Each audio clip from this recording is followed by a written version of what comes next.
Welcome back to Random Thoughts.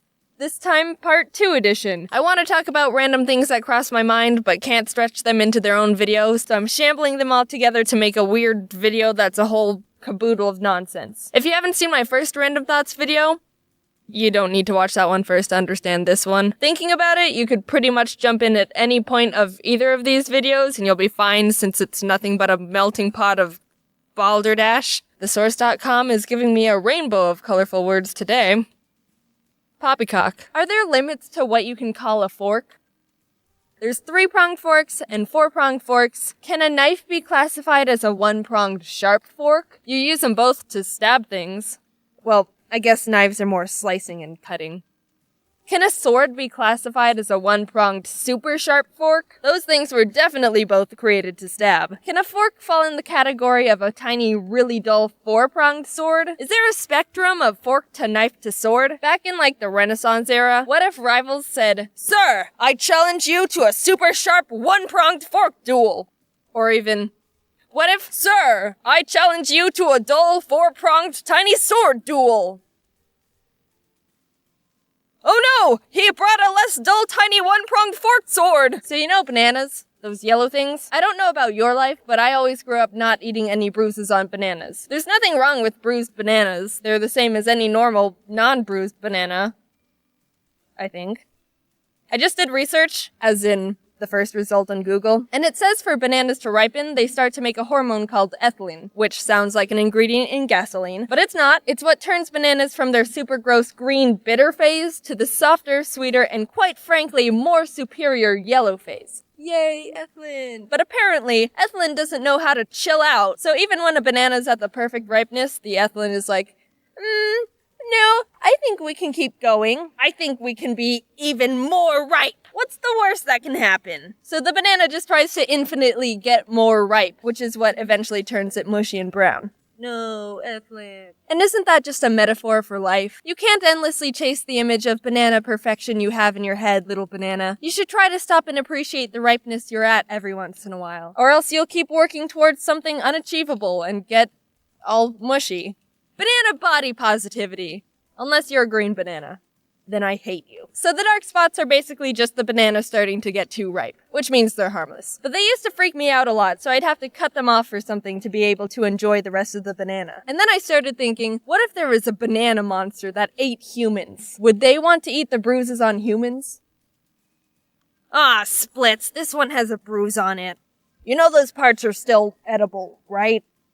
I don't like them. I think they taste gross. Here, you can just cut off the bruises. It's fine. Let me just use this 1-pronged fork of mine, and this started off all sciencey and informational, and then I think I ruined it. Since you brought up the topic of bananas, I was at a store checkout line one time, and this guy got in queue behind me. I didn't think anything of it until I saw this river of bananas scroll up to the register. Imagine, so you know how grocery stores have their bananas on display, and underneath the display sometimes there's more boxes of bananas? He had 4 of those banana boxes, all laid out on the conveyor belt. I've never seen anyone buy that many bananas before. You know you have to eat all those in a certain amount of time, right? With the ethylene and all that.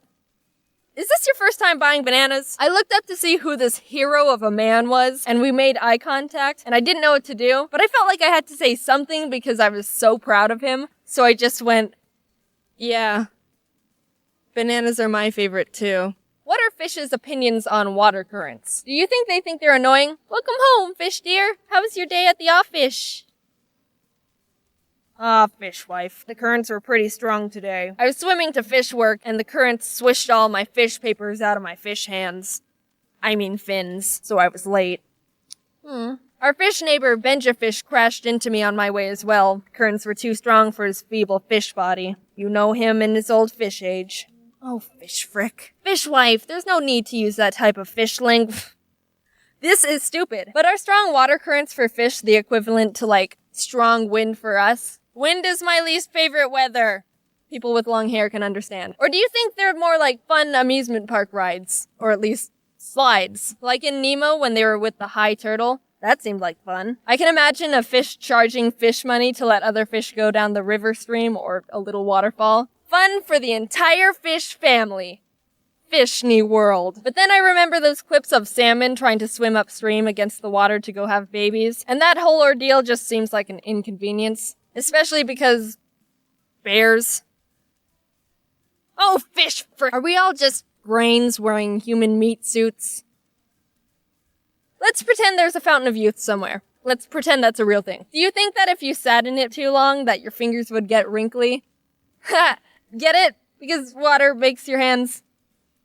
Do you think if you sit in it for too long, you'll eventually just turn into your mom and dad because before you became a human baby, that's how you originated? If you wait even longer, do you become your grandparents? Can you keep going until there's several medieval villages of ancestors sitting in this fountain? Can we reach amoeba phases? RNA in the primordial soup? The universe itself! I talked about keeping a little list of these random thoughts as I think about them over time in part 1, and this point just says, why are bugs always pregnant? With no other context.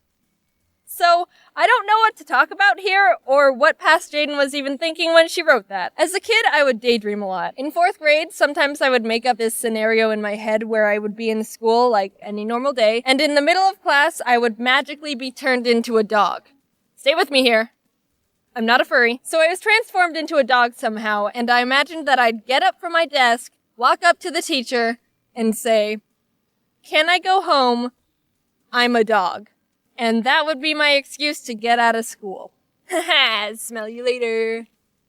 So what's it like to be a normal kid? I feel like the majority of people would just try to pretend they're sick or something. Me?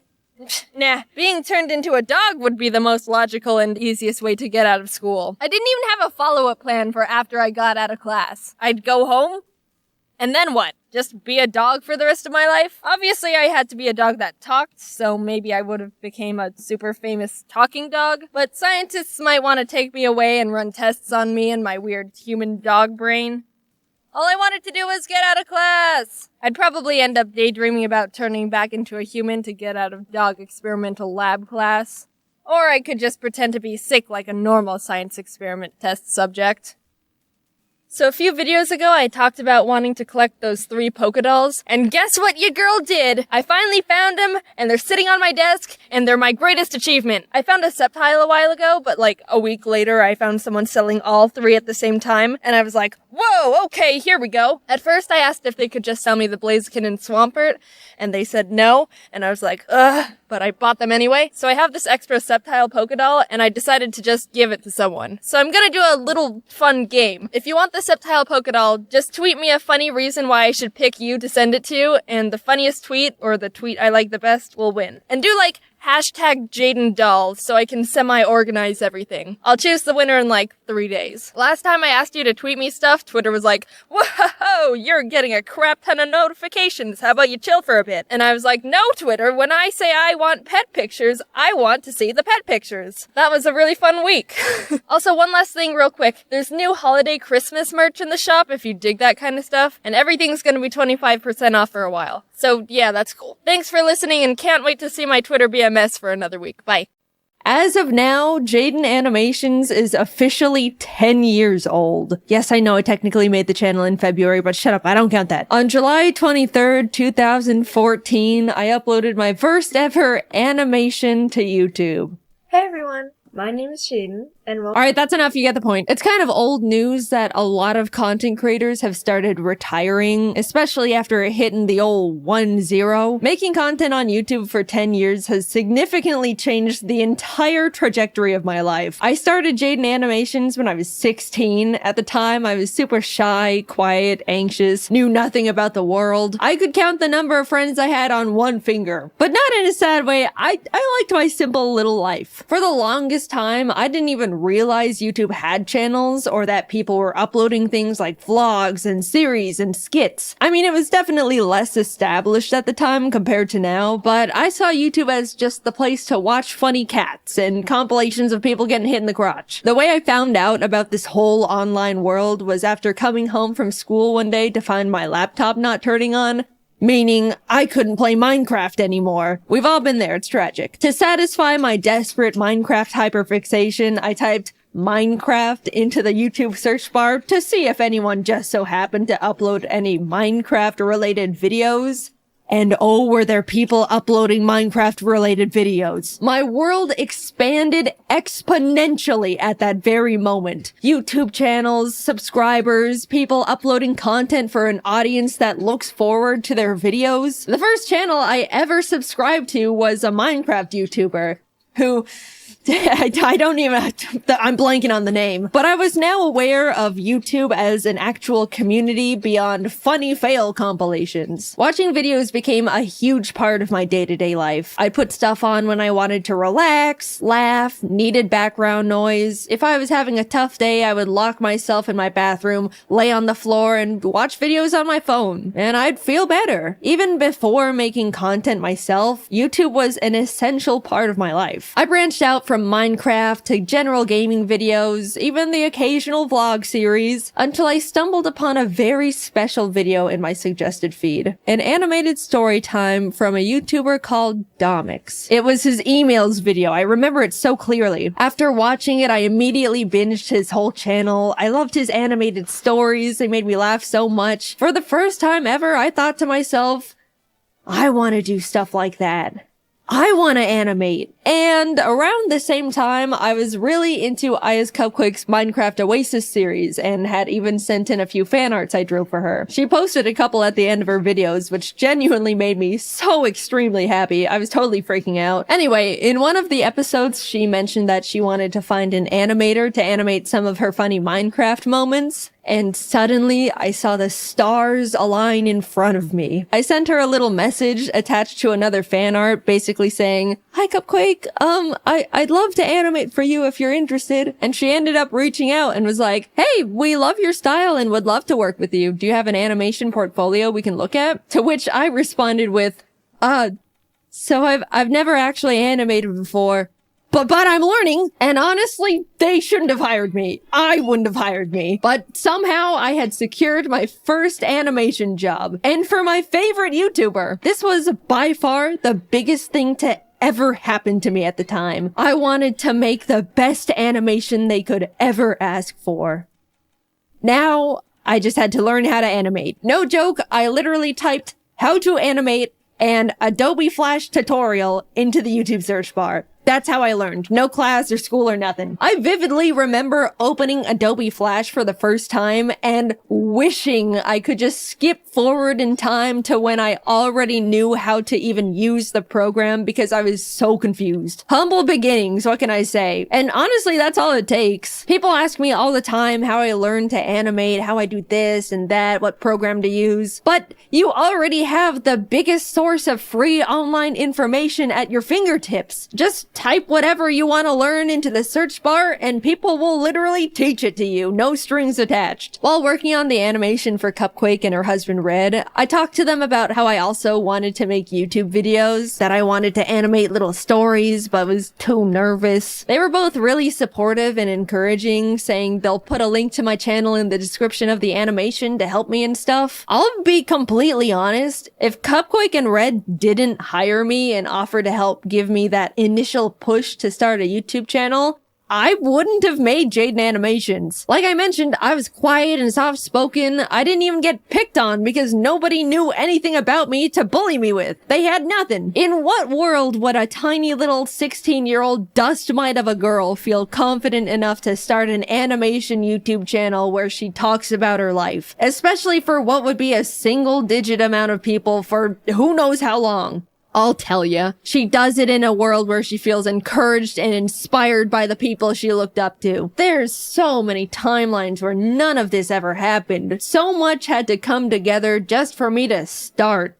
And against all odds, it did. I finished the animation, they posted it, and I spent pretty much the entire month reading every single comment. Everyone loved it. It was doing really well. I remember messaging Cupquake a giant soppy thank you paragraph when the video hit 1 million views. By the way, the entire animation was made on only 3 layers because any more would make my brain confused. I genuinely cannot believe they hired me. At the same time, I posted my very first video as Jaiden Animations, introducing myself and announcing that I'm gonna try out making animation videos. It's funny looking back at because if you don't know all the context, you'll watch my first video and be like, Who is this dumbass talking to? She just started the channel. There's no audience yet. The shout out Cupquake gave me in the description gave me the boost I needed to shake the second thoughts. I gained 2,000 or 3,000 subscribers right out the gate, and ever since then, I wanted to keep making more content, and I was really excited about it. I made more animations for Cupquake for a couple of years alongside posting my own stupid little videos until eventually parting ways with them to focus entirely on Jaiden Animations. Working with them was amazing, and those animations did overwhelmingly well at the time. Like, I look back and am still shocked. I apparently peaked with that damn 2014 FNAF animation. Come on, Nuzlocke. Surpass it, please. Free me from these shackles. By this time, I was in college now, and even though I wasn't able to post very much at all, things were doing really well. I remember sitting on the top of my dorm bunk, secretly celebrating hitting 100,000 subscribers, a milestone I was beyond thrilled about, and honestly was my biggest goal at the time. Somehow, my roommate ended up finding out about it and immediately told every single person on our floor, which embarrassed the hell out of me.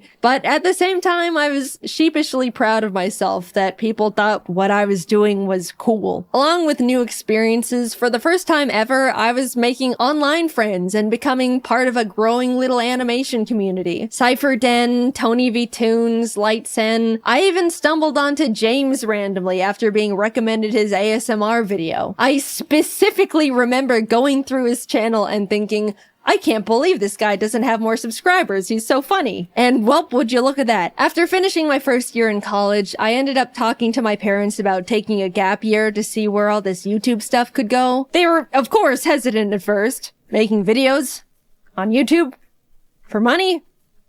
Can you even do that? But eventually agreed and have been my biggest fans ever since. I was officially doing YouTube full time. I don't really know what happened, but a few months later, James started blowing up. In our little animation group chat, we were like, whoa, James, congrats. What's happening? And he was like, I don't know. Oh my God. And then I started blowing up too. And suddenly the entire Storytime animation community was rising and thriving. It felt like we were strapped onto a rocket heading straight for the stars. People really loved watching Storytime animation. We went to our first ever VidCon and there was a whole line of people that wanted to meet us, which is a crazy experience for our first convention ever. Since then, everything has kind of just been history. I kept posting, obviously, met new people, made incredible friends, started building my own animation team, learned a lot about the world, but most of all, being on YouTube forced me to grow thicker skin. I'm sure most of you can relate to some degree. Mindless hate, online arguments, people nitpicking and speculating that you're actually a horrible human being. Because of how normalized posting content is now with TikTok, Instagram, Twitter, YouTube, I'm sure everyone has gotten their fair share of the hate hammer, but 10 years ago, it was pretty much only big online personalities who were familiar with it, and it comes at you pretty fast. Suddenly, you have to figure out how to hide your personal information and tell family members to private their Facebook accounts, which they don't know how to do. Scary emails come in, uncomfortable comments,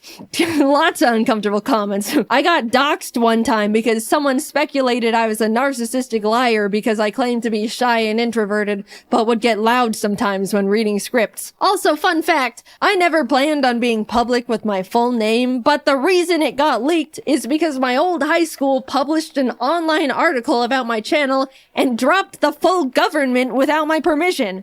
I'm still pissed about that one. And I know, this is genuinely what you just have to expect when you make content online. It's awful, but it's the truth. I didn't want to quit, so I adapted to the horrible things awful videos made about me for attention. There's nothing a passerby hate comment can say that could surprise me anymore. If anything, they're all the same and it's just annoying at this point. Not saying I'm happy that I went through all of it and it should have happened. People can be genuinely awful. But I'd like to say I've come out of it all a version of myself that wouldn't have existed otherwise. Not because of all the shitty things, but in spite of them. I've learned how to stand up for myself, grew my confidence, learned how to separate myself from my work and not take comments personally. All things you learn out in the world over time as you grow up. but cranked to 100 and during the most insecure years of a person's life. It was hard, but hey, I'm still here, aren't I? I look back and see my mistakes, bad takes, stupid ideas, regret here and there. It's overwhelmingly stressful to grow up and learn and change while in the public's eye, even more now than ever. But all things considered, I believe I was always trying my best in the position I was in, was constantly trying to be the best person I could be, and I won't ever be upset at myself for that. Also, I do want to say a big thing that's followed me throughout almost my whole career at this point is the fact that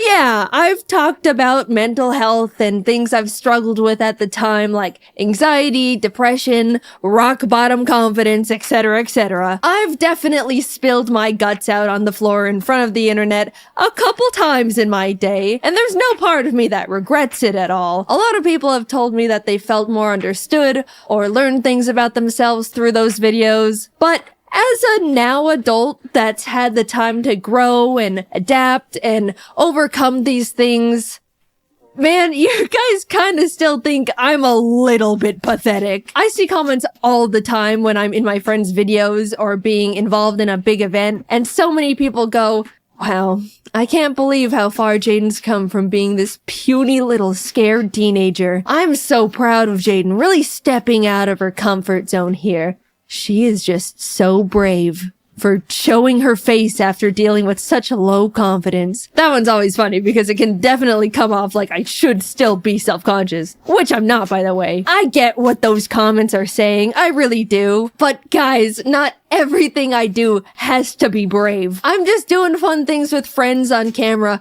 We don't need the 24/7 Jaiden cheer squad busting out the trophies and medallions every single time. And we also don't need the Jaiden defense squad scrapping with anyone that says anything non-positive about me. It's the internet. People have the right to not like me for whatever reason. I promise, it's okay. I'm an adult. I'm doing fine. I appreciate the concern. At this point, it just comes across like I'm very pathetic and puny and can't do anything. Now, somehow, a decade has passed. I'm not the tiny, small 16-year-old who's afraid of everything and can't talk out loud for more than 15 minutes without straining her throat. That's true, by the way. I spent 15 minutes recording audio for my first video and my throat was dead afterwards. It was pathetic. Now I can record for an hour, which still hurts my throat. You can probably hear it, but that's a 400% improvement right there.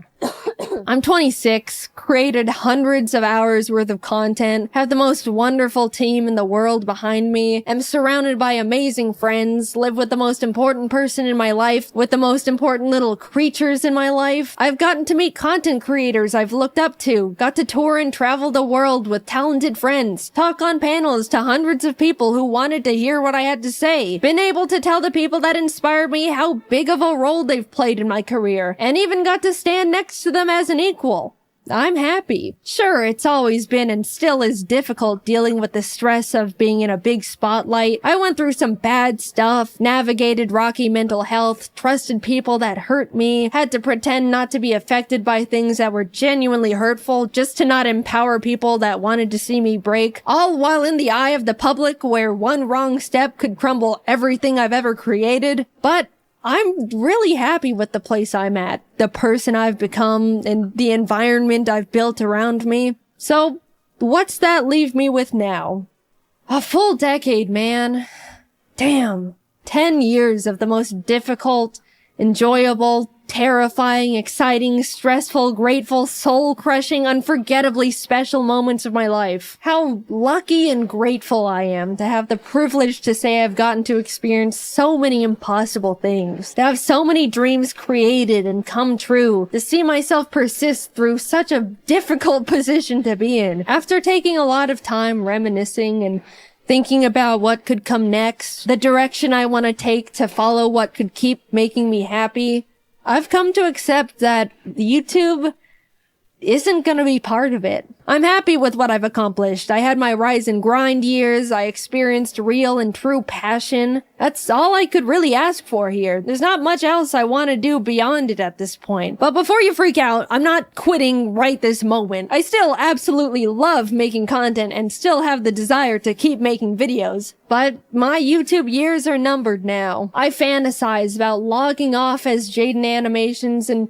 becoming a normal person again. I want to move to a random ass town in a random ass place, have a little house with my creatures, have a normal job with normal hours and normal problems, live a life where people don't know who I am before I introduce myself. Not saying I don't like being recognized. You can come up to me, I promise. I don't mind. But eventually I just want to feel like a person again. Normal is rapidly changing nowadays, but I don't want this chronically online lifestyle forever. How nice it would feel to one day not have to triple check every single thing I say in fear of people's pitchforks, or fear for my safety when people maliciously leak my private information, or even be constantly surrounded by strangers' opinions on me and every version of myself I've ever been, every moment of my life. I hold it all together pretty well, I'd say. I mean, it's my job to. And none of these negatives have and ever will outweigh the positive aspects of this incredible opportunity that you guys have allowed me to have. I don't want to come across like I'm complaining. I very much understand this is just unfortunately part of it all, and I'm very privileged and very grateful. But I can't do it forever.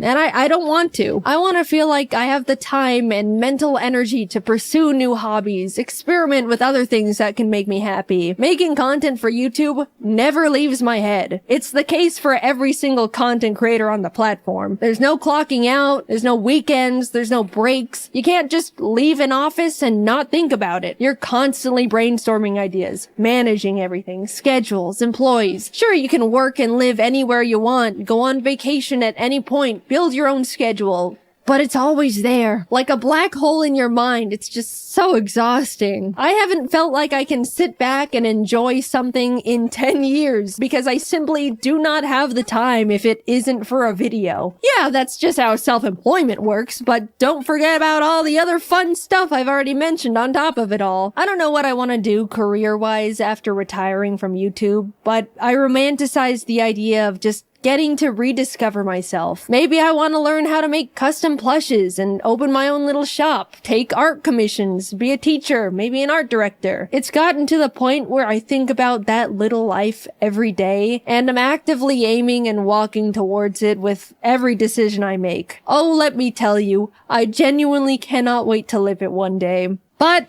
there's this other side of me that's so terrified. I've spent my entire young adult life in front of an audience doing pretty much one thing. I don't know what it's like to live without a platform, surrounded by a huge audience anymore. It scares me. Like a lot.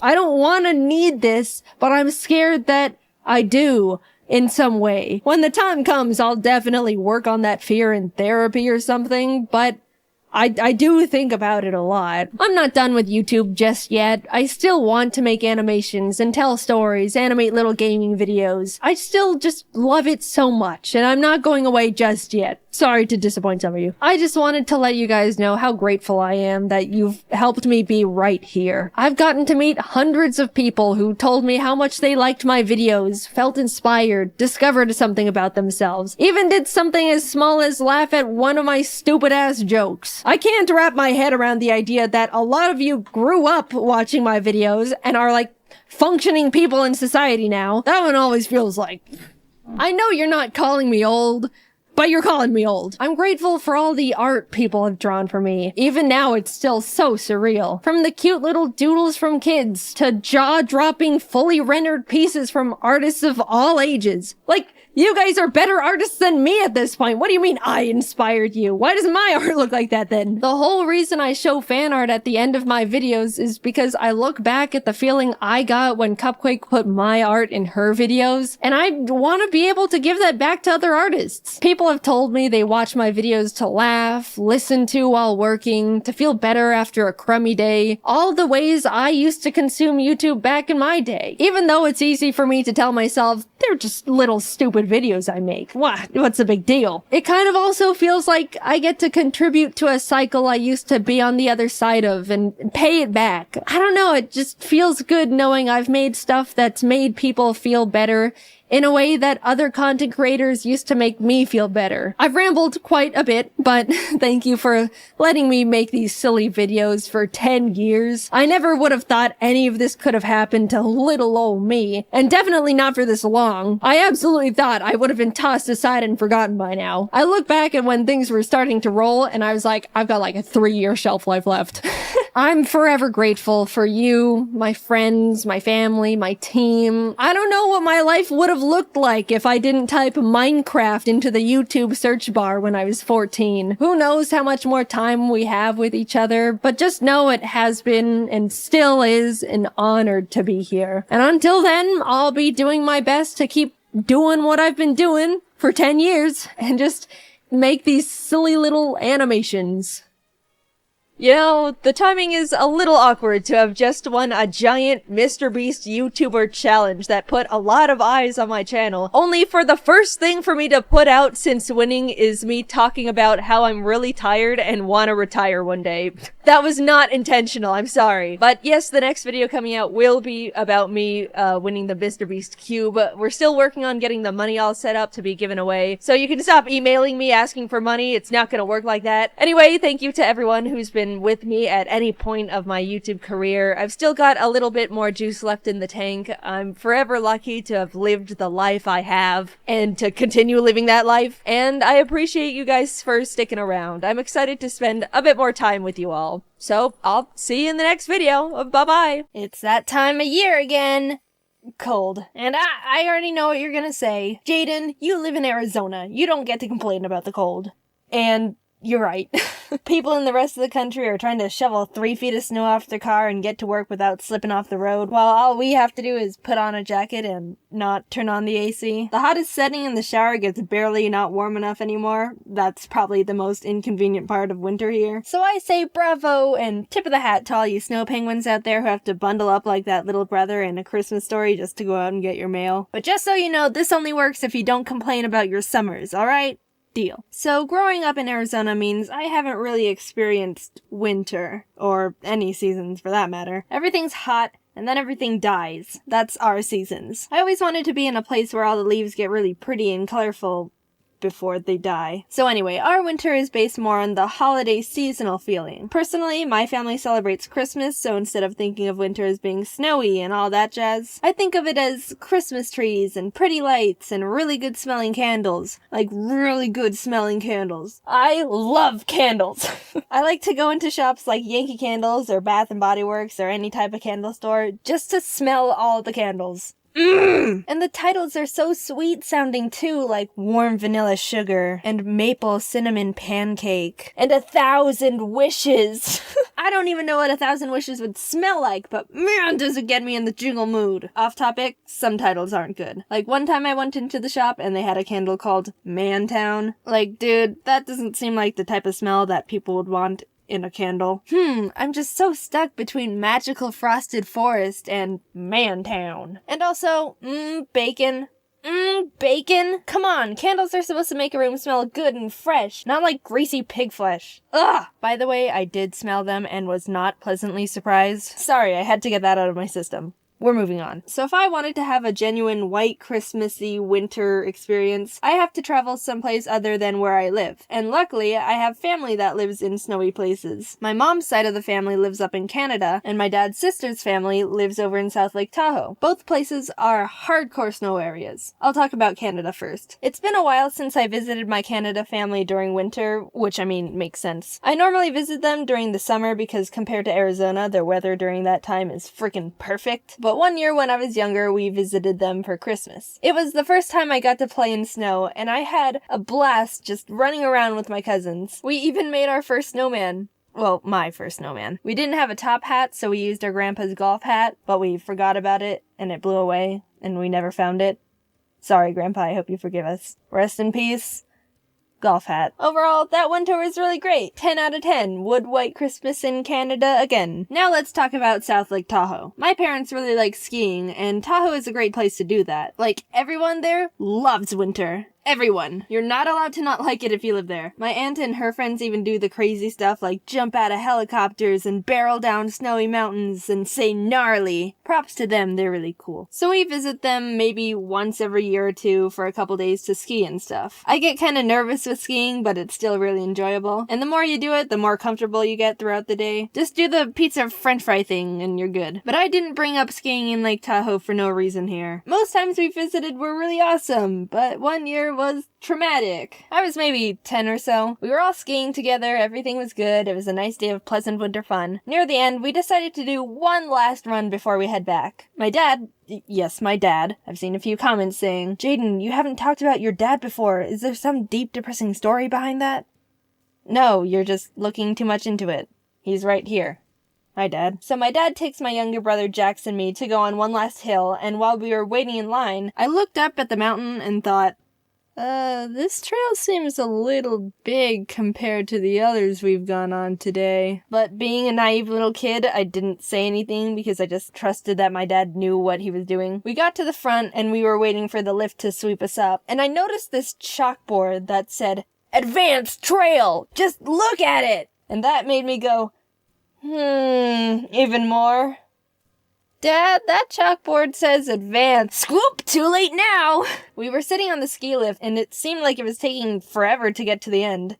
Hint, because it was. Our dad ended up accidentally taking us to the very top of the mountain. Like, the runs we were on during the day were beginner and intermediate ones at the base.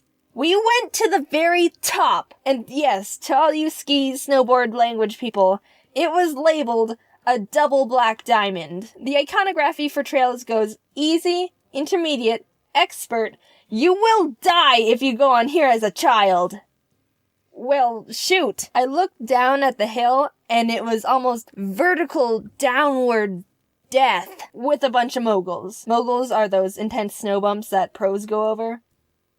What in the world do you expect from us? Also, turns out the trail is literally called The Wall. Beautiful. My dad realized he made a mistake and was in the middle of trying to figure out what we should do when suddenly my brother just starts going. Like, he just starts going straight down the mountain. And my dad starts freaking out and screaming at him, "Fall! Fall!" Because that's what you're supposed to do to slow down when you're going that fast. You can't really do anything else. So my dad's screaming, "Fall! Fall!" at my brother as he's going sonic down this frickin' mountain. He eventually does and starts doing this sprawled spinning motion. Like, imagine if you took a starfish and frisbeed it. I think that's a good visual representation. He does start slowing down and people on the hill go to help him. So you think that's scary? Imagine what I was thinking during that time. Hello? I just watched my brother starfish down this mountain, and now it's literally my turn. Nowhere to go but down. Like, what? That's like the ultimate stuck. As I was preparing my last thoughts until imminent disaster, a nice bystander came up to me and said, "Here, we're gonna get you down from here. Let me help you." I end up inching down this frickin' wall of a mountain on my butt and skis with this stranger helping me. It must have looked really weird if you were just skiing by. Like, what? Why is there a little girl on this trail? And why did she have the look of childhood trauma in her eyes? Eventually, we got to the bottom safely. It took a long time. My brother was alright too. My uncle actually caught up to him and Jax got to stand on his skis and pretty much be escorted down. And I remember being really jealous because I had to tough it out and go down manually while he basically got a free ride. After it all, my parents were like, "Oh, we're so sorry, oh my gosh, but oh, you did so well." We're so proud he got through it. But I was really mad. My dad wanted to get us shirts from the gift shop that said, "I survived the wall," but I was too salty to want anything. So yeah, that was that. We were actually lucky not to have gotten really hurt or anything. Like, I literally thought my brother passed out during his starfish moment, but he's all good. And also, when I was animating the story, I realized that the way I presented the guy that helped me kinda sounds like, "Oh my gosh, Jaiden, stranger danger, you could have been took." So I should probably clear up that my dad was like, there, so he would have seen if the guy just decided to pick me up and be like, "I'm gonna walk away." Plus, kidnapping a kid on the top of a mountain isn't the most ideal location to do that, I think. So, yeah, he wasn't the danger of the story, if you were thinking that. Happy Christmas, Kwanzaa. A while ago, I went to the bank to get a new debit card. I walked in, the lady asked, "Can I help you?" And I said, "I'd like a new debit card, please." Her face scrunched a bit, and then she replied, "Let me see what I can do. Would you take a seat for a moment?" I sat in the lobby chair for 30 minutes, assuming that she was doing everything in her power to get me a new debit card, and when the lady finally came back, she simply said, "No, we don't do that."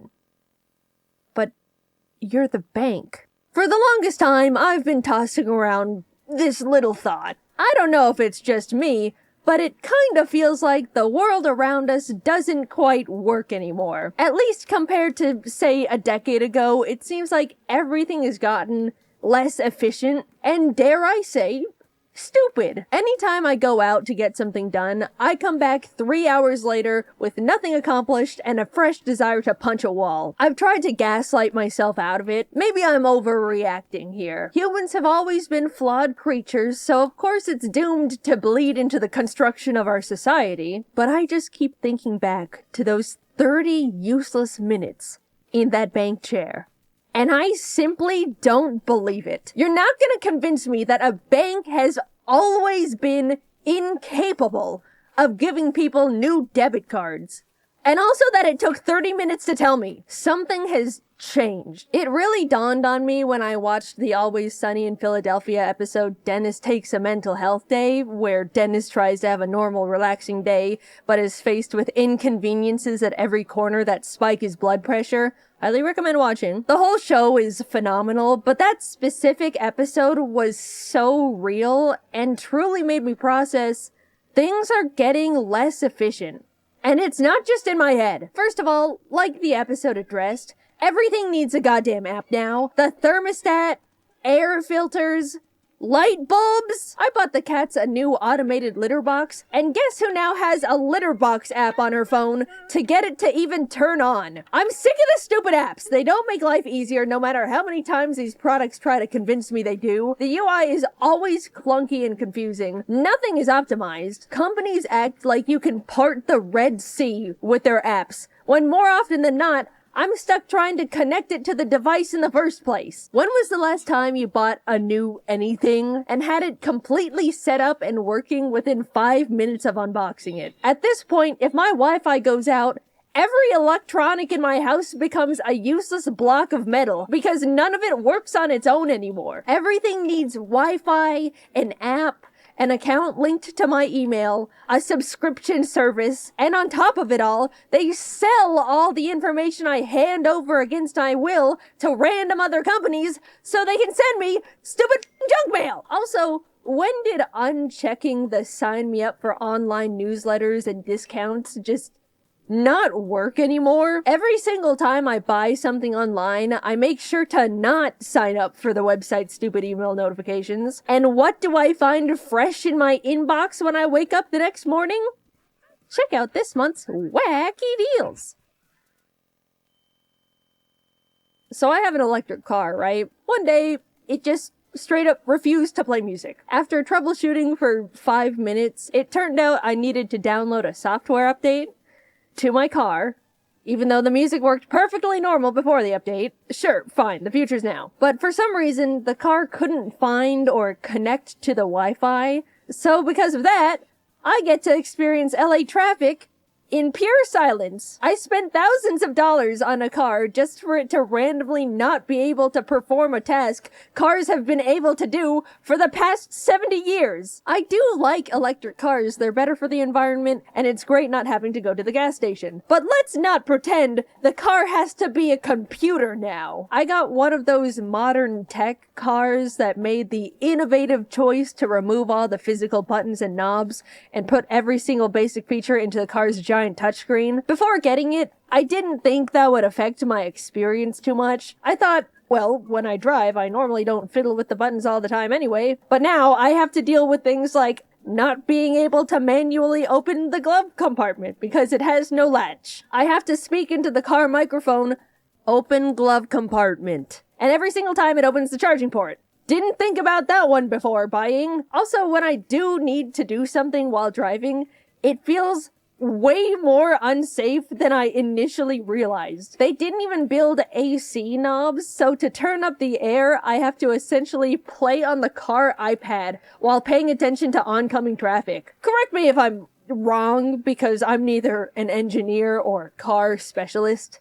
But that feels stupid. Apparently, enough people started complaining about the lack of buttons in high-tech cars, so they started putting them back in, which now puts into question these experts making these decisions in the first place. What do you mean thousands of people had to say using a giant iPad while driving is unsafe? Before they were like, you know what? These people might be onto something. A few weeks after I bought the car, I accidentally stepped on glass and needed to go to urgent care. So Jacob and I hopped in, and as we started driving down the neighborhood, the screen got covered with "Software update required." Thinking it was a simple fix, Jacob pulled off to the side of the road and clicked download, to which the car completely locked and became undrivable until it finished the download, which was 45 minutes. I ended up having to call an Uber to go to urgent care, despite owning a fully functioning car. Lesson learned, I suppose. They got me again. Also, I don't know how a car can download a software update on the side of the road and not in my own goddamn garage. It all just feels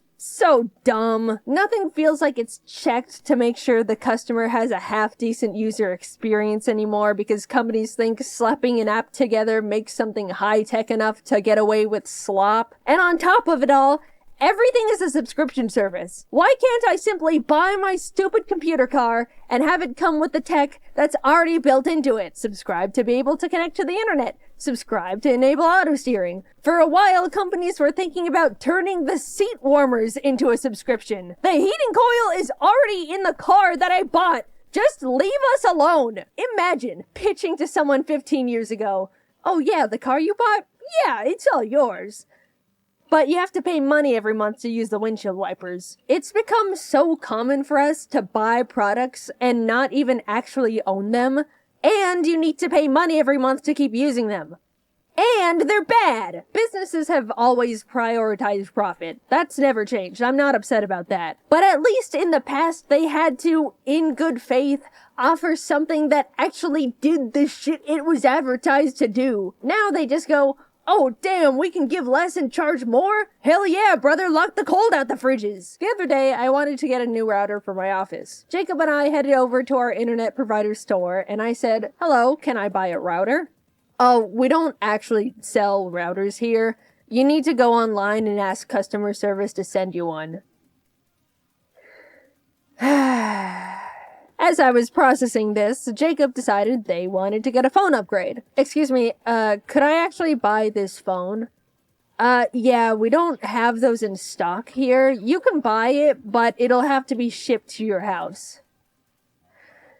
We went to the internet and phone store and left with no internet and no phone. What are the employees being paid to do at that point? What's the point in any of it? I get that a lot of shopping has shifted to online, but I really, really miss simply having the option to go to the store. They're becoming empty husks with a logo on top. Also, excuse me, but I need to ask customer service to buy a router? Just let me exchange my money for the item that you very obviously sell. Anytime I'm told I need to contact customer service, I consider it a lost battle. Nothing exists in this world that is worth descending the trenches that is a customer service phone call. Companies have put it together that if they make everything inconvenient and frustrating, set up enough cryptic hoops to make people jump through, waste as much time as possible, people will just give up. And they don't have to deal with anything. It's sick. Once I needed to call a plumber, but was only allowed to go through a very specific company for the service. So I called in, sat on hold for 40 minutes, as to be expected, and finally got connected to someone. "Hello, what can I help you with today?" "Hi, I was calling to make a service appointment." "Alright, sounds good. I'm gonna check our calendar and call back with our availabilities." "Oh, okay.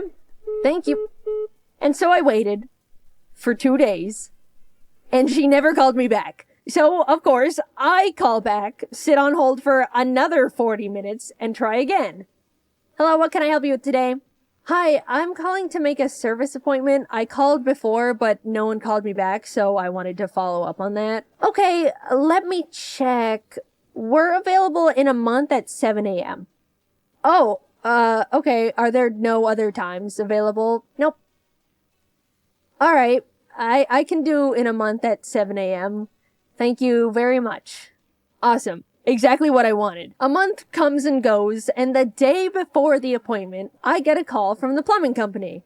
Hello, I'm calling to let you know the person that was scheduled to do your service appointment is sick and we'll have to cancel it. Okay. When's the next available appointment? In 2 weeks? Okay.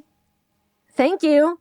At this point, I was fuming, right? How hard could it be to get a very specific company to provide a service they forced me to use them for?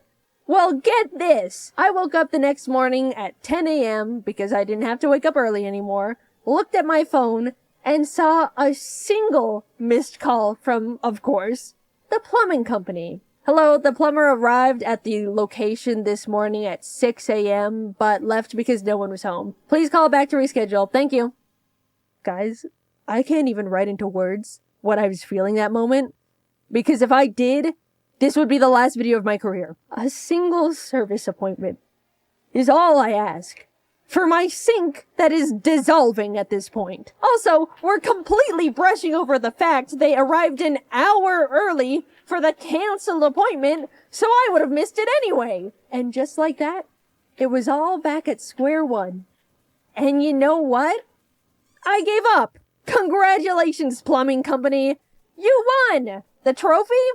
My sink is broken. I was justifiably feeling upset, so I wanted to go out and get myself those Pillsbury Halloween cookies with the pumpkins and ghosts on them, because it was the season. I looked online to see if the grocery store had them, and the website said, in stock, confirmed in the past hour. So I got dressed, drove over, and lo and behold, the store had 0 Halloween cookies. I did the same charade 2 more times until I just went home and cried. What's the point anymore? Really, my car doesn't work. The stores don't work.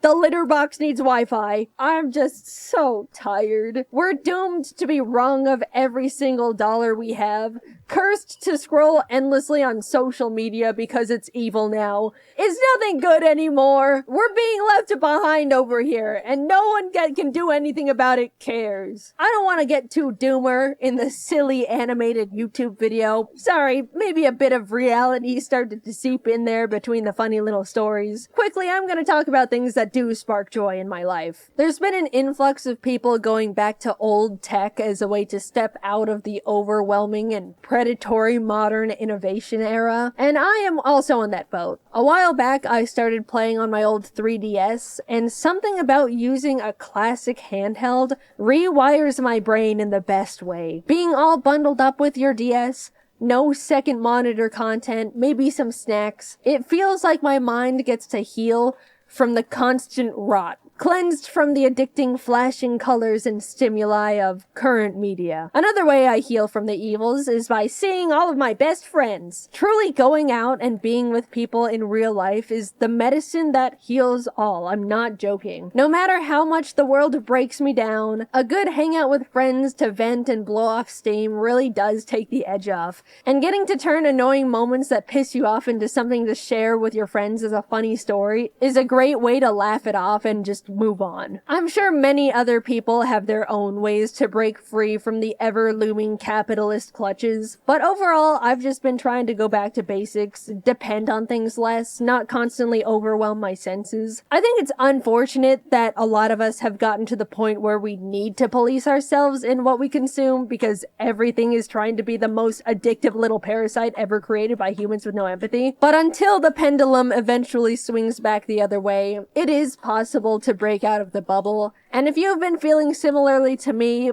I recommend giving it a try. In the meantime, even though everything feels like a constant mess, I suppose it does make for funny stories to share. I didn't realize I scripted 2 different complaining videos in a row. I'm really sorry about that. I didn't mean to, and it comes across really negative. But the next video is very, very, very positive. I'm really excited for you guys to see that one. I've been excited about that one for a long time. Thanks for watching. I'm done complaining for a while. It's all out of my system now.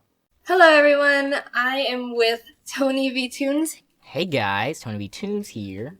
and we decided to do a collaboration, so we have one video here and one video on his channel, so after this, you can head on over to Tony's channel, link is in the description, Right and watch that. What are we doing?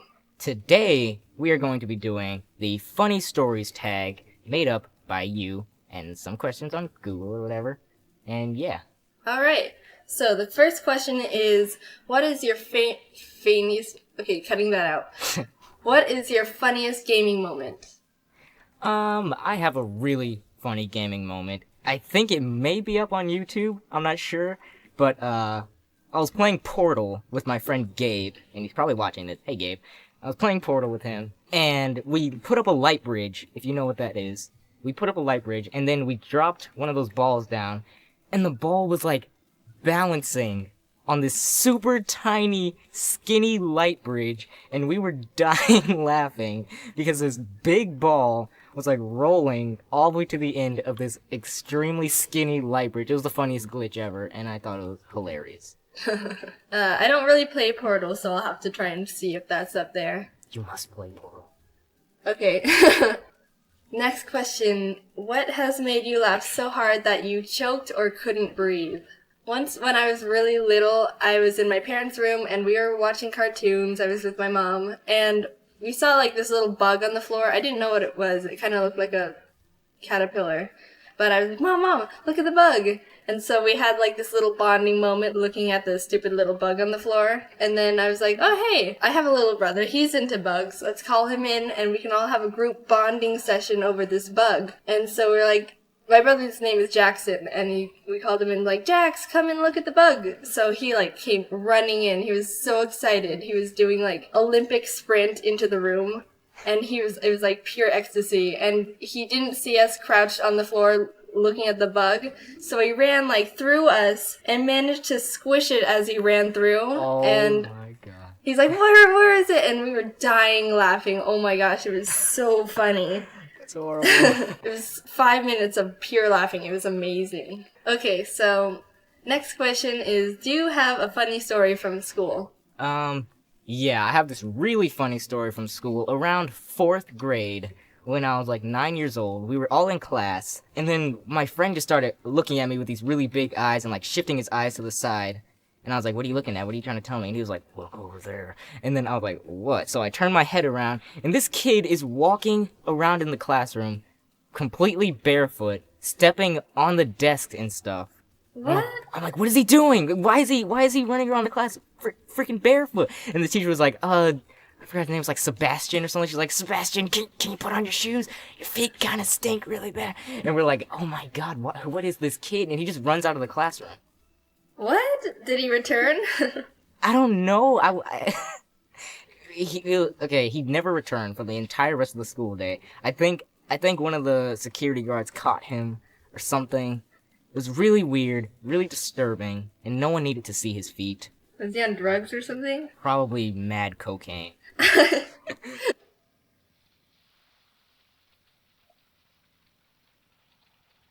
This is your brain on drug. Any questions? Okay, so one time when I was in 6th grade, we decided to take a class bathroom break. Did you ever do that in your, like, elementary school days? where Where you have you to would hold all get up hands. in a class, yeah, and you get in a line and you walk to the bathroom. That's really weird thinking back on it, but that was, like, normal.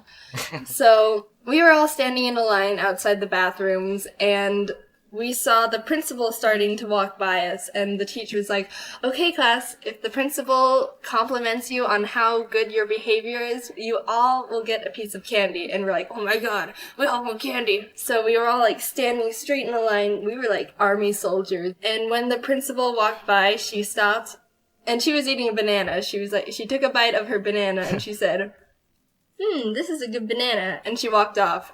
And one kid was like, She complimented the banana and not us. That's sad when a banana has better behavior than you guys. It was a mean principal, though. Like one of those, 3-foot tall, really intimidating people. That's exactly my principal. So the last question is, what is one of the best stories with one of your best friends? Well, I used to play tennis. I stopped almost a year ago to focus on animation and stuff. So last year, I was practicing with my friend Rachel, and we were in a doubles team together playing against a couple other friends, and there was a really good point, and it was amazing gets, and we finally won it. We were like, yes, yes! And we were complimenting each other, and we went for a high five, and I missed her hand, and I smacked her in the face, and it wasn't hard. I didn't smack her really hard, but it was hard enough to be really surprising, and we were both laughing a little too hard, and we couldn't play after that. It was too funny. Oh my god. So, around the time I was 13 years old, me and my friend, we were playing tag for some reason, and I was chasing him, and he, did this really epic slip on one of, and a pebble or something. You heard the whole sound when he went up. His whole leg went a full 90 degrees up in the air, face planted on the ground, and I was dying laughing. He probably didn't have as much fun as I did, but I was laughing hysterically. Okay, so that was our funny stories tag. Let us know if you have any funny stories in the comments. Make sure you go over to Tony's channel, watch our video on the scary stories, Would You Rather. Spooky, scary skeletons and shivers down your spine. And subscribe to him as well. Yeah. Alright, so thank you for watching, and I will see you all later. Bye! Bye. Bye. Yo, yo! I hope you guys enjoyed this collaboration. Now you can stop leaving hundreds and thousands and millions of comments about it everywhere. So don't forget to click that like button. Also, I would like to say a very happy channel anniversary to everyone. Yes, can you believe it? It's officially been 1 whole year since the birth of Jaiden Animations. So if you made it to this part of the video, because I know that there are people out there who start to hear the end card and say, nope, I'm gone, and leave, then leave a comment or tweet at me with hashtag channelversary and let me know what your favorite moment of the channel has been so far. And, surprise, surprise, I have an Instagram now. I've had the account for a while just to hold the name, but I haven't really posted anything. So if you want to go ahead and follow me there, it's JaidenAnimations. Thank you guys. We've grown so much together in this 1 year, and I can't wait to see what happens in the next. Bye! My first memory as a child is being strapped down with belts to a chair while a dentist rips out all my teeth as I scream bloody murder against my will. That's not true. But ever since I was little, I've had a really intense fear of the dentist. I'm not sure why. I mean, yeah, going to the dentist is a bit freaky, but even as an adult, I understand the fact that I'm not in any danger, and the dentist is just trying to pick out bits of plaque I've built up over the past 6 months. If anything, I should be scared of how much they charge. Even though I know this, my body still shakes uncontrollably when they do anything more than floss my teeth, which is still kind of scary because they're always so aggressive about it. Every memory I have of going to the dentist while I was a kid is filled with me just bawling my eyes out during the entire process, and then getting a little toy from their toy machine because I was, quote, so good. I mean, you're not fooling anyone. Even I knew that was just a loadable. No, I still want it. When I was in 6th grade, my parents decided to finally slap some braces on my mouth. My teeth were pretty straight, but I had an overbite, so I just looked like a nice horse. My mom made an appointment with the orthodontist to talk about the process, and while there, he told me I've still got 5 baby teeth, and I'll need to pull them out before I get braces for common sense purposes. So they sent me out, and I basically had a month to pull out all 5 teeth before they were gonna have to rip them out for me, which I did not like the idea of. The imagery of them sticking a needle in my mouth fueled both my motivation and intense, overwhelming fear, and I wiggled those 5 baby boys every single day since that meeting. A few of them weren't even wiggling yet, so it was gonna be a race against the clock. Does anyone want to get into a fight? By the end of the month, I managed to pull out 3 teeth on my own. a PB. But it wasn't enough, which meant my mom was gonna have to schedule that dreaded nightmare appointment where they were gonna shove needles down my throat. I was in the living room and could hear her make the call, which made my stomach sink, and I felt petrified that doomsday was going to be my reality in a few days. I could hear them preparing all 100 needles and barbed wire over the phone. That little reality check was enough to fear charge me into new power levels, because maybe an hour or two after she confirmed the appointment with the orthodontist, I'd ripped out the last 2 of my teeth. The conversation where my mom had to cancel the extraction appointment 2 hours after she booked it was the biggest feeling of relief I've ever had. She also ended up paying me $75 because she said I just saved her like $500 for yanking the teeth out myself and not having to pay the dentist to do it. Wow. The tooth fairy been scamming me for years. What a happy ending to the story. Jaiden went on to never have anything scary done to her teeth. She continued to live a happy life, only needing to go to the dentist for cleanings and no freaky mouth procedures for the rest of her days. She got her horse teeth fixed and the rest is history.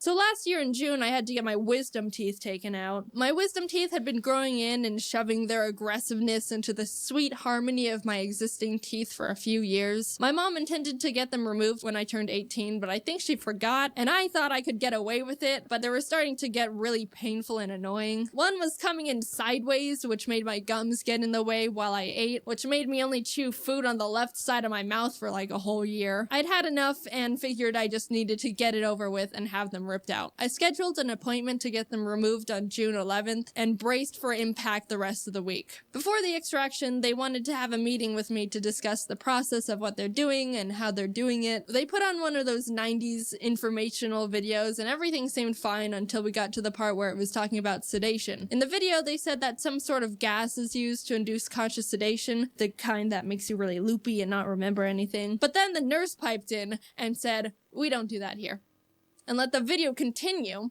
So what? I'm just gonna be fully conscious while you needle and drill and probe my mouth? Answer the question! After the video, I said, so is there a way I can be at least semi-unconscious for this? The nurse prescribed me medication called Valium that'll help calm me down, which was relieving to hear. All I wanted was to not be conscious. I picked it up and the day came. I'm excited to not be conscious. My roommate and I got into the car to take me to the appointment, and that's when it really sunk in. This medication isn't doing anything for me, and I am extremely conscious. Do you have any chloroform? Apparently, Valium's supposed to relax you enough so that you're awake, but don't really care what's happening. But by the time the dentist was calling me back to the chair, my nerves were still going haywire. Proof of consciousness. I desperately asked the dentist if I could take another one because one pill wasn't doing enough for me, but she said I'll be fine. Okay. They leaned me back in the chair, put that mouth opener thing in my mouth, put sunglasses on me so I don't hurt my sensitive little eyes, and put the first needle into my mouth. And that's when I couldn't hold it anymore. Fear was overwhelming me the entire day, but that was the moment it really got me. Tears burst down my face, and I was trying desperately not to make that annoying noise when you're trying not to cry too hard, but you need to breathe, but you breathe too much. I kept apologizing because I knew physically I was fine. There wasn't any pain I couldn't tolerate. They hadn't really done anything yet, and I was being irrational. But just the idea that I was awake and present was so intense and I couldn't handle it.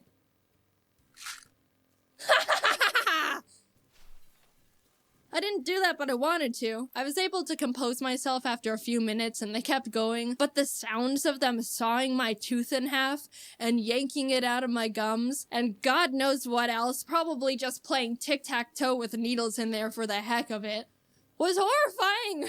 I'm not scared of much and I'm relatively reasonable for the most part, so it was really surprising and eye-opening to feel genuine, uncontrollable fear. Like, my head told me things were okay, but my body was freaking out. And then my head was like, dude, chill. And then my body was like, All in all, everything went well, and I was able to go home after they finished up a few hours later. Since I wasn't drugged up and just super numb, I didn't have much recovery to deal with other than swelling, and I kinda just chilled for the rest of the day watching YouTube videos. The dentist even told me I can eat normal food and wasn't restricted to just soup as long as I was careful. I ordered a smoothie bowl to my house, and when I opened the door to take it from the guy, I didn't realize until afterwards I had blood dripping out of my mouth, so luckily he didn't call the police. I was trying with 100% focus to not bite my tongue because I couldn't feel it at all in my mouth and was at high risk for just biting a chunk of it off without knowing. The smoothie bowl had sliced strawberries on top, and you don't realize how much sliced strawberries resemble the texture and sound of biting into a tongue until you don't know where your tongue is in your mouth and also can't feel anything. Was that my tongue? If I had to get my wisdom teeth out again, I highly doubt I'd be this freaked out about it. The hardest part was just not knowing what was going to happen and not being able to brace for it. But afterwards, it was like, that wasn't too bad. But also thank the holy merciful gods that I don't need to do that again. So I've got an update. I think I've just been going to a not great dentist.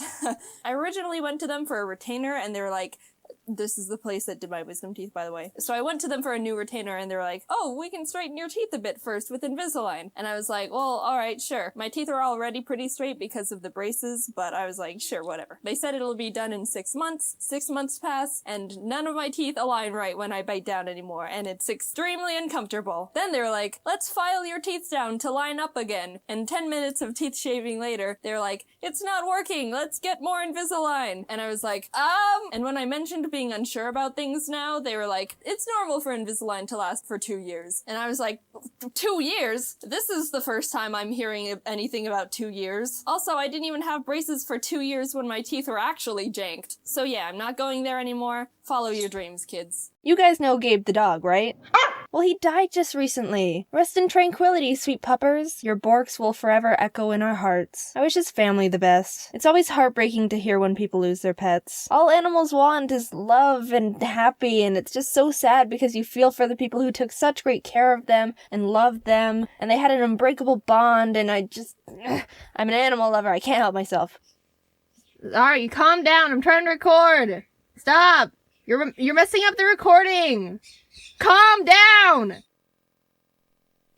When I heard the sad news about Gabe, it reminded me of my old childhood dogs, and I thought I could tell you some stories because they're a bit insane. I'm surprised I haven't told them sooner, to be honest. I had 2 dogs growing up. The first one was a Shetland sheepdog, Keisha. Quick fact, growing up I didn't know what the breed was called, so I just said Keisha dog, and that's what I still call them to this day. I don't have too many memories of Keisha because my parents got her before I was born, and I was too young to remember very much from the few years we coexisted, but my mom and dad have told me stories of us, including the one I'm about to share with you. Setting the timeline here, I was really young, 3 years old. I don't have memory of this, but my parents have told me about it many times. So my mom and dad decided that we should all take a nice walk around the neighborhood with Keisha. I was apparently very excited about this and was wanting to go out right at that moment. They told me to slow my roll and wait a bit because they needed to get ready, and we would go out later. But Jaiden thought, nah, I'm going now. So I took Keisha and left the house on my own without telling my parents I was leaving. There was now an unsupervised 3-year-old wandering down the street, walking a dog.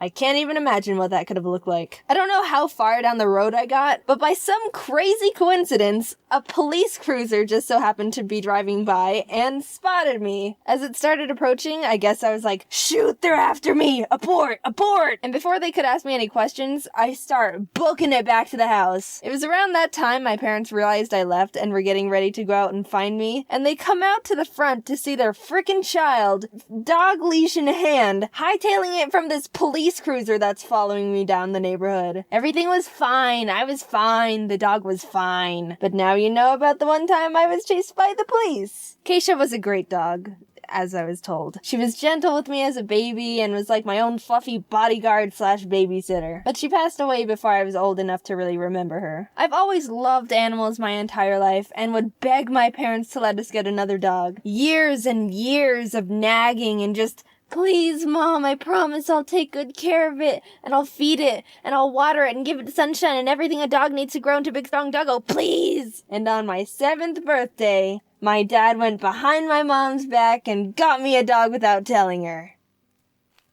Now, okay, we went to look at dogs before as a group, but it was never an official decision we'd get one. So here's the story of when we got our new dog. My dad went to the place to pick him up. We got him from a dog rescue, which is a recommended place to get animals because you save a life and all that. Try to look into rescues and adoptions over breeders, just a tip I thought I just mentioned. And when he was holding the dog, getting ready to take him home, the dog started peeing on him. Obviously, my dad didn't want that, so he tried to hold him away from his body, but that made the dog nervous, and he turned around and bit my dad's hand. Not wanting to drop the dog on the floor, he tried to shift him over to the other hand, but he bit that one too! My dad came home with pee on his shirt, 2 bleeding thumbs, and a dog.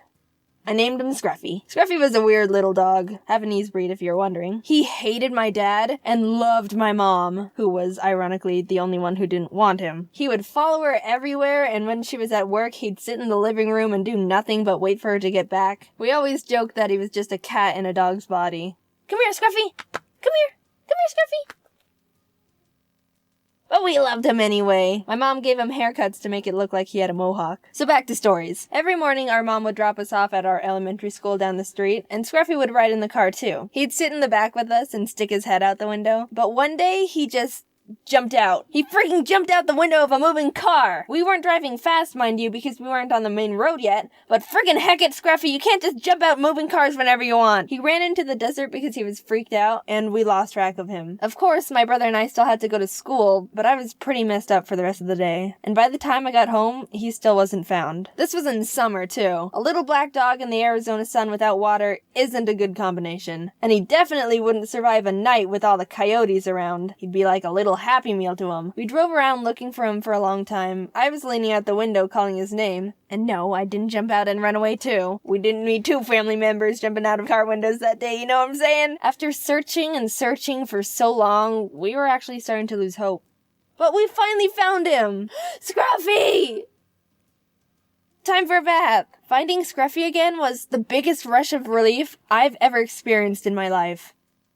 Want to hear about the second time he ran away? This was several years later. We were driving back from visiting my aunt in Tahoe, as I mentioned we do in a previous video. But it wasn't just my mom, dad, brother, and Scruffy with us. My dad's dad was with us too. We call him Opa. He's this old retired 4'11" horse jockey to give you an image of what he looks like. So we were driving in the middle of the desert on our way home, and we decided to stop at a gas station. My mom and I had to go to the bathroom, so she gave Scruffy to Opa and told him to let him go to the bathroom while we went to the bathroom. He was on a leash, so nothing could have gone wrong, right?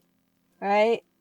Yeah, of course not. While we were in the stall, I was still young enough to go in the same restroom stall as my mom, okay? Opa busts in and yells for my mom. There were a few other women in the bathroom too, so they were a bit startled to see this tiny old man come in and start making a ruckus.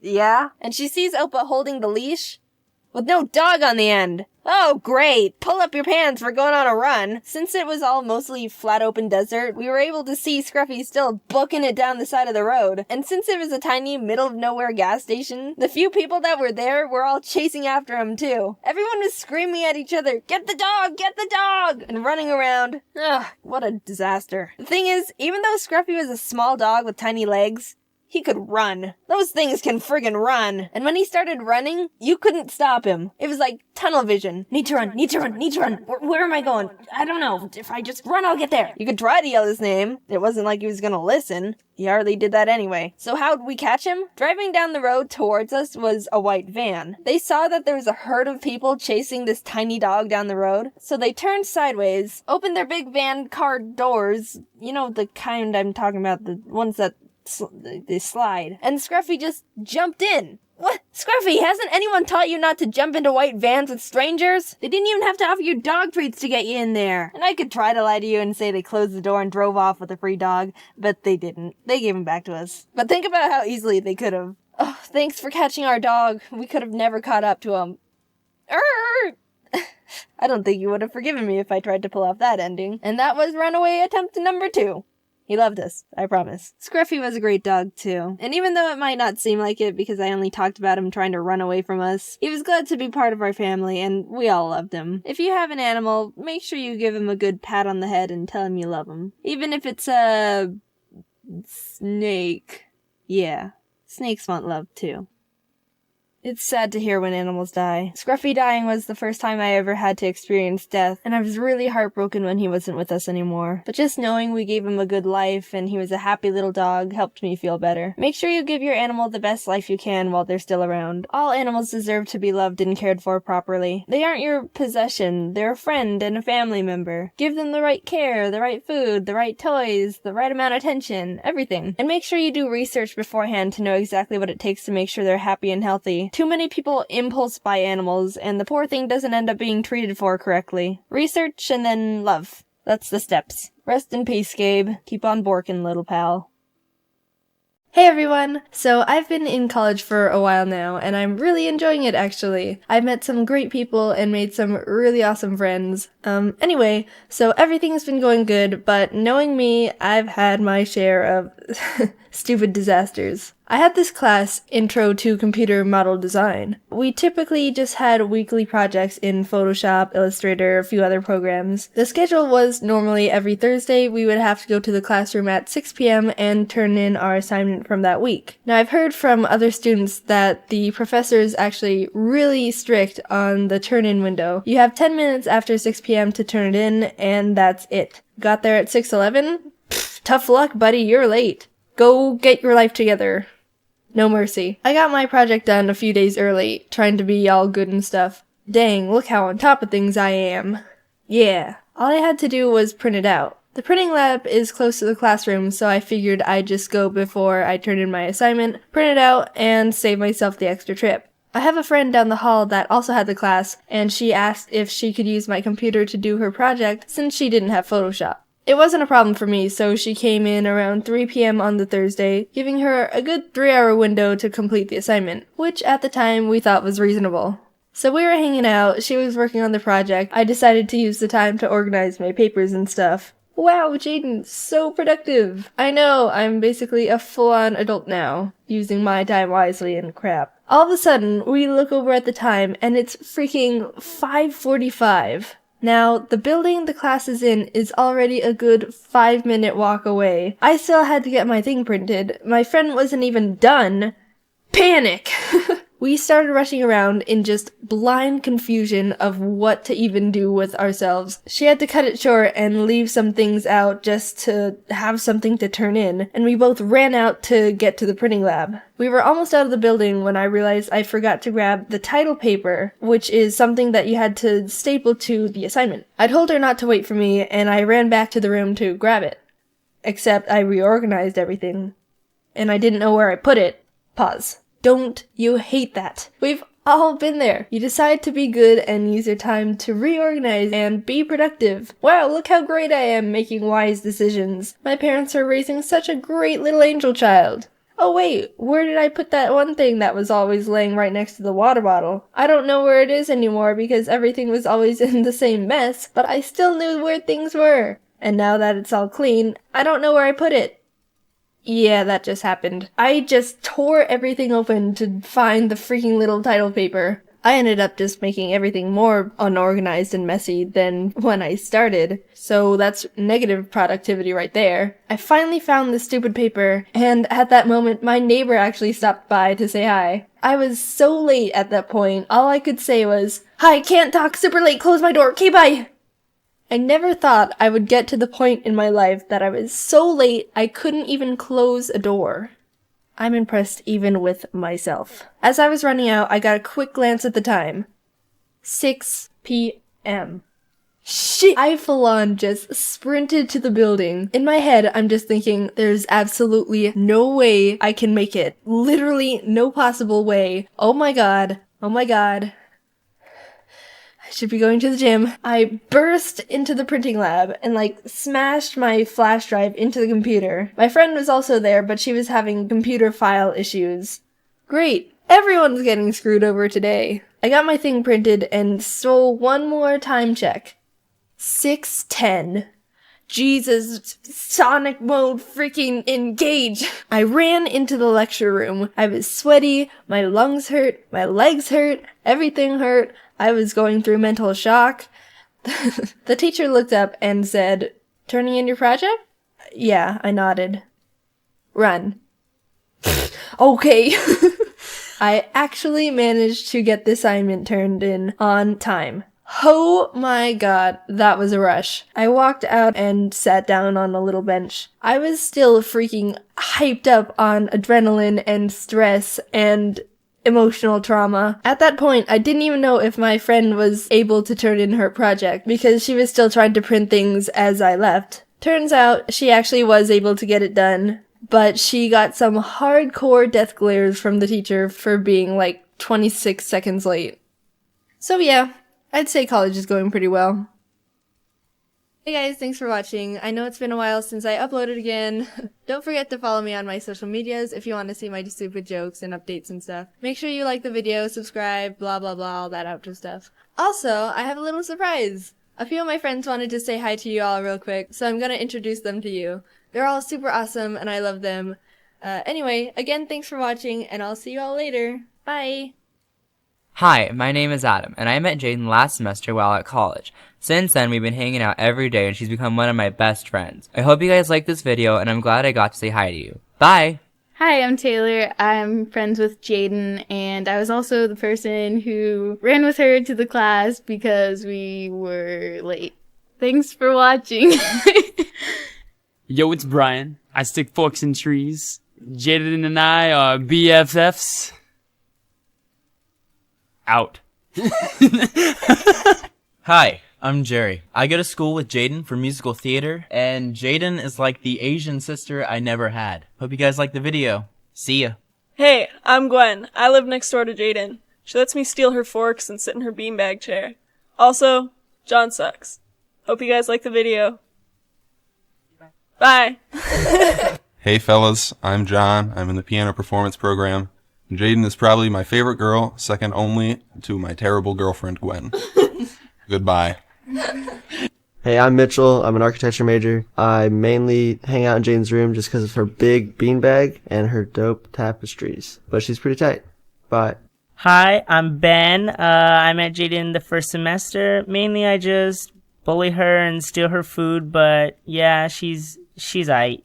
Hey, I'm Riss. I'm Jaiden's neighbor, and I like to steal her spoons because we never have any. Yeah. Thanks, Jaiden. Hi, my name's Aaron. I'm an architecture major, and I met Jaiden the first semester. I used to hang out in her room until she kicked me out because I sit in her chair too much. Okay, bye. Hi, I'm Latavia, and I'm Jaiden's roommate, and Jaiden's pretty awesome. So, thanks for watching Jaiden Animation.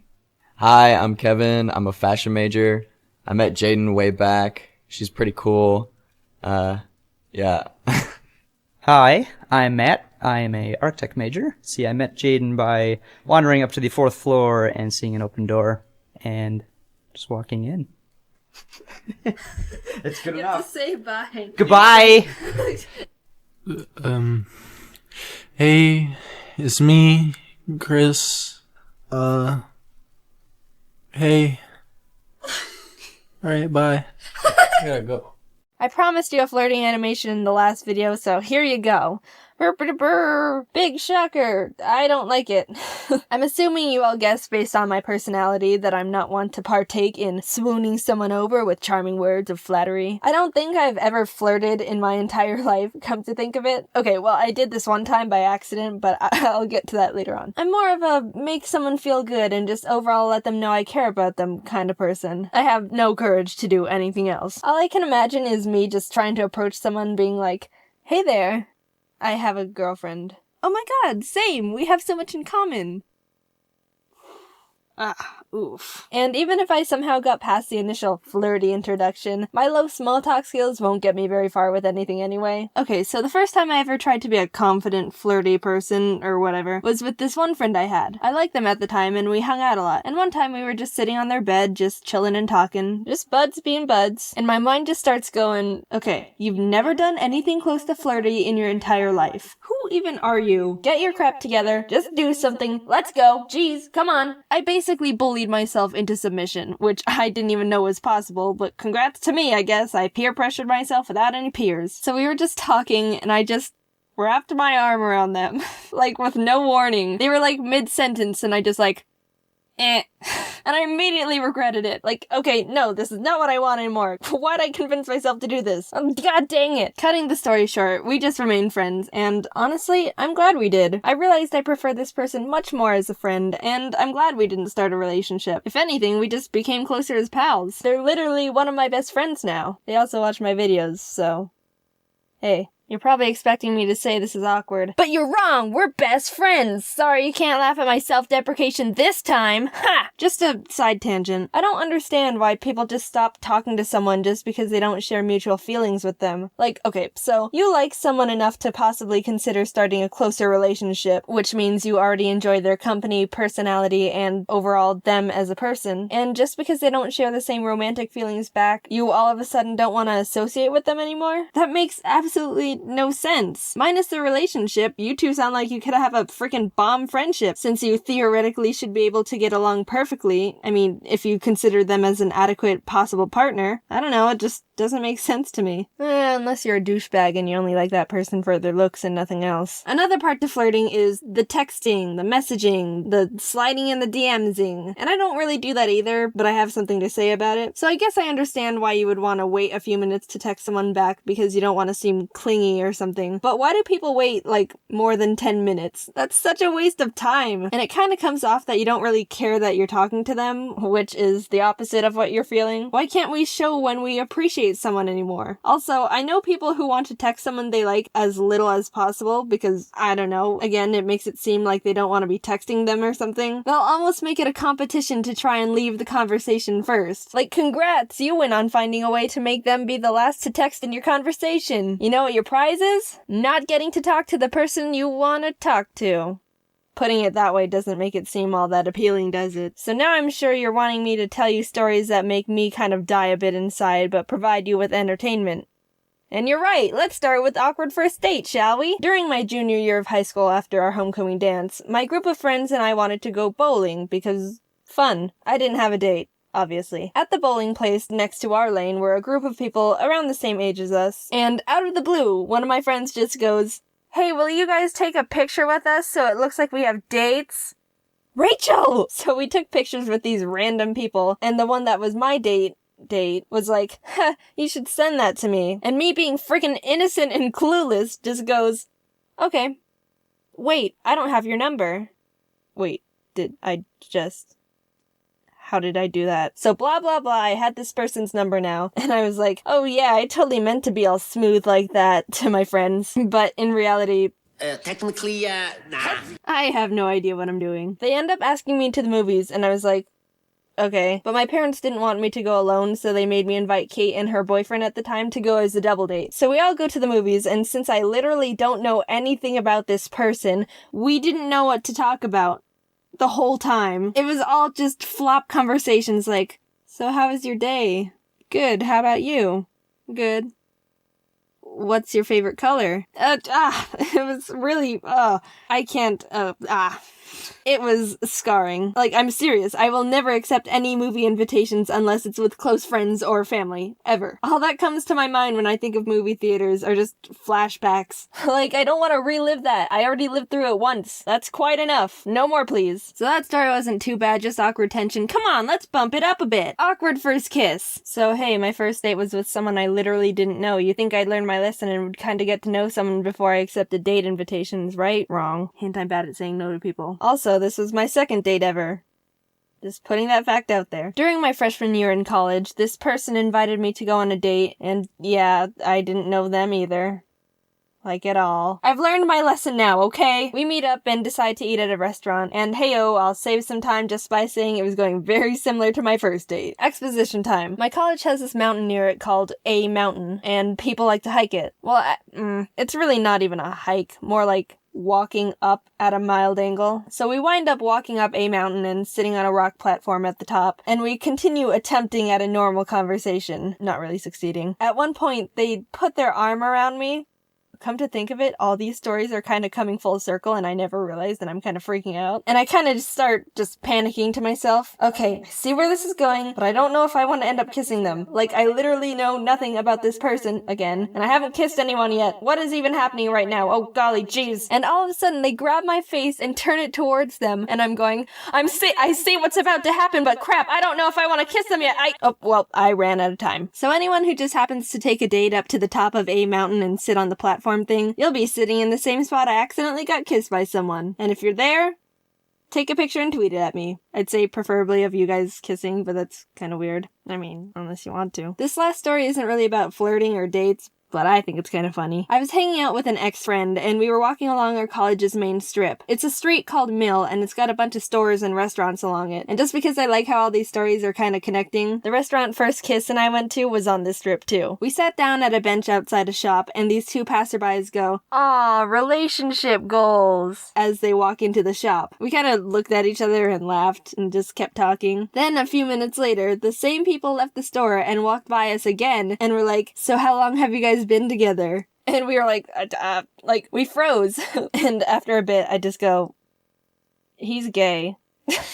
Their faces were like, "We made a mistake."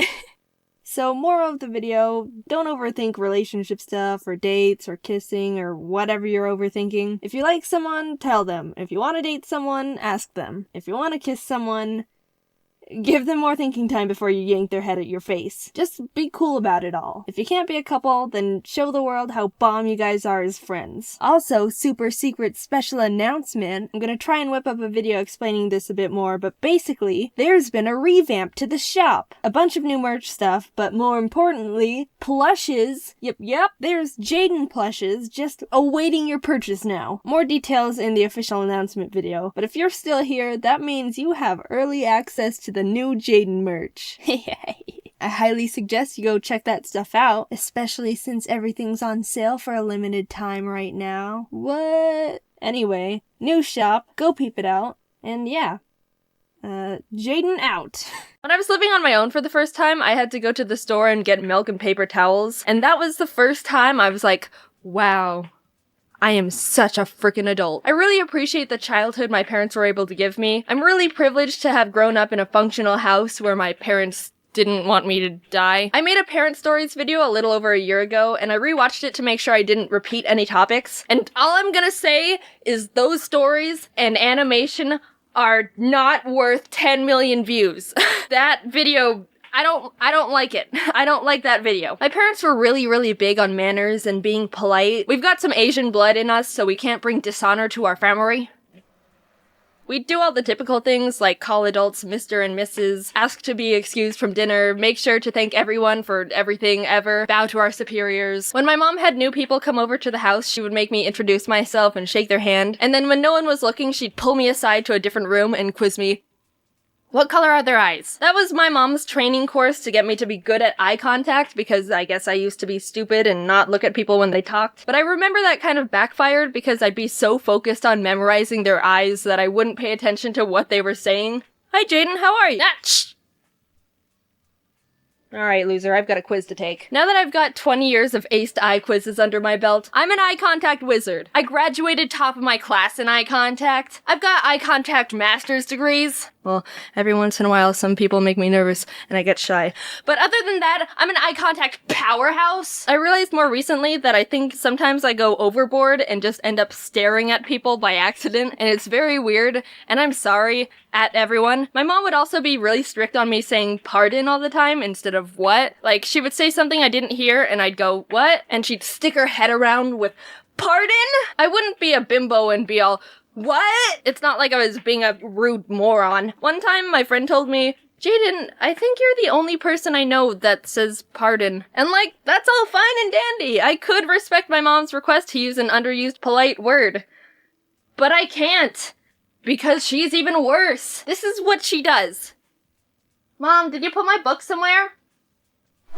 Objectively speaking, a what is exponentially better than a Huh? I started mocking her whenever she did it, and then she gradually stopped bothering me about saying pardon. Also, I realized I never told you that I had a lisp as a kid. My parents meme on me about it all the time, and a running joke in the family came from when I used to be babysat by my mom's friend, who's Italian, which means she'd talk like this and have her house full of a spaghetti, and oh mamma mia. I'm only half joking. She's very Italian. Yahoo! She would make pasta for me all the time, and whenever she would ask what I wanted for lunch, I would pathetically go, pasta with no sauce! I wanted pasta with no sauce. And now, if my family would be having pasta for dinner, someone would end up going,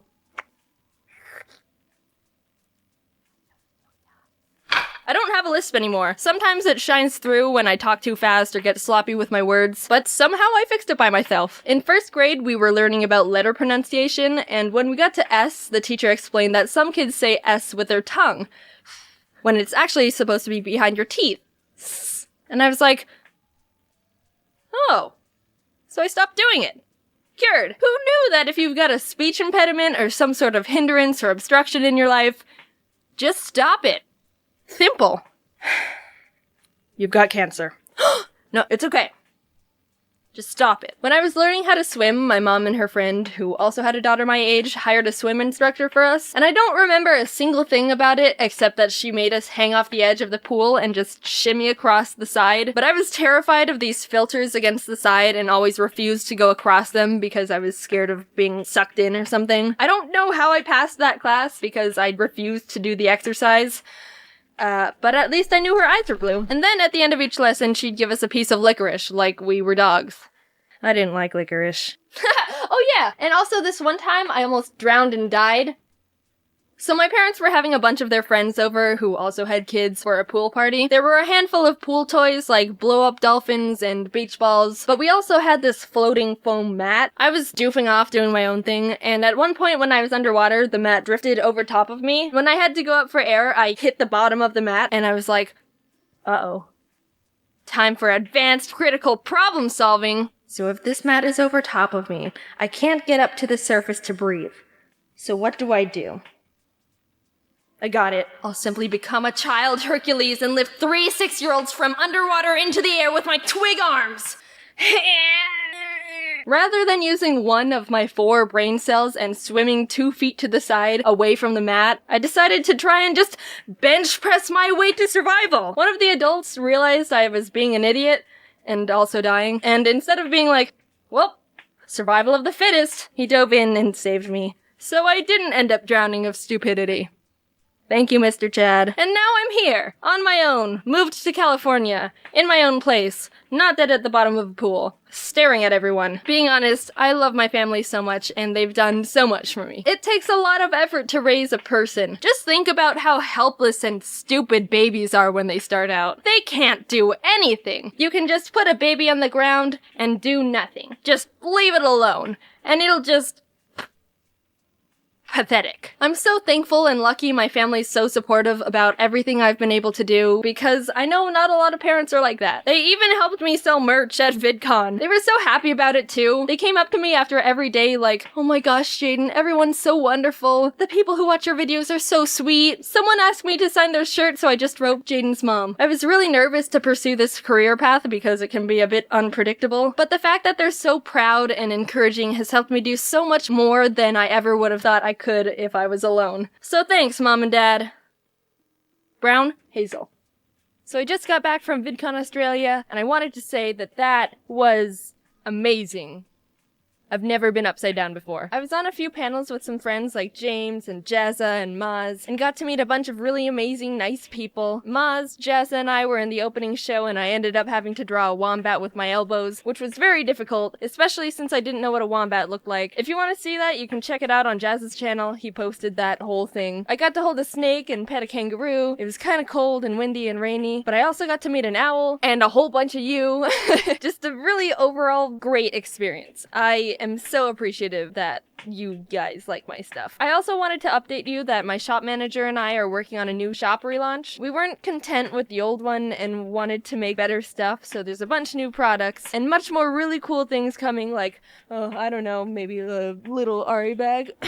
I don't know. Oh, geez. Link is in the description if you want to check it out. Thanks for watching. I really mean it. I'm excited to start pushing for more video improvements and just get a bunch of really cool stuff done. Okay, it's getting really hot in this closet. See you later. Bye. Thanks for everything. I love you.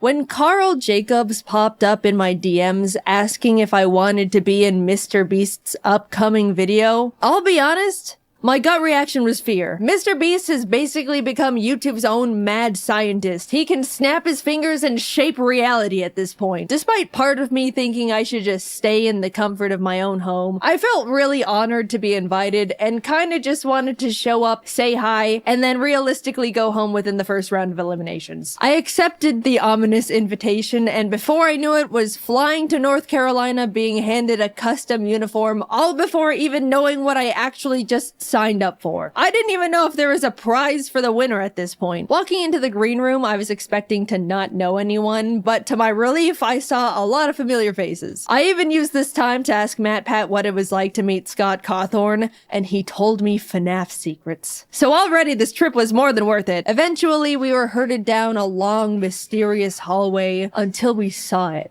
The Mr. Beast cube. After everyone was filed inside, we were told the last person to leave the cube would be deemed the winner. And also win $1 million for their subscribers. This is for $1 million? The challenge began. Immediately, people started jumping in the giant pile of real money that was inside, throwing handfuls of bills in the air, laughing, mingling. To pass the time, James and I drew our cartoon characters out of dollar bills on the floor. The staff came in and ended up giving everyone their own personal vlog camera to document their POV of the challenge. And I think I genuinely was the only person who didn't record a single second of footage on that thing. I just thought, I'm not going to use this footage because I'm not going to make a video out of it, and they're going to have plenty of other people's footage to use. In hindsight, maybe it would have been a good idea to record something, just in case. I don't know, maybe the Mr. Beast team would end up actually wanting to use some of my footage. Who's to say? After maybe an hour or two, Jimmy came out for the first bonus challenge. A single free throw. Miss and you're eliminated, but make it, and not only do you get to come back into the cube, you also win a Cybertruck for one of your subscribers. They had 50 people's subscribers just in a room waiting for something to happen. I'll be honest, when Jimmy explained the extra credit challenge, I was like, hell no, I'm not going up to miss a free throw and leave immediately after nothing's happened yet. If my subscriber back there knew what was going on, they 100% would have understood they weren't getting called up for nothing. If I remember correctly, maybe 2 people ended up making their baskets and 3 people were eliminated. I could be wrong. I don't remember because I didn't vlog it. While chatting with friends, Ludwig walked up and asked if I wanted to do a dice bet. With nothing else to do, I agreed. And to no one's surprise, I lost. And an evil expression washed over Ludwig's face. Alright, since you lost, I want you to walk up to Kai Sanat and introduce yourself with, "Hi Kai, I'm Jaiden. So which of my videos have you seen?" Maybe I should have just missed a free throw. "Hey Kai, there's someone I want you to meet." "Hey man, I'm Jaiden. Nice to meet you. So, which of my videos have you seen?" Excuse me? Holy shit, I'm gonna kill myself. "Oh, so which of my videos have you seen?"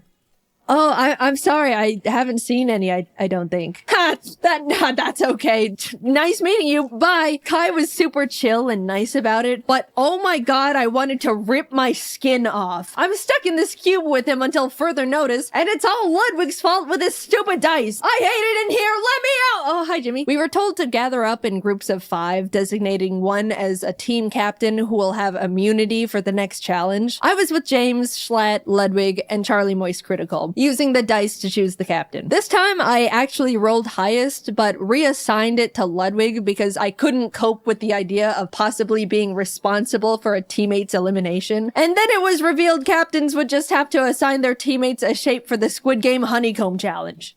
Okay, Well, I definitely overthought that one. I had triangle, James got circle, Charlie was star, and Schlatt unfortunately got umbrella. The 10-minute timer began, and everyone started deploying various different strategies to get their cookie shape out. Charlie used a new technique called huck as much spit as you can into the tin to dissolve it all. It was really gross. He ended up filling the tin almost to the top with spit. By the end, 2 people with stars were eliminated, and not a single umbrella made it through.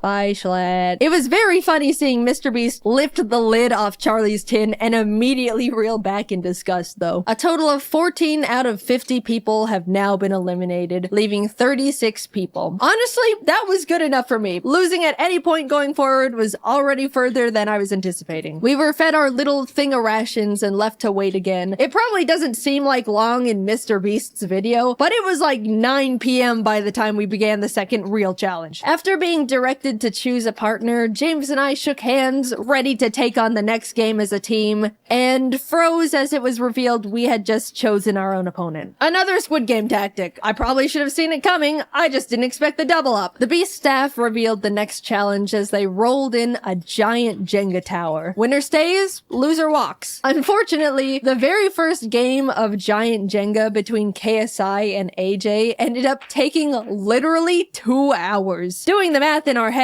we all kind of figured we probably didn't have the time to play Jenga for the next 30 hours. But just as AJ won, KSI hoisted him over his shoulders and ran out of the cube. No! Huge drama! Everyone was freaking out. AJ was stunned. No one knew what to do. Was that legal? Can you just carry people out of the cube? Jimmy had everyone take a vote, and pretty much everyone opted to bring AJ back in. Yes, out of the kindness of our hearts, but also out of fear of being manhandled. So since giant Jenga was a bust, production ended up scrambling to try and find like 12 sets of normal Jenga at midnight in North Carolina. A feat that seems impossible, but I feel like Jimmy could just call up the president of Jenga and have it all delivered via helicopter within 30 minutes. It took a bit, but the slightly larger than normal, yet still reasonably sized Jenga towers were all set up. As our game was going on, James and I ended up making a pact that whoever was eliminated would relay to the outside world that the other was okay, because we didn't have our phones, by the way. Our friends only knew we were in the Mr. Beast cube and haven't responded for 14 hours. Our game of Jenga was pretty intense. Eventually it got to the point where as I was watching James pull out a final piece, I realized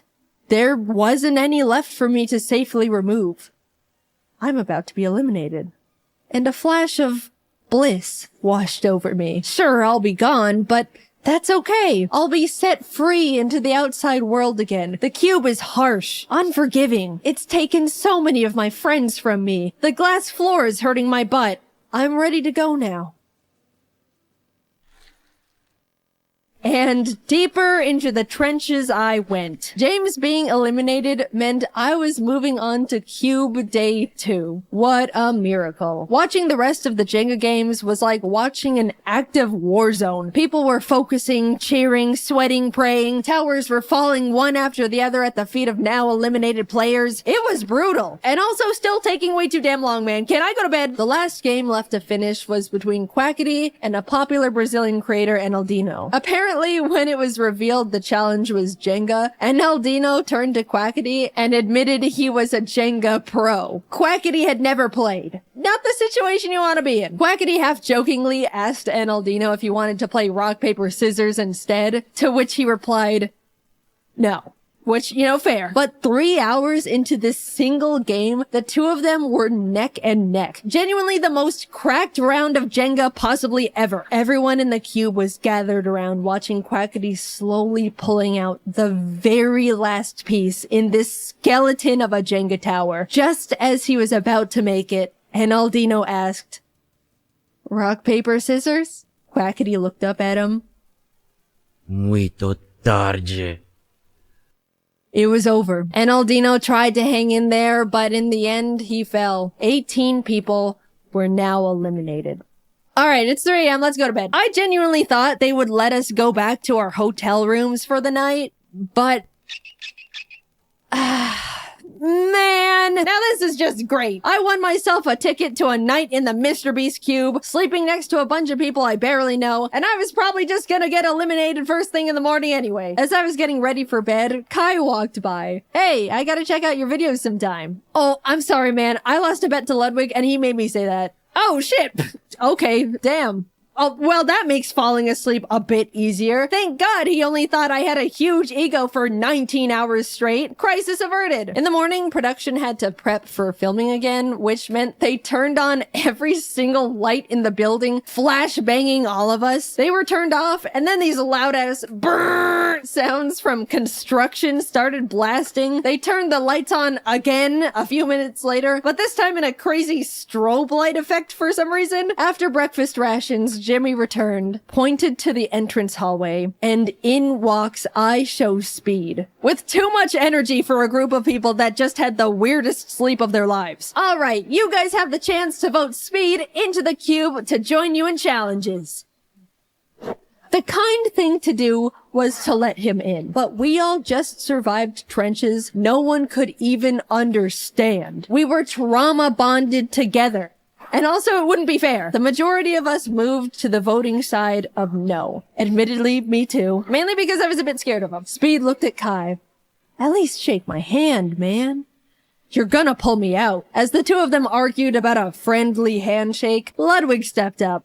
I'll shake your hand, Speed. His hand now extended to Ludwig. The moment their hands touched, Speed started yanking Ludwig towards the outside world. We all started screaming and panicking. We couldn't lose one of our cute brothers like this. Ludwig was holding onto the support beam for dear life. Some of the guys managed to pull him back in, and as Speed walked out, unable to take any souls with him, he exclaimed, "This ain't the last time you're gonna see me, and I remember all y'all's faces." Alright, let's get started. Challenge 3 was steal or no steal. Basically a modified version of deal or no deal. Some cases have the word safe in them, others say eliminated. One person looks inside a selected case, and the other decides whether they want to steal it or no steal it. And also Howie Mandel was there. Hi Howie, big fan. People started getting eliminated one by one, others securing safety. Eventually, Ludwig was up at the podium asking if anyone wanted to volunteer to go up. At this point, the ratio of safe cases was very high, 60% in favor of safe. Figuring the odds would just get messier from there, I volunteered. Ludwig looked inside his chosen case, looked up, and told me it was safe. I knew mathematically I should steal the case, but I've been burned by math before. As I started hesitantly saying I was gonna steal, Mr. Beast suddenly burst out saying Ludwig's heart rate was spiking. By the way, he was wearing a heart rate monitor, which made me scared it was actually an elimination case, and he was excited at the idea of avoiding going home. So last minute, I decided to let him keep the case. It was the safest play. If it said eliminated, then good, I dodged a bullet. If it was safe, then at least I'm not actually eliminated yet. I just have to play again.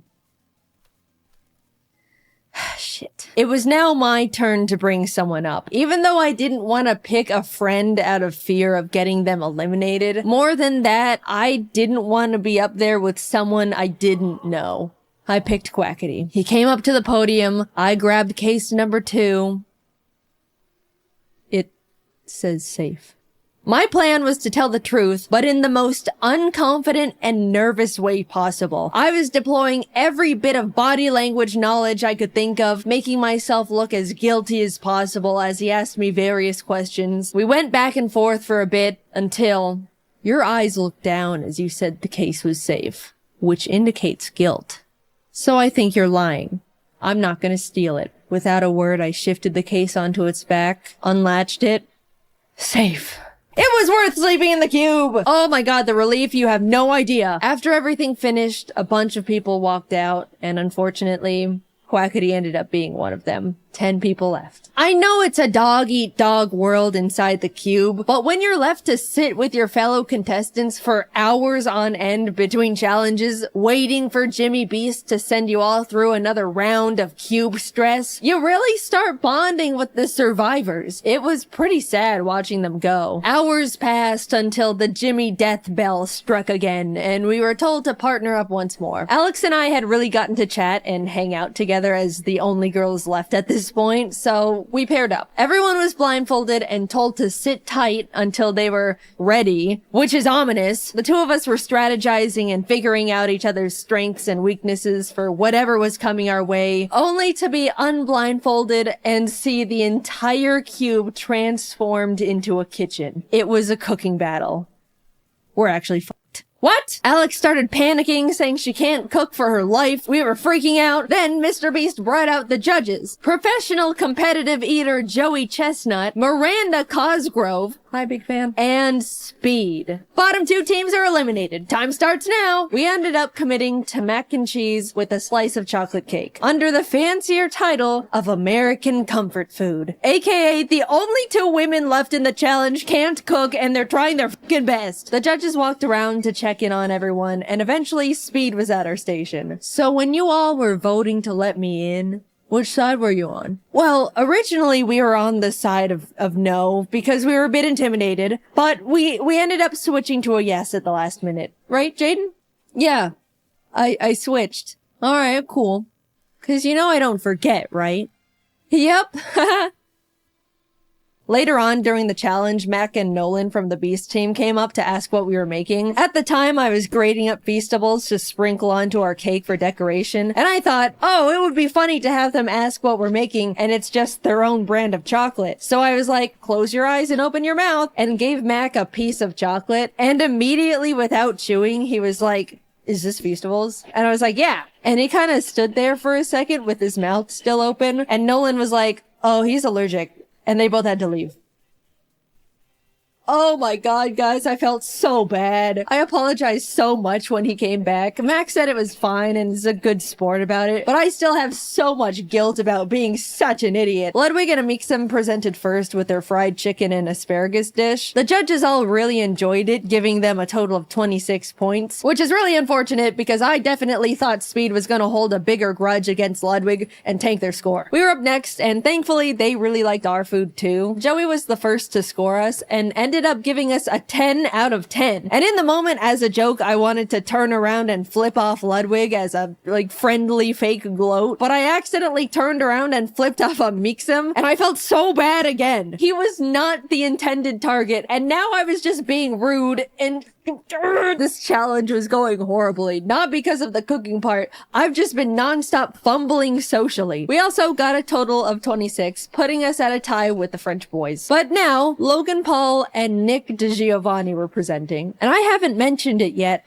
but Nick is actually a goddamn chef. They even gave us all his own cookbooks as a helpful tip for the challenge, which is just a knife twist in my opinion. So yeah, they knocked it out of the park, got a 29. The judges were licking their plates. After them was Kai and AJ, who had a great presentation, but their food, not so much. They got a 16. After eating, Speed got up and started smashing the plates on the ground, and Logan Paul saw this and got really excited because he wanted to smash plates too. Without thinking, he ran out to join Speed, and we all shouted at him in panic. Confused at the sudden change in the air, Logan looked back at us before realizing he left the cube. To this day, none of us are truly sure if he did it for, the content or it was a genuine accident. In his defense, the set was so cosmetically different that it really did feel like we weren't in the cube anymore. Either way, he content created too close to the sun, and even though he had a guaranteed spot in the finals, he was eliminated. The last team of Rubius and Spriter went up with their Spanish tortilla, but turns out Spriter is a huge fan of Speed, so he made a special Thai dessert just for him that the other judges weren't allowed to eat, which is honestly hilarious. We all held our breath as the judges flipped through their scores. 22. Alex and I made it to the finals. I never in my life thought I was gonna be getting this far, and suddenly realized I need to actually think about what I would do if I won. I went into this thing not even knowing if there was a prize at all, and was now facing the reality that I could win the whole thing. Hours passed as the five of us sat together in the cube until Mr. Beast emerged for the final time. Someone was about to win $1 million for their subscribers, and it all came down to this last challenge. Honestly, among the group, there wasn't a single person I thought didn't deserve to win. Everyone left were good people who all wanted to do something really positive with the money. It was great getting to know them all over the course of 2 cube days, and I was really proud to be standing next to them in the finals. 5 briefcases were piled in the center, one for each finalist. We were to each take one, peek inside our chosen case, and within the next 10 minutes, discuss who to vote out. If you're voted out and your briefcase is empty, you're eliminated. But if you're voted out and your case has the $1 million inside, you win instantly. It was basically like Reverse Among Us. The first round started, we all grabbed a case, peeked inside. Holy shit, I grabbed the $1 million case round 1. I started shaking. I didn't know what strategy to use. I didn't know how to make myself look like I should be voted out. And during the discussion time, it definitely showed because I was really quiet and nervous the whole time. The 10-minute discussion wrapped up. We all unanimously wrote our votes down, and it fell into a tie between voting out Ludwig and somehow me.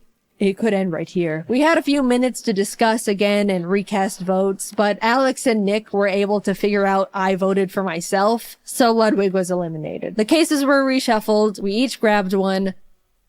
I pulled it again. In that moment, I froze. Since I was in the hot seat last round, I was probably gonna fly pretty under the radar this time. Someone else is gonna be voted out, and I statistically will not see this case ever again. If I'm not voted out here, I basically lose. The second round began, and it was pretty much a blur from there. I was trying to talk more because being quiet last round got me found out, but was still flying too under the radar. Amidst trying to keep up with the conversation, strategize, and hold myself together, I couldn't find my win con. But with a few minutes left, Amixem said something that I think shifted the entire game.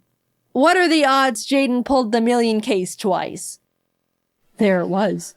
Gambler's fallacy, save me. Save me, gambler's fallacy. I couldn't mess this up. I don't know what to say to that one. Everyone's attention was now on me, and I could tell they were all thinking about what was just thrown into the ring. We all looked down at our papers. I wrote my name as quietly as possible, worrying the sound of the letters were gonna out me. Jimmy read them all out. Jaiden. Alex. Jaiden. Jaiden. They voted me out. I slowly walked to the middle of the podium with my briefcase. In that moment, I was the only one who knew what had just happened. Everyone leaned in as I unlatched the case and revealed the $1 million. I won!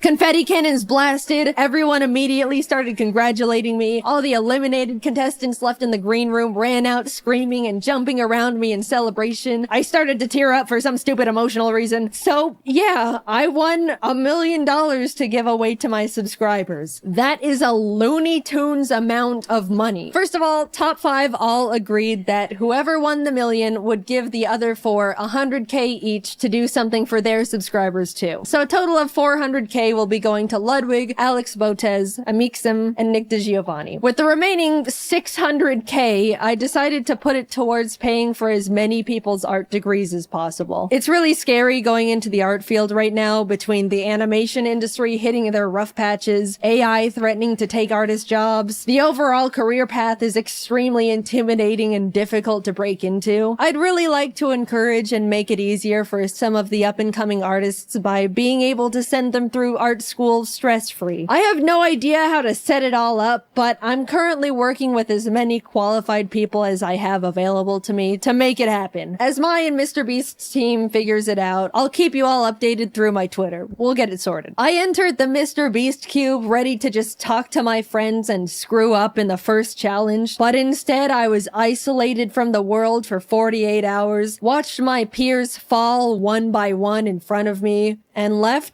with $1 million for my subscribers. Thank you, Carl, for inviting me. Thank you to all my friends who made the cube so much more enjoyable. Thank you, Mr. Beast, for creating this incredible opportunity I can now use to support artists. Despite being put through cube trenches, I had a really great time. And of course, huge thanks to the Beast crew for making it all happen. It was something I'll never forget or experience ever again. Hopefully. If you're an artist currently enrolled in art school and are hoping to have some of your tuition paid for with the cube winnings, you can now apply through the form I'll have linked in the description and the comments of this video. The form will be available for a week starting the day this video is uploaded, so be sure to check the calendar and apply before it's closed. I assume there's gonna be a huge amount of applications we have to go through, so expect a few months wait before we announce the winners. Thank you for your patience. I'm not sure how many people we can financially help out because everyone's tuition will be vastly different, but I'm looking forward to going through your portfolios and hearing your stories. Thanks for watching, and thank you to my team for dropping everything to work on this sudden video jump scare. Alright, until next time, bye-bye. You guys know Gabe the dog, right? Well, he died just recently. Rest in tranquility, sweet puppers. Your Borks will forever echo in our hearts. I wish his family the best. It's always heartbreaking to hear when people lose their pets. All animals want is love and happy, and it's just so sad because you feel for the people who took such great care of them and loved them, and they had an unbreakable bond, and I'm an animal lover. I can't help myself. Alright, calm down. I'm trying to record. Stop. You're messing up the recording. Calm down! When I heard the sad news about Gabe, it reminded me of my old childhood dogs, and I thought I could tell you some stories because they're a bit insane. I'm surprised I haven't told them sooner, to be honest. I had 2 dogs growing up. The first one was a Shetland sheepdog, Keisha. Quick fact, growing up I didn't know what the breed was called, so I just said Keisha dog, and that's what I still call them to this day. I don't have too many memories of Keisha because my parents got her before I was born, and I was too young to remember very much from the few years we coexisted, but my mom and dad have told me stories of us, including the one I'm about to share with you. Setting the timeline here, I was really young, 3 years old. I don't have memory of this, but my parents have told me about it many times. So my mom and dad decided that we should all take a nice walk around the neighborhood with Keisha. I was apparently very excited about this and was wanting to go out right at that moment. They told me to slow my roll and wait a bit because they needed to get ready, and we would go out later. But Jaiden thought, nah, I'm going now. So I took Keisha and left the house on my own without telling my parents I was leaving. There was now an unsupervised 3-year-old wandering down the street, walking a dog. I can't even imagine what that could have looked like. I don't know how far down the road I got, but by some crazy coincidence, a police cruiser just so happened to be driving by and spotted me. As it started approaching, I guess I was like, shoot, they're after me! Abort! Abort! And before they could ask me any questions, I start booking it back to the house. It was around that time my parents realized I left and were getting ready to go out and find me, and they come out to the front to see their frickin' child, dog leash in hand, hightailing it from this police cruiser that's following me down the neighborhood. Everything was fine. I was fine. The dog was fine. But now you know about the one time I was chased by the police. Keisha was a great dog, as I was told. She was gentle with me as a baby and was like my own fluffy bodyguard / babysitter. But she passed away before I was old enough to really remember her. I've always loved animals my entire life and would beg my parents to let us get another dog. Years and years of nagging and just, please, Mom, I promise I'll take good care of it, and I'll feed it, and I'll water it, and give it sunshine, and everything a dog needs to grow into a big, strong doggo, please! And on my 7th birthday, my dad went behind my mom's back and got me a dog without telling her. Now, okay, we went to look at dogs before as a group, but it was never an official decision we'd get one. So here's the story of when we got our new dog. My dad went to the place to pick him up. We got him from a dog rescue, which is a recommended place to get animals because you save a life and all that. Try to look into rescues and adoptions over breeders, just a tip I thought I just mentioned. And when he was holding the dog, getting ready to take him home, the dog started peeing on him. Obviously, my dad didn't want that, so he tried to hold him away from his body, but that made the dog nervous, and he turned around and bit my dad's hand. Not wanting to drop the dog on the floor, he tried to shift him over to the other hand, but he bit that one too! My dad came home with pee on his shirt, 2 bleeding thumbs, and a dog. I named him Scruffy. Scruffy was a weird little dog. Havanese breed, if you're wondering. He hated my dad and loved my mom, who was, ironically, the only one who didn't want him. He would follow her everywhere, and when she was at work, he'd sit in the living room and do nothing but wait for her to get back. We always joked that he was just a cat in a dog's body. Come here, Scruffy! Come here! Come here, Scruffy!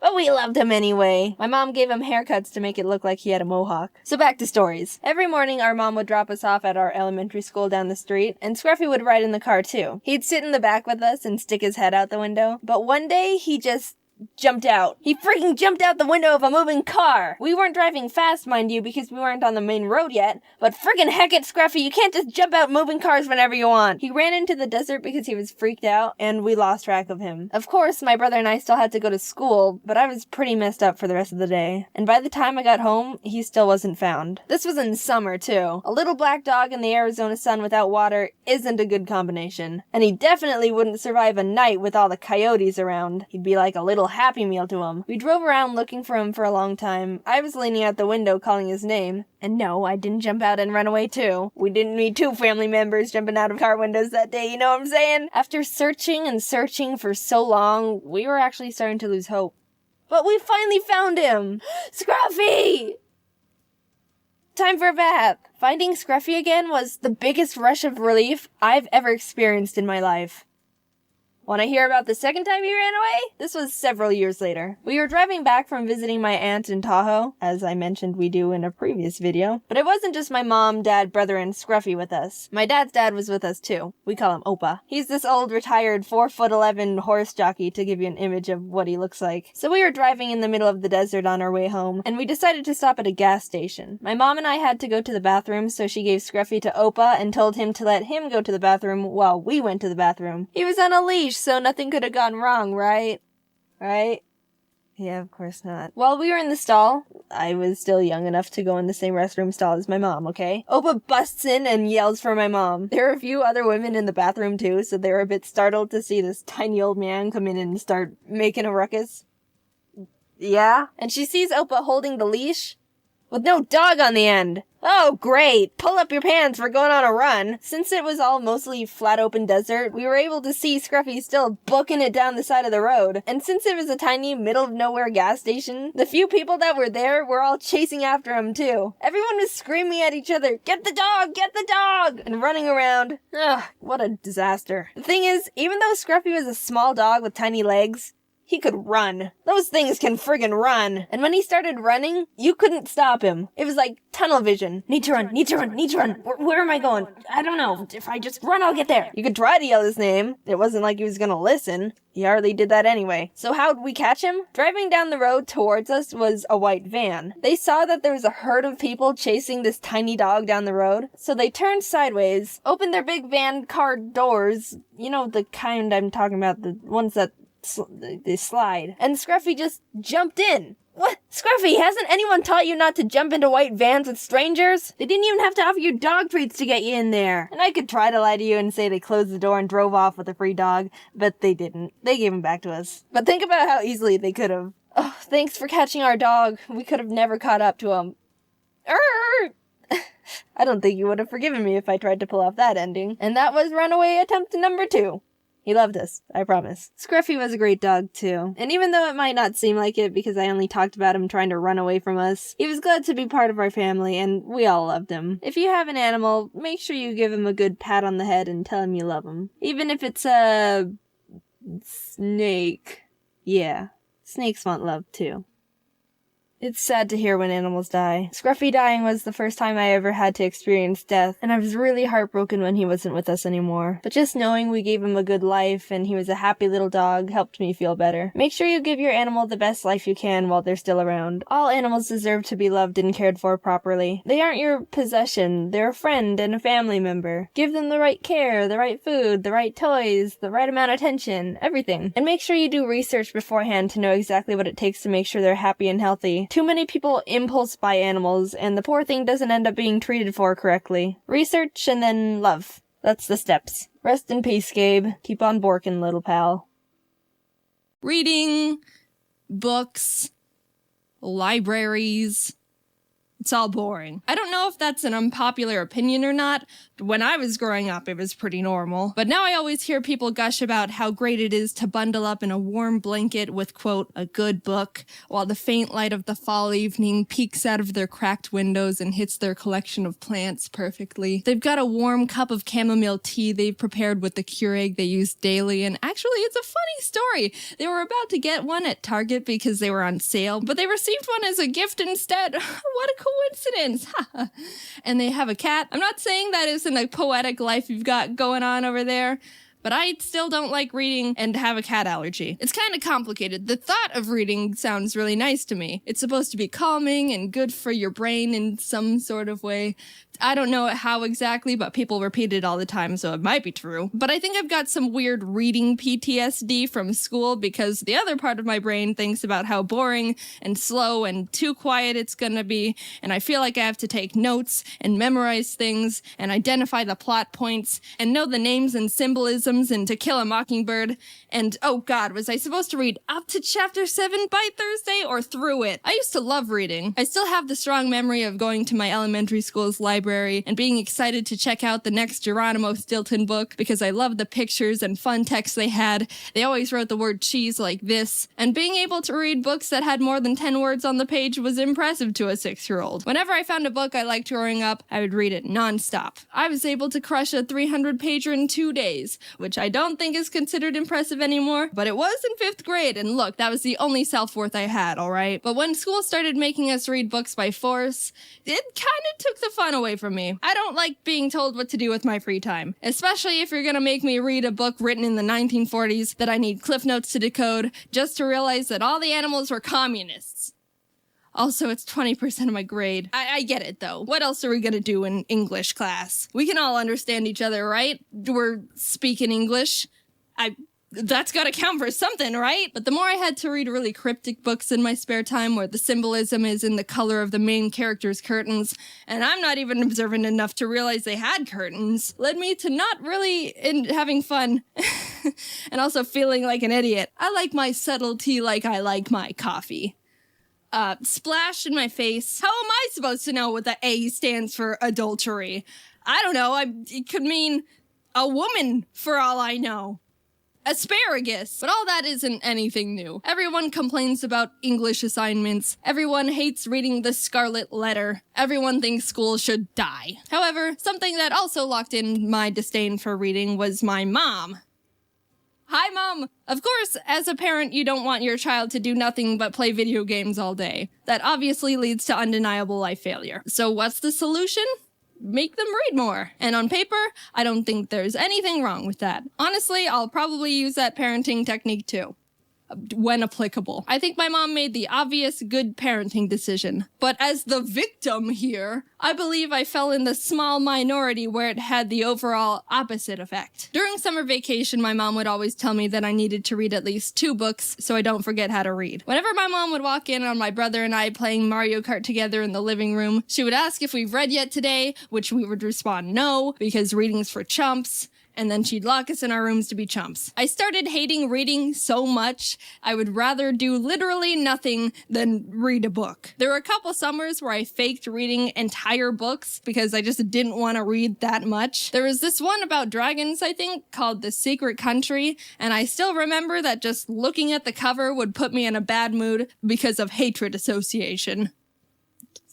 Screw your secret country. When I was being forced to read, I would sit angrily on my bed, open the book, move the bookmark a reasonable amount forward to make it look like I read, and then just sit there for 30 minutes staring at it. It was boring, and I don't know what was wrong with me. I could have had at least a decent time if I just tried to read the dang book, but I guess it turned into a dignity thing. Actually, the ironic part is maybe a year or so later I decided to restart the same book and give it another shot on my own terms, and I finished it in 2 days. It was pretty good. I did it again with another book called Molly Moon and the Morphing Mystery. It's like the 5th book in this Molly Moon series. It's been a while, so I don't really remember the story, but it's about this orphan who can hypnotize people and has a pug. Anyway, it's funky because I actually read the first few books of the series on my own and remember really liking them. I would read them any chance I got, but as soon as I was forced to read this one, I just decided I'd rather literally waste my time and sit alone rebelling against reasonable parenting. But this time I never went back to read it. I think that might have been the point of no return for me. I think the association of reading as a necessity or some sort of punishment has deep-rooted itself in me, and now I just feel like reading isn't fun or I'm in trouble for something even though I live alone. I've tried listening to audiobooks, but honestly, they make me feel really lonely. I don't know why. It might be the lack of visuals. I like pictures. and also no one else is around. It's the same with music. I've never been a big music person, so whenever I try to sit down and do something while listening to music, it somehow enhances this feeling of being alone and like time is going by slower, which makes me uncomfortable. So I always have either YouTube videos or more recently Twitch streams in the background. I'm still not super used to Twitch yet, but I like Ryukar's stuff. He plays Mario Maker. Sometimes I wish I read more. It might be good for me to slow down instead of always consuming fast-paced content on the internet, but on the other hand, I think it's just a preference I have that's been cemented with bad association. If you like reading, I think that's really great. I've got a lot of friends who like reading, and it's cool that you've got a really nice hobby you can fall back on to de-stress, or however you people feel while staring at words all day. I was gonna say you should recommend a good book I should give a try, but I took a second to think about if I would actually try to read any suggestions, and being real with myself, the answer is no. So, enjoy that chamomile tea. Hey, how's everyone doing? At home, I suppose? I'm lucky that I work from home and rarely leave the house, so quarantine isn't hitting me too hard. But to those of you who are outside people needing suggestions, may I suggest watching all of my videos in an infinite loop until we can leave our houses? Or Animal Crossing? I actually recommend that one more. Any mutuals who are playing, send me your friend code because I want to add you. I've been doing this thing where before I open up the game, I'll look at my friend list and see how many people online are playing Animal Crossing. Normally it's 100%. Anyway, however you're keeping yourself busy during quarantine, I hope you're doing well, and thanks for watching my video. Bye.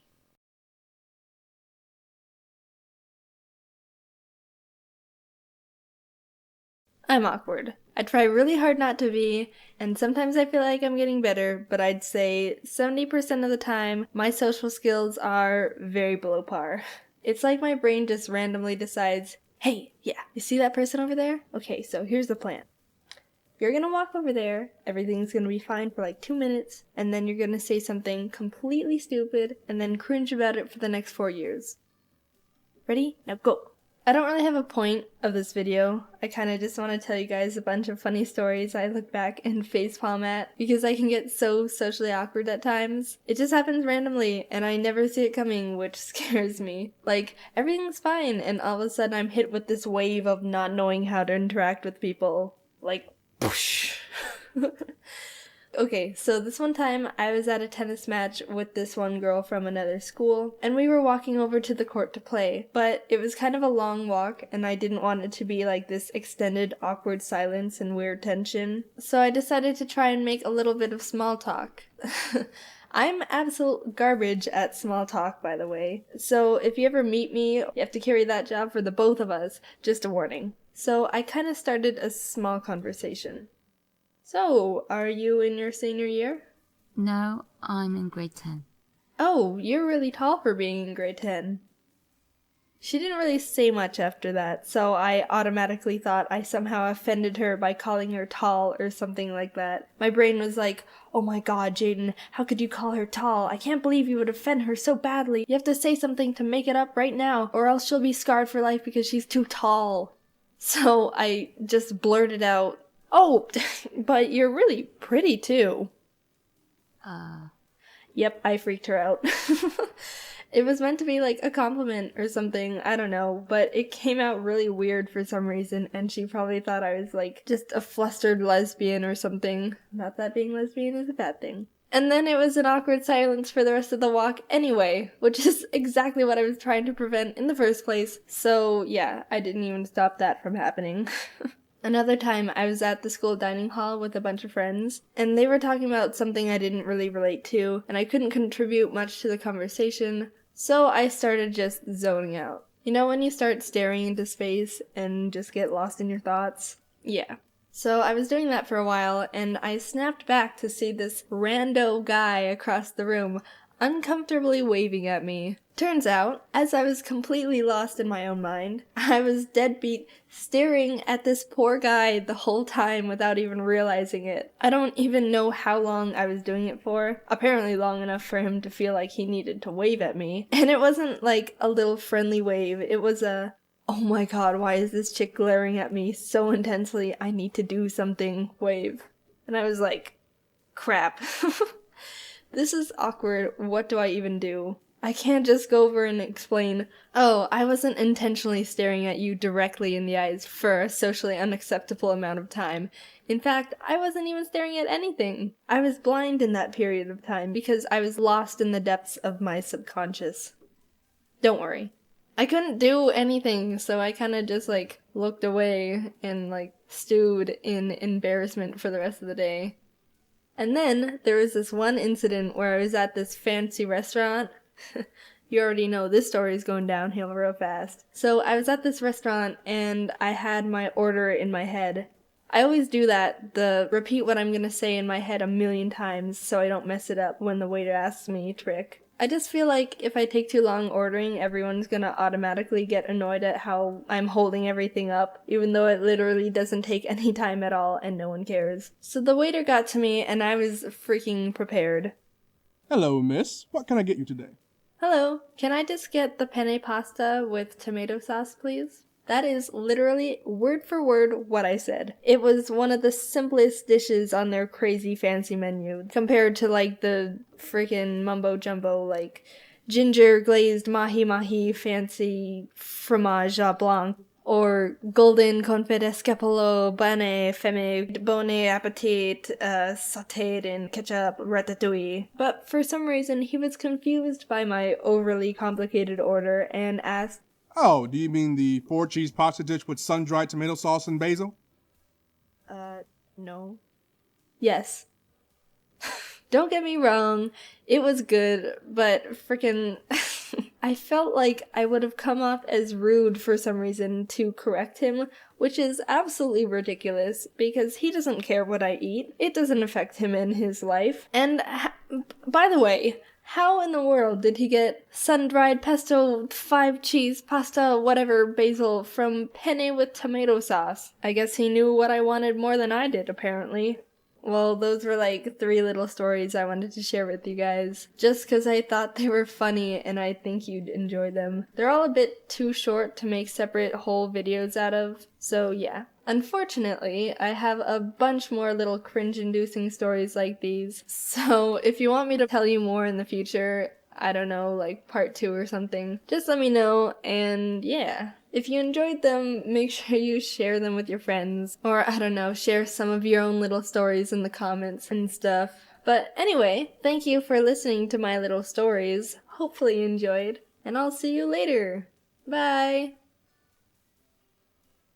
Oh, do you mean the 4-cheese pasta dish with sun-dried tomato sauce and basil? Oh, do you mean the 4-cheese pasta dish with sun-dried tomato sauce, basil, oregano, deep-fried with gluten-free spinach, sautéed with cranberry oil with 19 different kinds of peppers, and filtered through the Kool-Aid Man, and then leaves you right in the middle of dinner?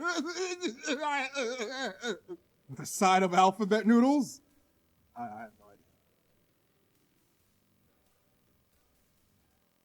We all know those people, the few dim bulbs of the group. Now, they don't necessarily have to be called stupid, but their actions just make you go, ugh. Now, I'm fine with people not using the full extent of their brain cells to do things, but when their stupidity starts affecting me, then we're gonna start having some problems. The rule disregarder. Someone who either doesn't listen to rules or flat out ignores them. I had a class with this one person. I'm just gonna keep his identity a secret. I don't know what was wrong with him. He did lots of questionable things that made the class just shake their head. One time he asked the teacher if he could use a pen to fill out a bubble test. And if you don't understand how bubble tests work, normally you get a bubble sheet, fill out a multiple choice test corresponding to the letters on the test, and the teacher gives the filled out forms to this machine and it grades the test a lot faster than the teacher can. But the machine only works when you fill it out with a number 2 pencil. Maybe the guy didn't know how they worked, so I guess it wasn't a bad question. But a few weeks later, when we had another test, it turns out the same guy used, a pen to fill out his test. Really, guy? Really? And as the teacher was yelling at him for being so ignorant, it was noticed that he didn't even put his name on the test either. The advice ignore. When you give advice to someone, they ignore it, and they end up in this huge, problematic situation that you predicted perfectly and they could have avoided if they just took your advice from the beginning. Tori, do you think I should date Aaron or Jet? Aaron has had at least 24 girlfriends and he's cheated on all of them. I'd say Jet. Oh my god, girl, wait. Aaron just asked me out to the carnival tonight. I have to go with him. I'll see you later. Oh my god, Tori, Aaron bailed on me for some blonde named Blonde who isn't even hot. You have to come pick me up. Aaron was my only ride home and I'm getting hecka wet in the rain. The non-future planner. Someone who doesn't think of the consequences of their stupid actions before they make them. Once when I was in 4th grade, I was in the school bathroom and as I was walking down the little corridor to go into the stall, some girl randomly started yelling, "I'm gonna kick the door open!" And all of a sudden I heard this loud poof as one of the stall doors flew open at my face. Now luckily, I was a master of karate arts when I was little, so my reflexes were lightning fast, and I was actually able to block the door with my arm instead of my face. And I'm not gonna lie, I was pretty proud of myself because I've never done anything that amazing before. But, I mean, come on. If it wasn't me standing there and instead some, I don't know, poor little kindergartner who couldn't block the door if they tried, there could have been some major issues. I even had a pretty bad bruise on my arm from where I blocked it. Be ignorant.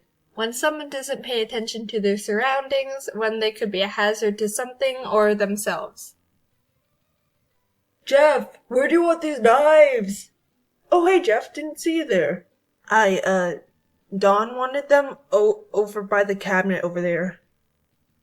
Hey, Dawn! Jeff said you wanted these over there. What? No, they're the knives you wanted. Yeah. You sure? Okay, catch. No? Okay, I'll sprint them over to you. The important detail overlooker. Someone who is told important details and immediately forgets them. Okay, so for the party tomorrow, you said you can bake the cookies? Yep. Do you want a specific kind? Nope. I can eat everything but peanuts, so everything else you want is fine. Hey, glad you could make it. What did you bring? Peanut butter cookies. You want one? They're still warm. Hello?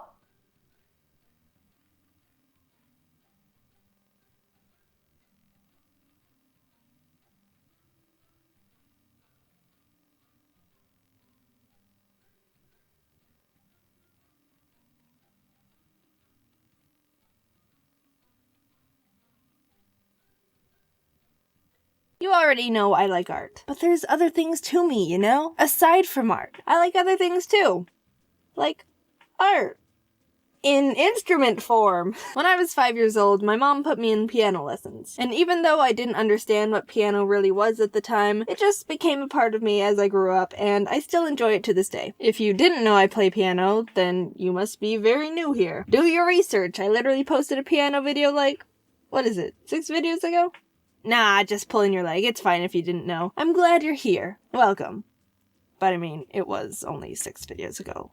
So, I took lessons at this little place down the road. It was quaint and homey, just a really great atmosphere. The owner was this sweet old lady, and she had so much passion for running the place and teaching kids piano. It was great. Until around 8 years later when the place was bought out by another owner. I don't know the exact details, but I'm assuming it was because the place was going downhill a bit and the owner couldn't keep it. So now the little piano place is being run by new people. And they sucked. They literally had no care or respect for the place and only wanted to make money. All the passion was gone and you could feel the life drain out of the poor place every day. They branched out to other lessons, which doesn't seem bad, but there would be electric guitars playing at the same time as violins, and during my private lessons there would be some kid blasting it on the drums a couple rooms down. Nothing worked. There was no synergy.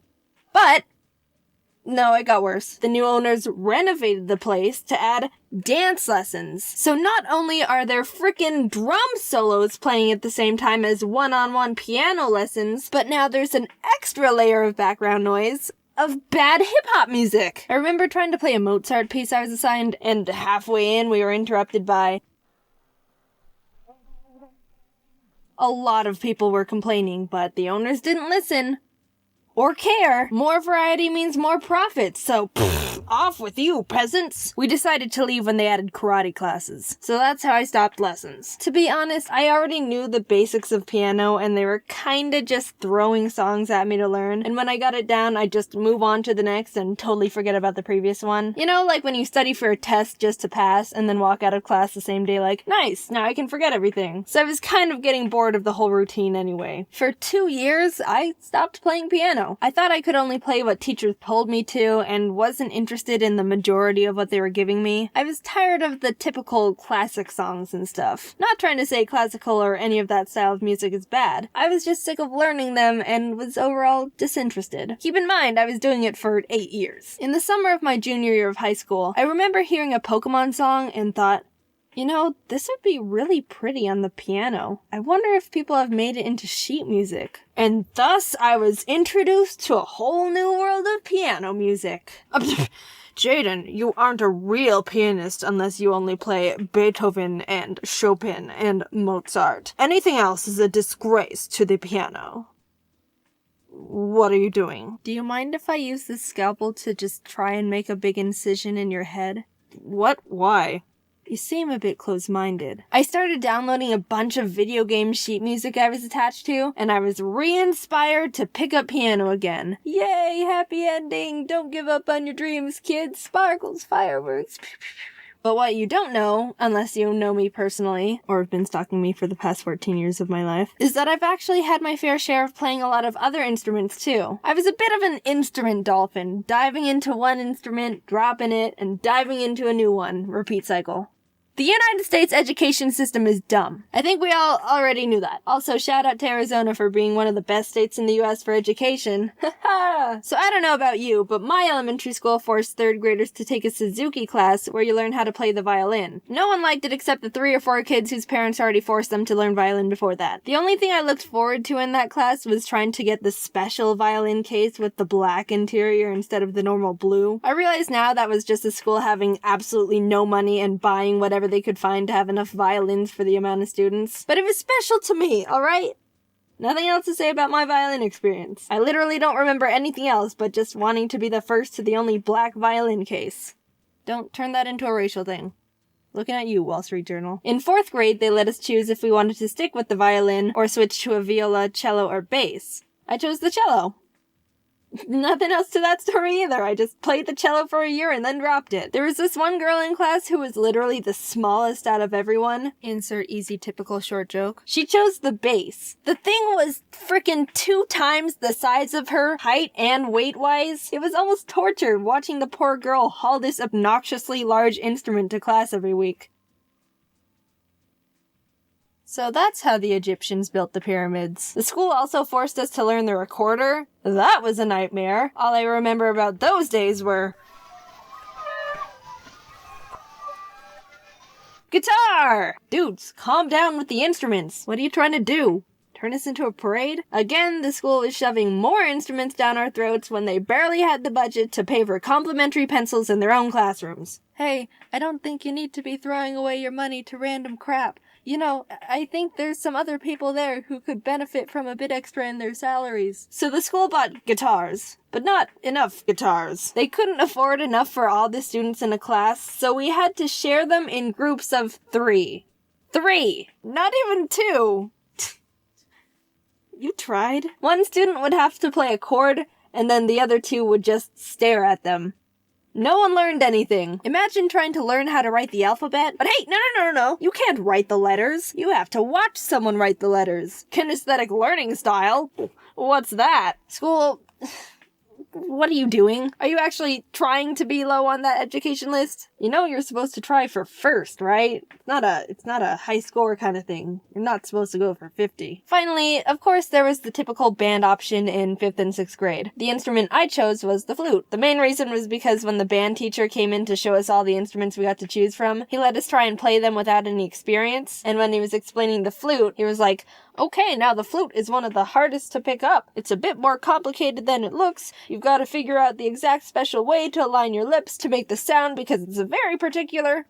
Holy Mother, I am the chosen one. This is a sign from the heavens. Great God, Apollo has destined me to play this flute. Get wrecked, mates! I actually really liked playing the flute. Since I already knew how to read sheet music from my piano lessons, I was already a step above most of the students, and I had fun. But I had to drop it after 6th grade because taking band in junior high didn't fit into my schedule. Instead, I chose to take an art elective. And you know where that led to. Alright, serious business to talk about here. It's actually important. I've noticed a lot of people have been going out of their way to send threats and really horrible messages to other people that, I guess, create similar content to mine. And I just wanted to say, dude, like, stop. I'm getting embarrassed on behalf of what you're doing. These people aren't copying me or anything. They're just having fun making videos. Calm down. They're getting really unmotivated and sad. You're kind of ruining it for everyone. You may not believe it, but what you say and do online does have an impact on people. You have the power to really hurt someone, but at the same time, you also have the power to make someone happier. So I mean, it's your choice if you want to create a good impact or a bad one. Like, I don't really care what you do. I'm not here to be your mom. Freedom of speech and everything.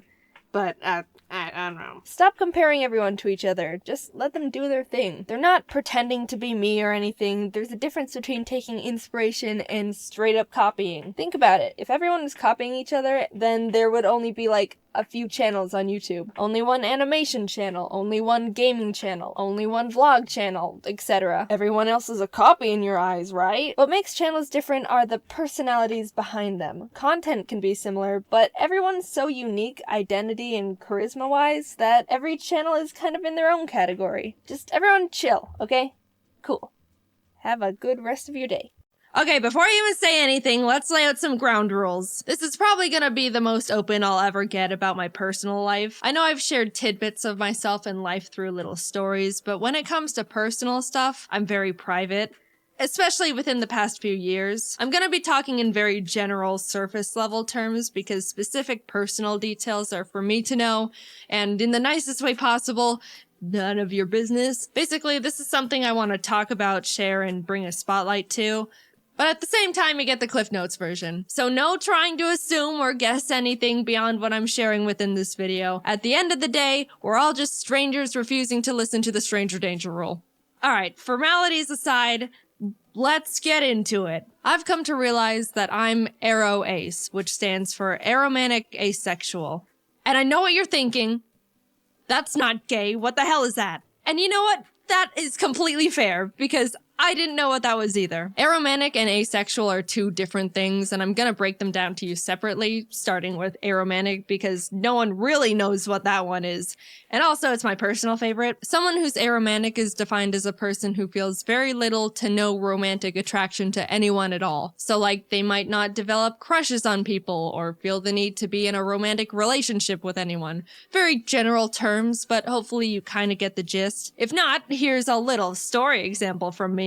Growing up, I never developed crushes on anyone. I remember when I was in 5th grade, kids were talking about their crushes left and right, and it was starting to feel like something I had to experience too, just because I thought that's just what happens. Don't make fun of 9-year-old me, I was a sheep. Anyway, I decided I needed to have a crush because that's just what happens to people. And I very robotically chose this random kid in the class who we can call Pikachu. That's not his name. He didn't mean anything to me and I didn't do anything about this crush. Like, I didn't tell anyone or anything. It was just a headcanon thing for me to feel up to speed and like I was hitting my normal human emotions quota. But it's funny because on Valentine's Day, you know how in elementary school everyone would bring cheesy Walmart Valentine's cards for everyone in the class, and then you'd have a box full of candy and hollow emotions from everyone.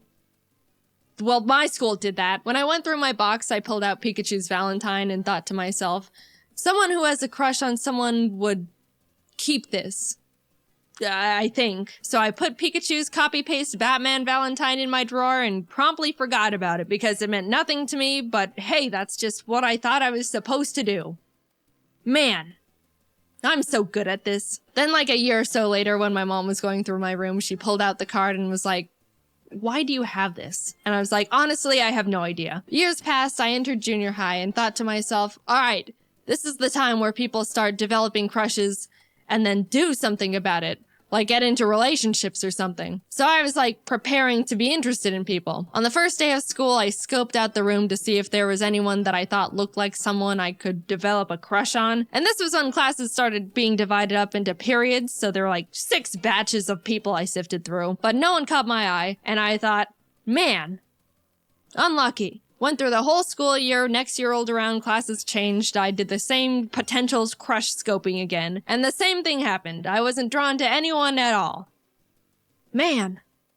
Unlucky again. Every year I thought something would change, especially going into high school when people started actually hitting puberty and were getting conventionally attractive. But my entire school life, grades kindergarten to senior year, which I'm pretty sure is like 13 years, I wasn't interested in a single person throughout any of it. And what's funny was I was thinking, man, what's the deal?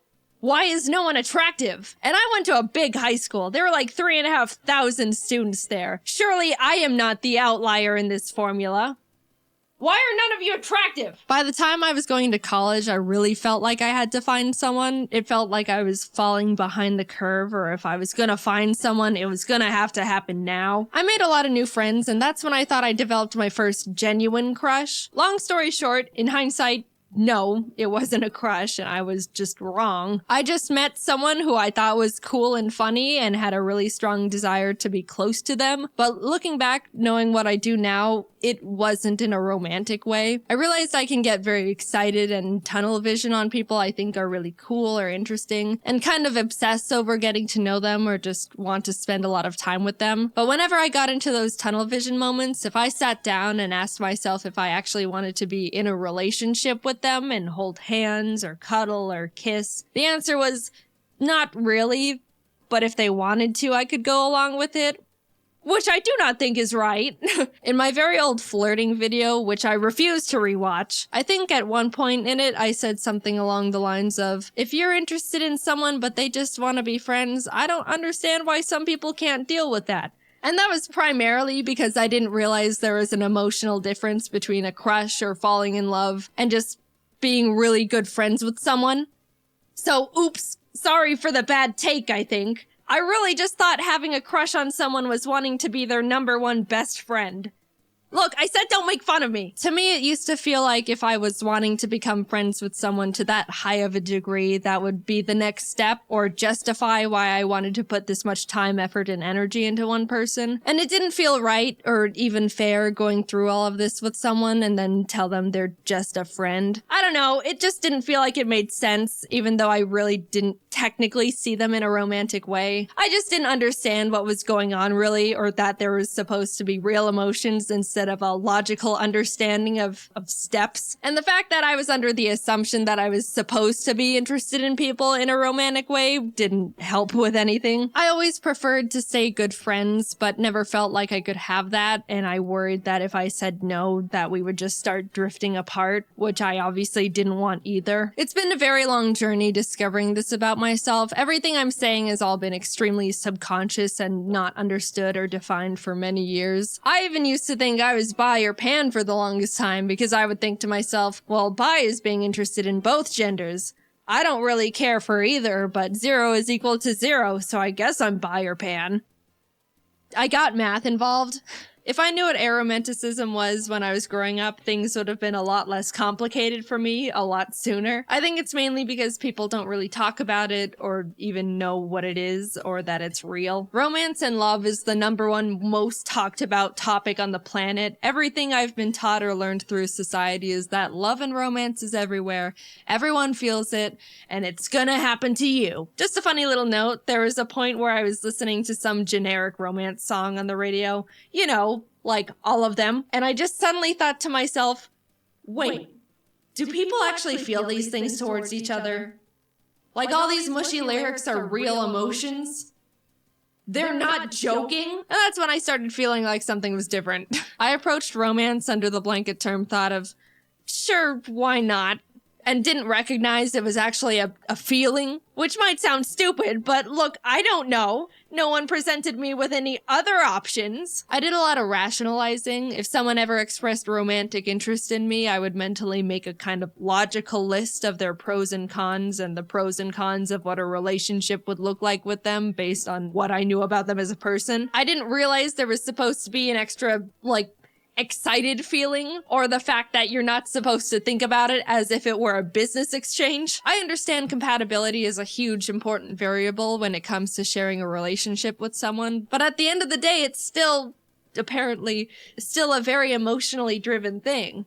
And I literally had to make that discovery and teach it to myself. Now, I'm gonna talk about being asexual very briefly, and I'm gonna preface it with, let's all just be mature about this, alright? We're all pretending to be adults here. I've got my eye on some of you. Behave! Okay, this is definitely treading into uncomfortable personal boundary territory for me, but yeah, I do want to share that I'm asexual too, which is defined as someone who feels little to no intimate attraction to anyone. Look, I know we said we're all adults, but I'm still gonna dance around the vocabulary, alright? Yes, there's a difference between romantic and intimate attraction. Little side note, I will say you can experience romantic attraction to someone but no intimate attraction, or you can experience intimate attraction but no romantic attraction. You can be one and not the other. It's not necessarily a package deal. Most people feel both, and I do not feel either. Anyway, I have never been magnetically attracted to the look or shape of a single person in my entire life, and did not realize it was a real thing until very recently. I'm able to identify when someone looks conventionally attractive, like by textbook definition, but I never realized people are genuinely drawn to people they think are attractive. I didn't know that people could just see someone and be like, wow, they're gorgeous. I would love to get to know that person, or maybe go on a date with them, or whatever else you people do. I didn't think it was real. I thought people were exaggerating or something. I don't know. And I also couldn't believe that some people feel that with multiple people. Or like celebrities, which sounds absolutely exhausting. It ties back to when I was in school, like looking around for people to like. It makes sense now that no one caught my eye because that doesn't happen to me. I was just wasting my time for 13 years. I feel like such a fool. Now, there's an easy assumption to make about asexual people and that they all have zero interest in being intimate with anyone at all, which actually isn't true. Some of them are genuinely turned off by it, and some aren't. Some reasons would be that they just don't mind it, or they want to make their partner happy, or enjoy the emotional closeness of it. There's a million different reasons and a million different people. Am I sharing what kind of a people I am? Nope. And you don't know me personally enough in the slightest to be able to try and parasocially analyze where I stand on that spectrum. I'm just here to say I am this. We are moving on. When I stumbled onto the term aro ace and started realizing I fall into that category, it helped me feel much more confident and sure of myself. I've read a lot about how people say they felt broken or that something was wrong with them. But honestly, I was the complete opposite. Coming from my very biased perspective, I think aro ace is one of, if not the coolest and most confident orientations out there. Not needing a single gram of romantic or intimate validation from anyone is so cool. All you need is yourself to be happy, maybe friends and family too. And birds. The more I came to terms with the fact I'm aro ace, the more empowered and capable I felt.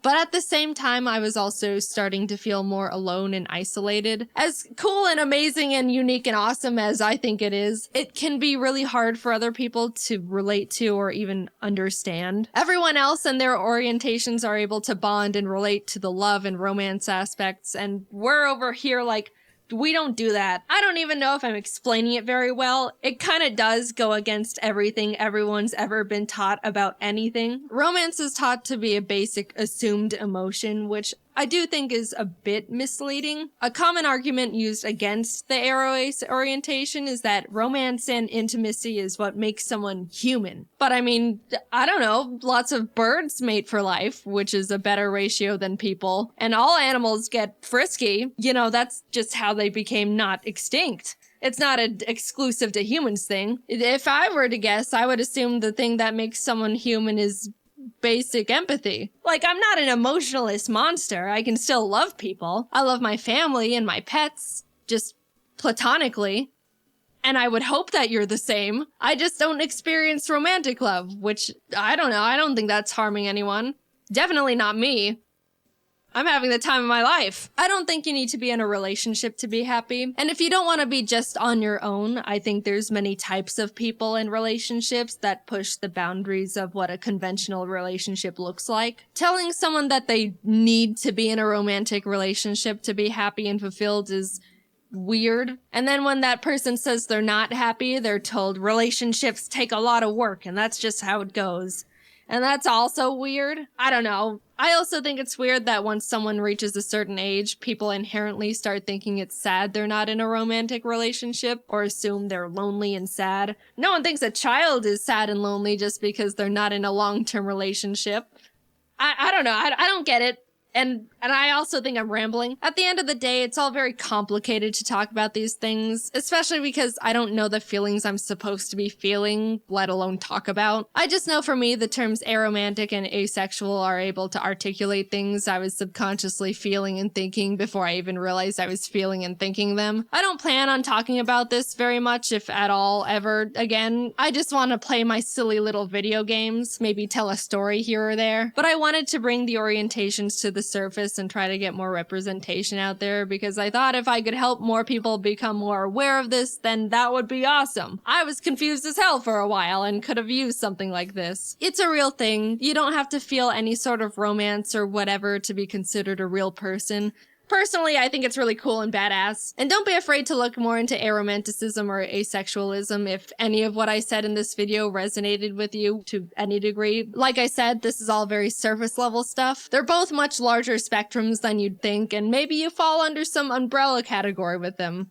I don't know. Or not. Either way, this has all been my personal experience with this stuff. Is there more for me to figure out within it? Yeah, I'm pretty sure there is. It can get pretty complicated and confusing. Haha, awesome. Will I be sharing any of that with you? Nope, no way. This is all you get. Hope you can understand even just a little of what I talked about. And if not, that's totally fine. I just hope you can be nice. Thanks for listening. I never really intended on making this video because I haven't really felt a strong urge to, like, I don't like using this phrase for myself, but come out. But I did end up wanting to make the video to make people more aware of this stuff because I think it's important and someone has to. There's not really that many people doing it right now. Anyway, yeah, just moving forward, I guess. See you later. Well, would you look at that? The first video I'm posting in 2017. In a year, we can look back at this video and say, we had no idea what we had coming. So another year has passed, which means we're all 1 year older, which means we're growing as people, which yeah, this is a stretch. I didn't have a transition. As a youngster, I was prone to believing people pretty much unconditionally, as with most children. I just had too much trust for my own good. Like, oh, why would anyone have any reason to lie to me? The world is full of nothing but nice people and purity. Of course, I've grown out of that mentality and am a lot more cautious. But for a while, people could just tell me things and I just believed them. I got thinking about all the ridiculous things people put in my head that I stored as facts, and I decided to make a list of the craziest ones. And also just letting you know, I was like younger than 7 in all of these stories. Don't worry, I didn't just find out these things aren't true like a couple months ago or anything. When I was in 1st grade, for some reason my mom told me aluminum foil is poison and if I ever bit it, I'd die. A bit strange, but I think I know the idea behind it. Apparently, biting foil can induce a galvanic shock. Basically, if the foil comes in contact with braces, metal fillings, something like that, the metals will react with each other and create a little electric shock. But all I knew as a kid was teeth, contact with aluminum foil, death. And I was petrified. I didn't even have braces or anything metal in my mouth at the time, so nothing would have even happened if I tried it. I also remember going to school the next day and telling my friend, "Did you know that if you bite aluminum foil, you'll die?" And she goes, "I think I've bit foil before." And I was like, how are you not dead? Grasshoppers spit acid in your shoes. This one probably needs explaining too. I was at recess with some friends and we were running around in the grass without our shoes on. When we went back to put them on, there was a little grasshopper sitting at the bottom of my right shoe.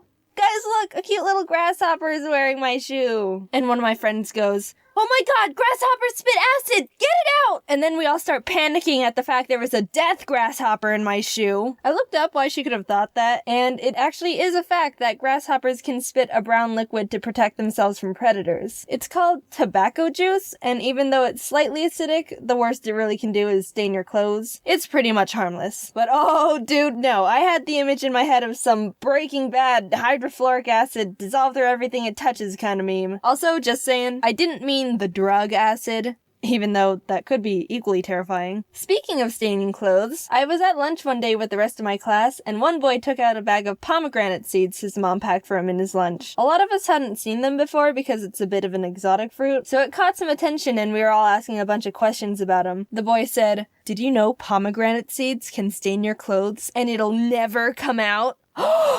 Whoa. That must be one powerful fruit. It never comes out? Never, ever, forever? Not even with the power of OxiClean Laundry Stain Remover. It gets the tough stains out. And then we watched the kid eat a bag of pomegranate seeds sitting sideways with the seeds on the space next to him because he didn't want to spill them on himself. Looking back, it was definitely just his mom exaggerating because she didn't want to have to deal with the stains in laundry. A sly parenting trick if I do say so myself. It's weird to think she's out there somewhere and she doesn't even realize she accidentally taught me that lesson too. This one's actually kind of common to believe, and I think a lot of people have been passing this myth around for a long time. Sitting too close to the TV is bad for your eyes. I did research on this one as well, and even though it might seem like it could be true, there's apparently no actual evidence that sitting in front of the TV is damaging to your eyes. But oh, little old Jaiden believed it, and you know what I did with that information?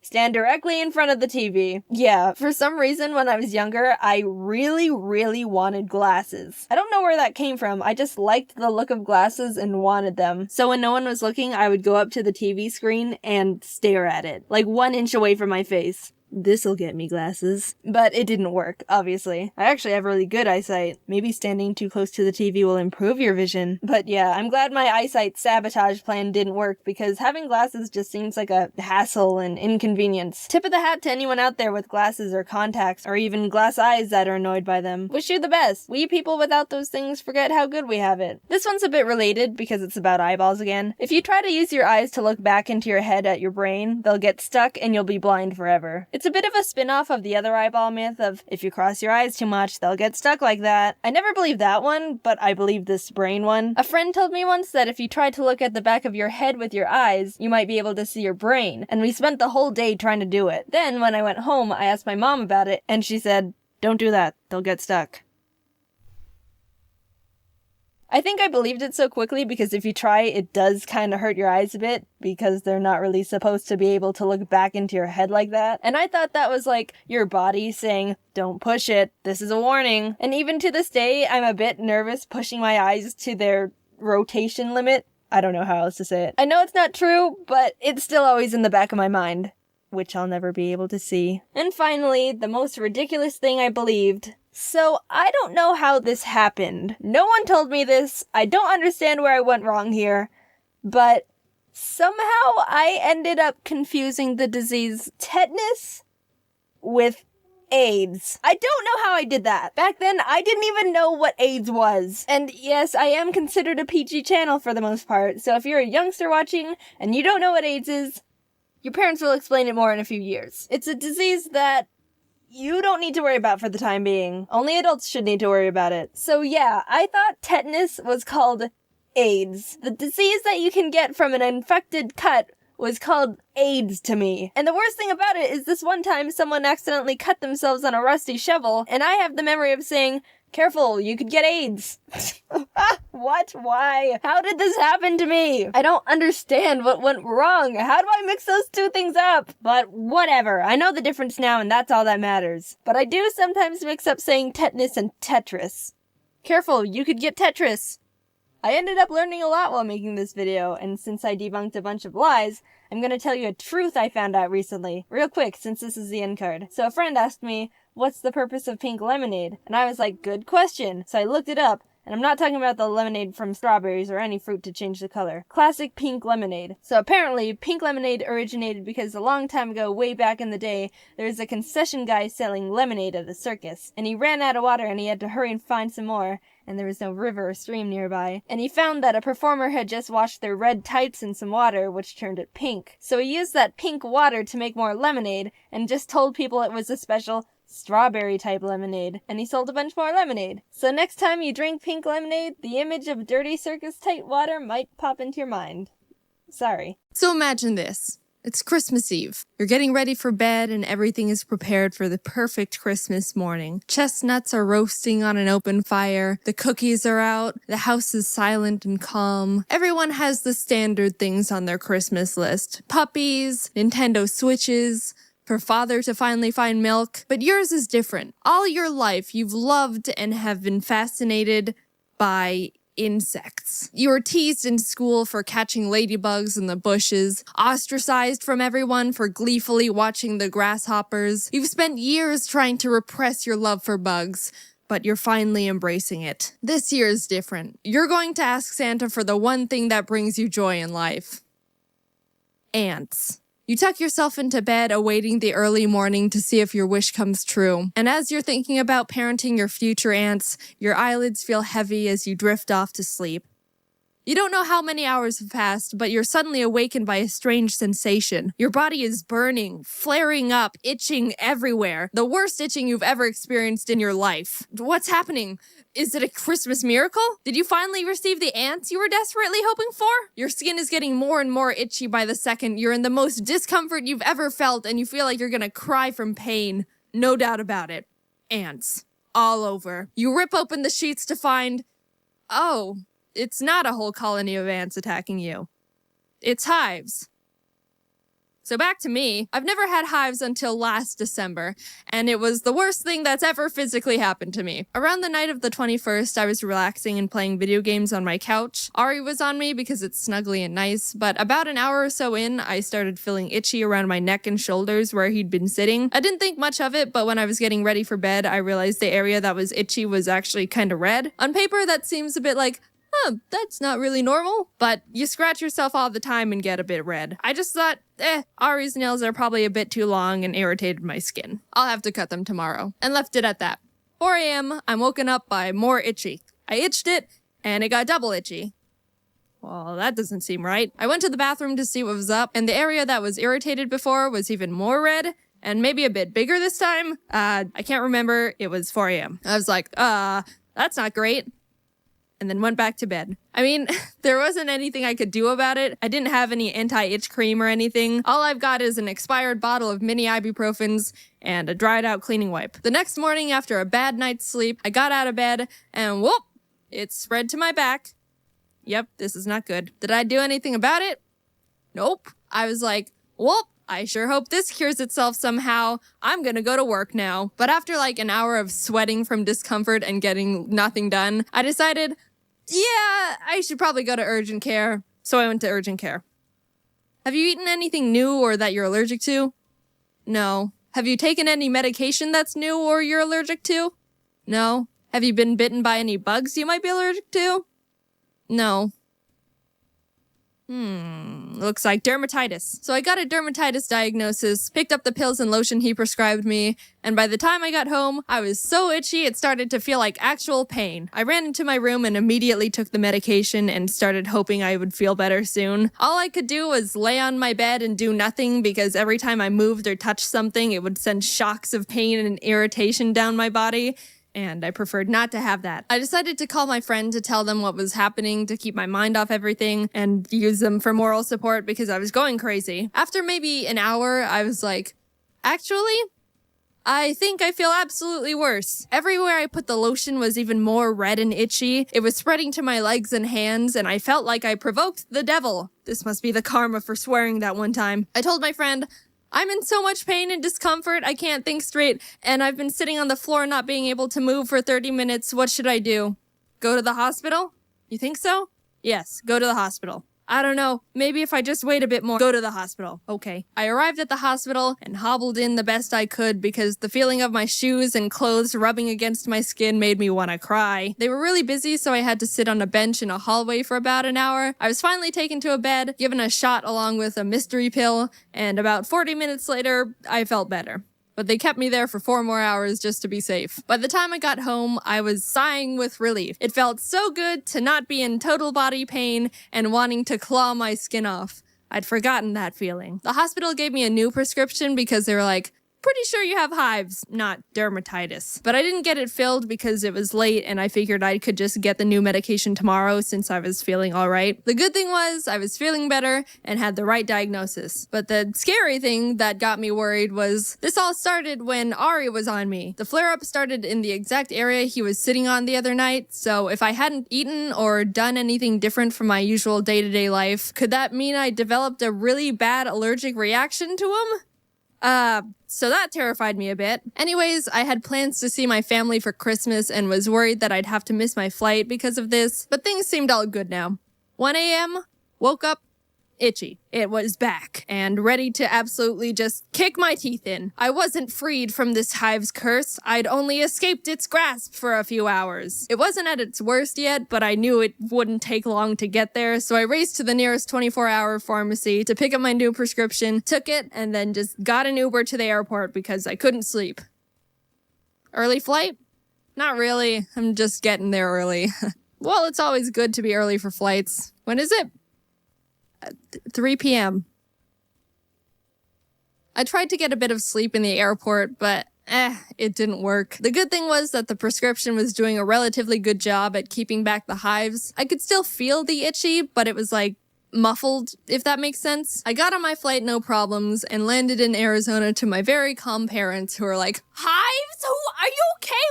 How'd you get hives? Are you okay? The hives had been manageable the whole day until I was getting ready to go to bed and they started flaring up again, this time worse than ever. I thought I'd experienced pain before, but the hives were mocking me. The previous ones were teasers. This time they were dishing up the main course. Everything was put into mega gear, served up on the grill of Gordon Ramsay himself. See if you like this, bit. Off to the hospital we went, 12 o'clock at night. We arrived at a normal hospital first, and by the time we arrived, I could barely walk. I was in so much pain and agony. I shuffled in, hunched over like I was 95 years old and about to just fall over and turn to dust immediately. Also, I was actually crying at this point. No, oh, I'm gonna cry, this hurts, boo-hoo. Nah, this time was like, yeah, time to cry now. I wasn't having a good time. We sat there for maybe 40 minutes and no one was helping us, so my dad asked how long they estimated the wait would be, to which they said an hour, so we were like, My dad decided to take me to a local urgent care because they've got a family friend who works there. It was more familiar, and also probably less busy. We arrived and had a bit of a wait, but I was finally admitted into a room. The doctor walked in and was like, "Yep, looks like hives," and stuck me with an EpiPen. I'm lucky enough to not have any really bad allergies like peanuts or something. I know a good amount of people who are like, lol, if I sniff the smallest dust fragment of a peanut, my body will just give up on me. So they have an EpiPen on them at all times. I'm allergic to cats, but they just make me sneeze, so I've never experienced the magic of an EpiPen before. And my God, that thing was like Jesus just being injected straight into my blood. Within seconds, my body started feeling better and all my hives cleared up immediately. If you've never almost died from an allergic reaction, I totally hope you have one just so you can experience the magic of an EpiPen. I mean, I hope you never almost die, but I'm just saying, if you do. Anyway, problem solved. The doctor didn't really say anything else. He kind of just gave me the EpiPen and sent me on my way when he saw I was doing better, which, fair enough. I went to bed in relief. Finally, it was all over. I can have a nice Christmas after all with my family and live on in peace. 8 a.m., woke up, hives all over. This time, I wanted to just close my eyes again and perish.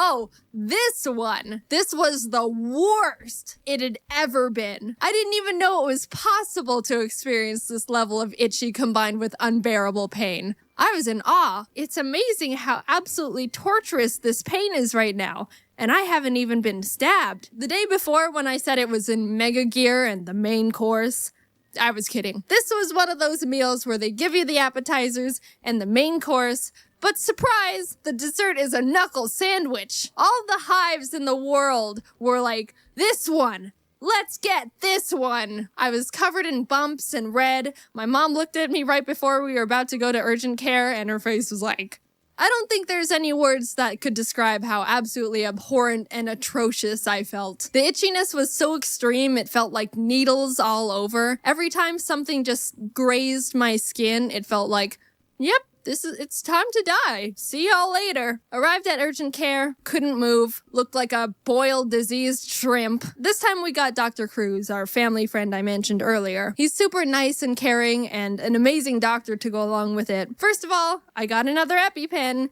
Yay! And then he prescribed me like 4 new medications, none of which I remember the names of, but one of them was steroids. I can now say I've been on steroids before. So yeah.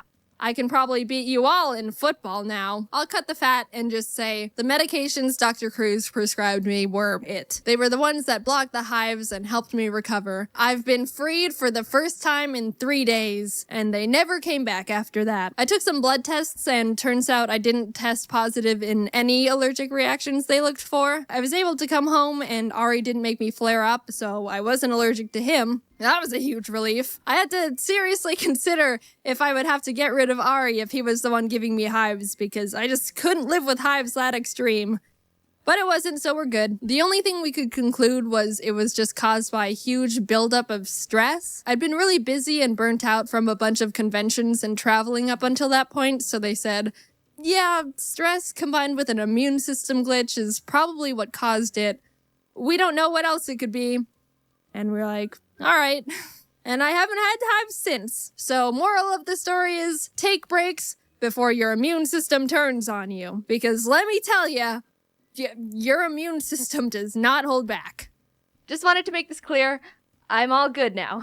This happened back in December, and I've been fine ever since, so don't worry. I've been doing well in terms of convention burnout as well, mainly because I haven't gone to any because they're all canceled, but hey, it works. But yeah, in the future, I think I'm gonna have to stop going to some conventions just because it's getting more and more hard to handle them. I enjoy being able to see and meet you guys in person, but yeah, it's getting really hard for me because they're a lot to handle for me mentally and physically. Anyway, thanks for watching the video. Hopefully it didn't freak you out or anything. I think the reason I hated hives so much is because itchiness is something I cannot handle. I much prefer being in actual pain than being in unbearable itchiness. I don't know if that's a common preference or not.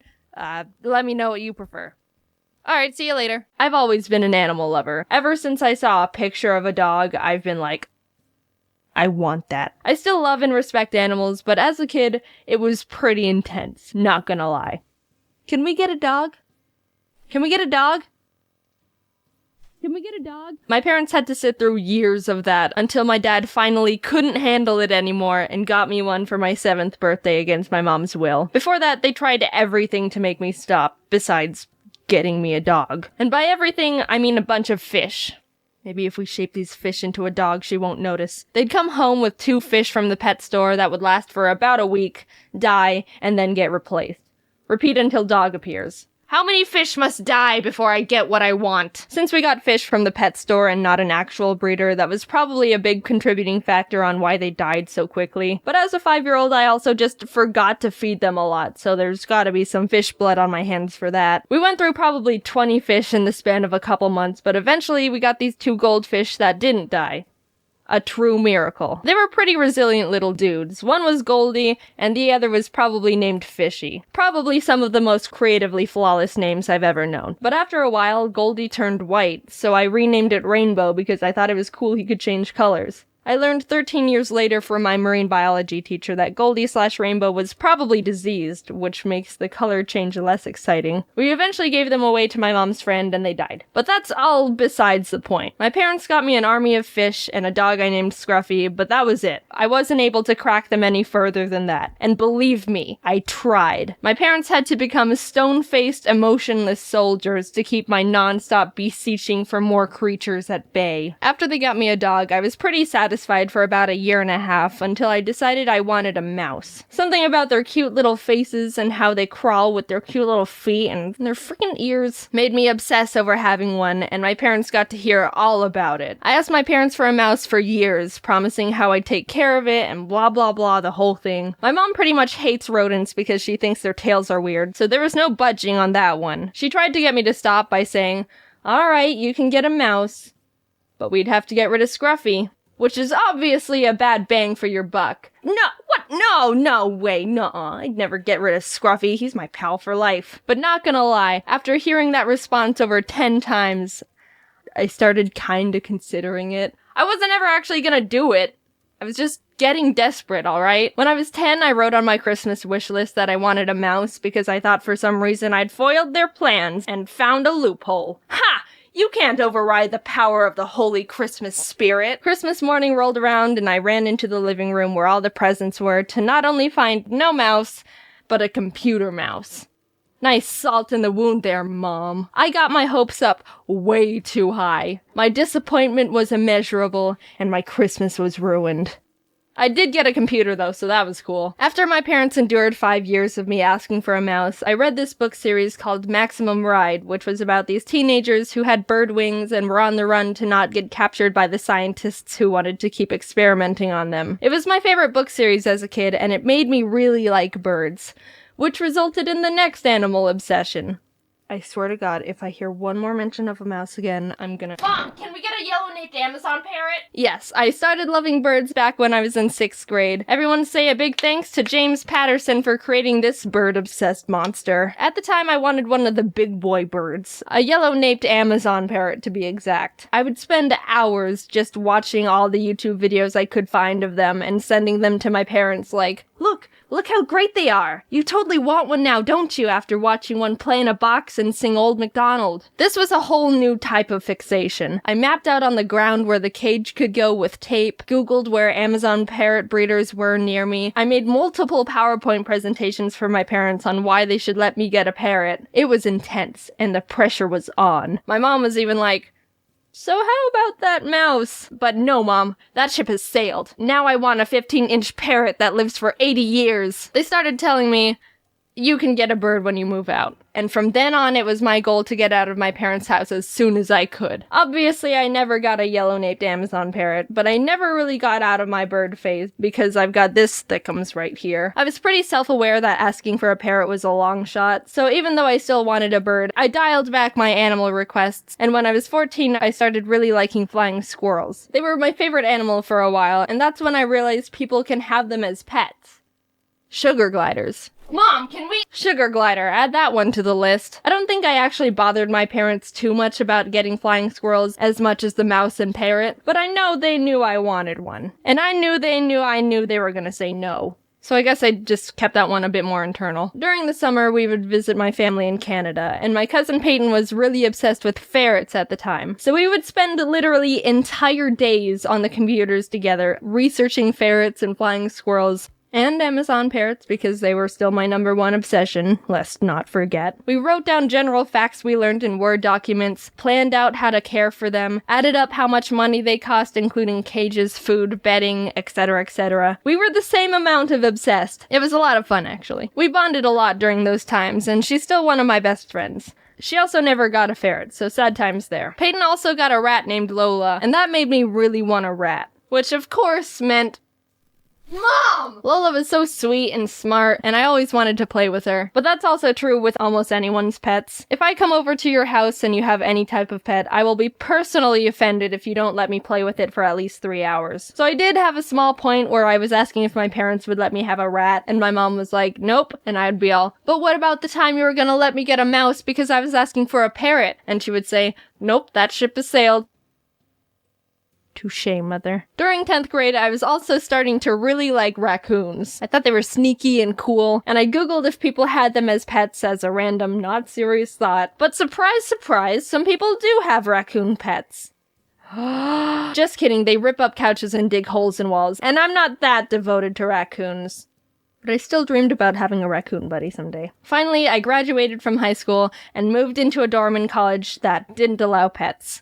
which was torture for me. I waited all this time to move out, and I'm still not able to bring a horde of mice, rats, birds, sugar gliders, and maybe a raccoon into the rooms. But YouTube started kicking off shortly after, and I moved back in with my parents to pursue that. Flash forward a bit, and I was finally able to get Ari. After 10 years of wanting a bird, I'd finally done it.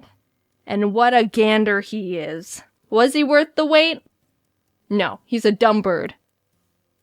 You're good. You're a good bird. I'm not currently looking to get any more animals right now, even though I really want them. I have Ari and he's already enough of a handful, so I can't commit to anything else right now. I am gonna get a dog eventually, that's a promise. And I do really like reptiles, so I've done my fair share of research on skinks, but that's only a 30% chance to actually happen. I haven't really grown out of my animal phase. I've just become a mix of that and my parents, still hopelessly entranced by creatures, but also being the one who has to tell myself no because I have other stupid responsibilities. Hopefully when I have kids, they won't be as animal obsessed as I am, because I don't think I have the strength my parents had to be able to say no to any animals they ask for.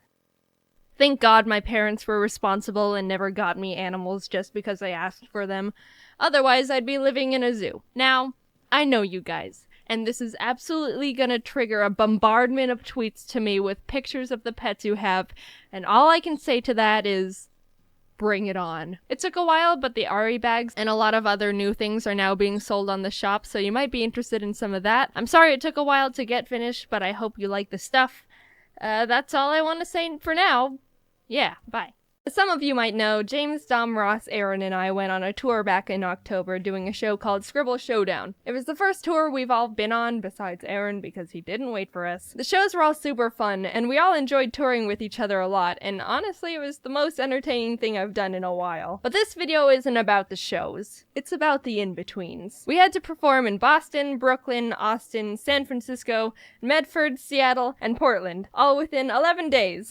So you know that those off times are gonna get a little hectic while we're just trying to survive and not leave our souls behind. The first leg of the tour, we took flights to our destinations. Boston and Brooklyn had no out-of-the-ordinary stuff going on, besides the fact Ross, Dom, and I were super addicted to Pokemon Go and were spinning Pokestops left and right together on that grind. Don't worry, it only took 2 days for peer pressure to crack James down enough to download it and get addicted with us. We arrived in Austin on the 3rd, and this was our first completely free day. Ross and Aaron really wanted to get some Texan barbecue, so we all went to dinner at this little barbecue chain they heard was really good. Everyone got their food and were in heaven, except for me because vegan check. But honestly, it did look really good, and I was glad they were enjoying it. Afterwards, Aaron and James wanted to go to a card shop for Magic the Gathering cards since a new pack was coming out. So we headed over there, and one of the employees' names was Jojo, and he was a dog, and I miss him. The next day, we got into the van to head to the venue, and Ross just goes,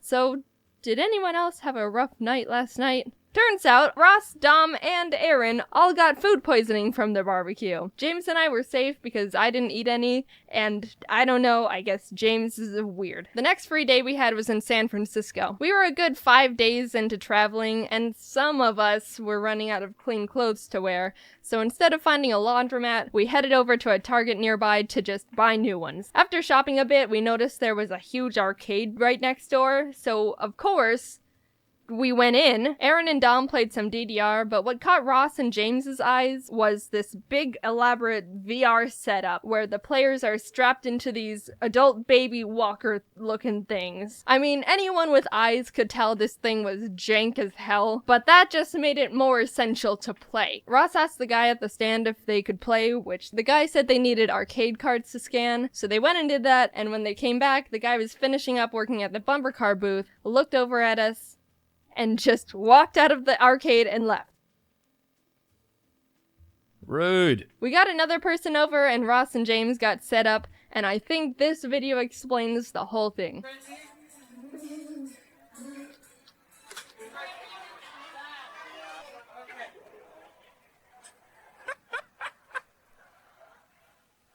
After the San Francisco show, we switched over to travel by tour bus, which we were all super excited for. There were 12 bunk beds, 2 lounge areas, a TV where we all played Smash on, and 1 bathroom. The only main rule was, you can't poop on the bus. I won't get into details, but technically, you can poop on the bus, but you essentially destroy it from the inside out. So no pooping on the bus. This is the pinnacle of luxury. Given that information, we all got mild poop anxiety. As soon as you're told you can't poop within a certain window of time, it becomes your body's personal goal to aim for those hours and those hours only. Luckily, James, Dom, Aaron, and I were okay, but it hit Ross hard. Maybe it was the fact he got the worst case of food poisoning out of all of us, but he couldn't poop if his life depended on it. And it kinda did. He went 2 days without a single poop. And he was scared. By the time we got to Oregon, he was going crazy. Guys, I've got to poop today. I don't know what I'm going to do. We all checked into the motel rooms our tour manager Matt booked for us to shower and finally do laundry, and had a bit of time to spare. So, as the friends we are, we decided to dedicate it to trying to help Ross poop. Aaron shared some poop exercises he said always helped him, and I pulled up this song on YouTube my friend showed me that was titled Music That Makes You Poop. And with all variables combined, I think it was working.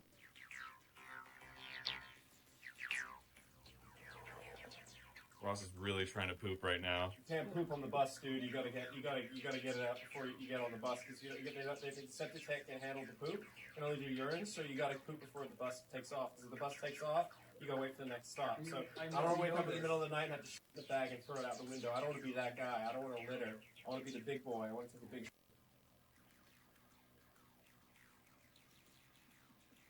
After that whole ordeal, Ross, Dom, James, and I went out to catch some Pokémon. Aaron stayed in the bus to build some magic decks, but the area we were parked in was a bit sketchy. The laundry room sink in the motel had a marijuana in it. So Ross found a knife and we held it while catching a bunch of shroomish. It was well worth it because James, Ross, and I all found shiny Pokémon at the exact same time. By the time we got back, James and Aaron were really hungry. Ross, Dom, and I got Taco Bell, but we also all had that this morning, so James wanted to try and find something else to have, which was a mission failed. So he and Aaron went out to get Taco Bell, but by the time they walked over to it, only the drive-thru was open. They tried to just walk up to the window, but to no avail. They didn't have enough characteristics to pass as a car, so they had to turn to the only option they had. Call an Uber to go through the drive-thru in. It worked! So basically all of us had Taco Bell for breakfast, lunch, and dinner. We were living like kings over here. In Seattle, we got to the theater, and Matt reserved another room for us to shower in at the hotel next to the venue. I wanted to wash my face, and Ross wanted to freshen up, so as we were walking out to go to the room, Matt grabbed us and said, "Look, when you walk in, don't talk to the concierge or anything. Don't even look at anyone. Just go straight to the elevator and head up to the room." So we're like, okay. We walked in and did exactly what Matt said. Didn't talk to anyone, didn't even breathe in anyone's direction. No oxygen was stolen. Just went over to the elevator, pressed the button, and then out of nowhere, the manager pops out of a mystery door right next to us that we didn't even know was a door and goes, "What room are you going to?" Dude, he was like an NPC in a video game that teleports in front of you to prevent you from going out of bounds. Ross and I were stunned and just went, 601? And the manager goes, "You're not the person who booked that room. I've known every guest in their respective rooms in this hotel since 1975. You're not allowed in there. No visitor policy." What kind of hotel has a no visitor policy? It's a hotel. Visitors is their business. So we went back to Matt and explained what happened. One of the managers at the theater went over to talk to the manager in the hotel because the hotel owns the venue. But the thing that was really annoying to us was that we were the ones who were performing at the venue, which directly affects the amount of rooms they sell. I should give them some slack though. To their credit, they did tell us they'd let one more of us go into the room if we paid a fee of $80. So, but the theater was really nice to us and the Seattle audience was great. Before each show, we had a VIP Q&A section, so when we finished that, we have like an hour before the actual show, and during that one in-between hour, there was a Mewtwo raid in Pokemon Go, which doesn't happen too often. So you already know that Dom, Ross, James, and I were frothing at the mouth. Oh my god, we gotta get that Mewtwo! After the Q&A, we all got up calmly, walked off stage, and when we were out of sight, literally bolted out the back door of the venue and ran down the street to a Mewtwo raid. By the time we finished it, there was a crowd of like 30 people also catching Mewtwo. Not people who watched our videos, just normal people who all just wanted a taste of the Neutron style. We all caught a Mewtwo and actually had time to get another before the show starts. So there was a march of 30 people just playing Pokemon Go, working together to get Mewtwo's, and it was the most beautiful thing I've ever been a part of. Also, James caught a shiny 3-star totally all by himself. Ross definitely didn't need to help him, and made us all jealous. The tour was so fun. I couldn't have chosen a better group of friends to travel and do a show with. The team that helped us was amazing, and the shows were so fun to perform. Every city had an amazing audience, especially the ones where I won, and it was a really surreal experience. I really want to thank you for helping me get to this point, and I still can't believe I get to do this crazy, awesome stuff for a living. So now you might be saying, man, that sounded like a great tour. I'm sad I missed it. Well, this end card is the one for you because we're actually doing 2 more Scribble Showdown tours. In July, we're going to Phoenix, San Antonio, Kansas City, Minneapolis, Chicago, Cincinnati, and Toronto, Canada. Then in October, we're hitting Los Angeles, Orlando, Atlanta, Nashville, Washington, Brooklyn, and London in the UK. So if you're in the area, why not stop by and see the show? Get tickets at scribbleshowdown.com, and we hope to see you there. Also, I'm recording this on my phone because I don't have my microphone right now. Ha! Yo, what's up, homesicles? I'm gonna talk about substitute teachers. I want to say, for the most part, we all like having subs. You walk into the classroom expecting it to be a normal day, and you glance over at the teacher, and boom, it's a sub. Yes, don't have to try today. Most subs are pretty cool. They don't really care too much either, and everyone just ends up having a nice easy break day. They have this attitude okay, so I'm just gonna pop in a movie or something, do whatever you want. I'm just here to make sure you don't all go Miley Cyrus wild and poke some kid's eye out with a ruler. But sometimes they don't care too much, and it gets kind of weird. Once I had a math sub where we were just doing a worksheet or something, and this girl behind me was eating carrots, but all of a sudden she started choking on one of her carrots and was gasping and gagging and stuff, and everyone turned around and was mortified. What do we do? We all looked over at the sub for help and guidance or something, because of all people, he should have a plan. And he was just looking at her, not doing anything. I'm sure if the girl could have spoke at that time, she would have said, "Freaking, I'm choking on a carrot here. What are you looking at? Do something, you buffoon!" Ah! So for a small period of time, everyone was just helplessly looking at this poor girl choking on a carrot. No one knew what to do. Finally, one guy got up and did the choking Heimlich procedure they teach us. It was so legit. He even did the "are you choking" question like they say you have to. If you haven't heard of the technique, or for some reason they changed it, the steps are: approach the person and ask, "Are you choking?" Do not proceed if they are not choking. It actually says that.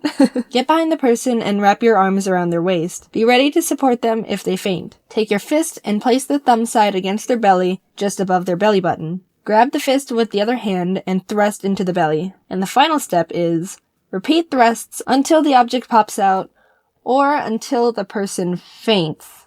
So the girl didn't faint. He actually got the carrot out of her throat and everyone was relieved. And after all that hullabaloo, we all kind of looked over to see what the sub had to say about the situation, and nothing. He just watched the situation with a blank slate look on his face. What the heck? What are you? I've never seen less of a reaction from such a big situation from anyone in my entire life. You should make a reaction channel, come to think of it. He'd blend in with most of the people on YouTube doing it already. Anyway, enough with Mr. Blank Slate. I remember when I was in high school, we had kind of a main group of substitutes that were common to have when a teacher called in sick or something. And there was this one old man guy that everyone knew and absolutely hated. And before you say something like, "Oh, Jaiden, that's kind of rude to say," in our defense, he hated us too. Whenever a person walked in and saw him sitting behind the teacher's desk, the immediate thought would be, "Oh, crap, it's gonna be a rough day today." No one had to say it, but we were all thinking it. "Okay, Jaiden, so what was he like?" "Oh, stand up so you can sit down because I'm getting started." Take the strictest person you know and throw them out the window because this guy is now that person. I think he saw himself as a military instructor leading juvenile delinquents because he wanted every child to be behaving perfectly, to a T, no funny business. And yeah, that's not gonna happen in a high school, so there's problem one. He would start every class with the same lecture. "Alright, sit down and zip up because we're taking attendance. If I hear any talking, you're being written up. I don't tolerate jokesters in my classroom." I'm going to call out your last name, followed by your first name, and if I don't hear you say present, then you're being marked absent. You should be paying attention because you only have one chance, and I'm not calling names twice. If I pronounce your name wrong, correct me. Alright, here we go. He says that exact paragraph every time he starts a class, and I know it because I've had him enough times to have it power washed into my head. I kinda wanna believe he has it written down and framed somewhere in his house so he can proudly look at it before he goes to bed every night. And he actually gets mad if you don't correct him if he says your name wrong. I know from experience. I don't care when people pronounce my name wrong. It happens all the time. I've gotten used to it. So I thought I wouldn't make a big deal out of it. Animations Jaiden. Here. Did I say that correctly? It's close enough. Correct me next time! Sorry? He reminds me of if, like, Oscar the Grouch had a pet lemon, but the lemon was expired by 2 months and he keeps forgetting to throw it away. Like, oh crap, the lemon. I'll do it tomorrow. And he doesn't do it tomorrow. So, I'll call him Mr. Yet to be Thrown Out Lemon. Just for simplicity. I truly don't know why Mr. Yet to be Thrown Out Lemon worked as a substitute teacher, because you could just see the child hatred in his eyes. Somehow, he made everyone in the class feel uncomfortable just by existing. So let me tell you a story about Mr. Yet to be Thrown Out Lemon. We had him in a biology class once, and we were just gonna work on a paper he had to pass out. Alright, we're gonna be doing a worksheet today. If I hear any talking, you're being written up. This is an individual worksheet, so there's absolutely no reason to talk to anyone at all during this hour. Everyone come up to the front of the room right now and grab a paper. Mrs. Grapes does it so each person at a table has a number, and she calls out a random number, and that person just gets up and gets the paper for the rest of the table, so it's easier to— I will not have slaves in my classroom! What did he just say? This man just compared picking up papers for other classmates to slavery. Slavery! Good God, So we did it his way. The 34 of us all got up at the same time and shuffled to the front of the room, awkwardly squishing together to grab a paper from the one pile he made for us. You are a fruitcake. He did a lot of other weird over-the-top things, but this was by far the best thing I've ever witnessed from him. Oh, Mr. Yet to be Thrown Out Lemon, you're a real piece of work. No talking. I'm going to call out your last name, followed by... This is an individual worksheet or reasons. I will not have slaffles in my classroom. I don't know what those are. This is an individual worksheet, so there's a person... I'm gonna... Metal Gear. Jaiden. Is there a Jaiden here? Jaiden. Jaiden. With animations of Jaiden. Is there a... Animations Jaiden. Jaiden. What the fuck? You know those parent or adult parties your parents had when you were little? Where all the adults would get together at a house and push all their kids off into another room and say, "Now play together." Well, one time when I was probably about 6 or 7, my family had a parent party, and all the kids decided to play hide and seek together. So I ran into the bathroom and hid behind the shower curtain, and looking back at this, I realized how horrible of a hiding spot that is, because that's basically the only spot you can hide in the bathroom, and I probably would have been found easily in a matter of minutes. But anyway, I was sitting there in the bathtub when someone walked into the bathroom, and I thought it was a seeker, so I stayed really quiet, but then I heard the door shut and the sound of someone opening the toilet lid. It was definitely not a seeker. Or one of the kids, for that matter. Turns out, I had to sit in the bathtub completely motionless, listening to some guy pee for a good amount of time.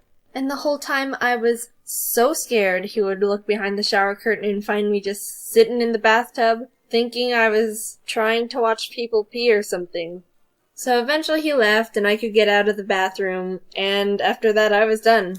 I was done playing hide and seek for a very long time after that. And no, he didn't wash his hands.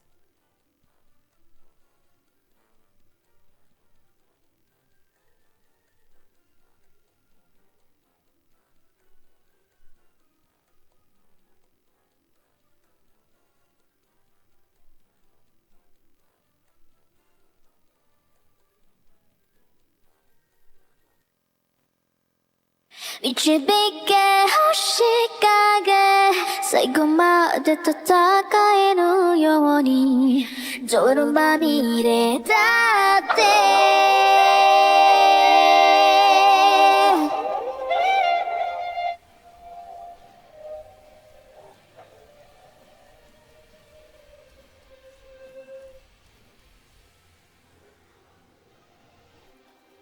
逃げ続けて嘘でローリーギロッとして走り回ってやっと溢れ出した遅い旅にギリギリ逆らってとがめなんて押してしまえば君が追うのか変わらずに No my name No my name 導け星最後まで戦えるように泥まみれだって決して諦めないよピアテオにはそばにいるから二人で立ち向かおう僕らきっと Rise above 転んだとしてもやめないと決めた君がいるからそう二人で立ち向かおう僕らきっと Rise above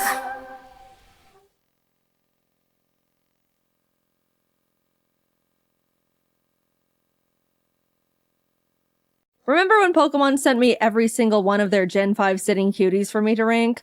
Turns out they really liked that video. So much, in fact, that they said, "Hey Jaiden, awesome video. Why don't you come to Japan to watch the Pokemon 2023 World Championships?" Our treat. You won't have to pay for your flights or hotel or nothing. I've been to Japan once before in my entire life, and it was back in 2018 with my family. We did a bunch of fun little Japanese tourist things. It was a phenomenal trip, but ever since then, I've always wanted to go back and do all the awesome nerdy stuff Japan has to offer that I didn't want to bother my family with. At the time, they didn't even know who Luffy was. They would have been so lost. So when Pokemon extended their hand and offered to fly not only me, but Jacob out to attend the biggest Pokemon tournament in the world, I jumped for joy. Free trip to Japan! The tournament was only going on for a single weekend, but Jacob and I planned to stay there for 3 whole weeks to do a bunch of said extra nerdy stuff. We were pumped. Eventually the time came, Jacob and I were packing up all our stuff, and decided we both would bring an extra suitcase so we could treat ourselves a bit and buy a bunch of cool stuff while we're there. Don't judge us, we're anime and Nintendo loving impulse buyers going to Japan. A game plan was needed. We were being responsible. 2 extra suitcases was definitely gonna be enough.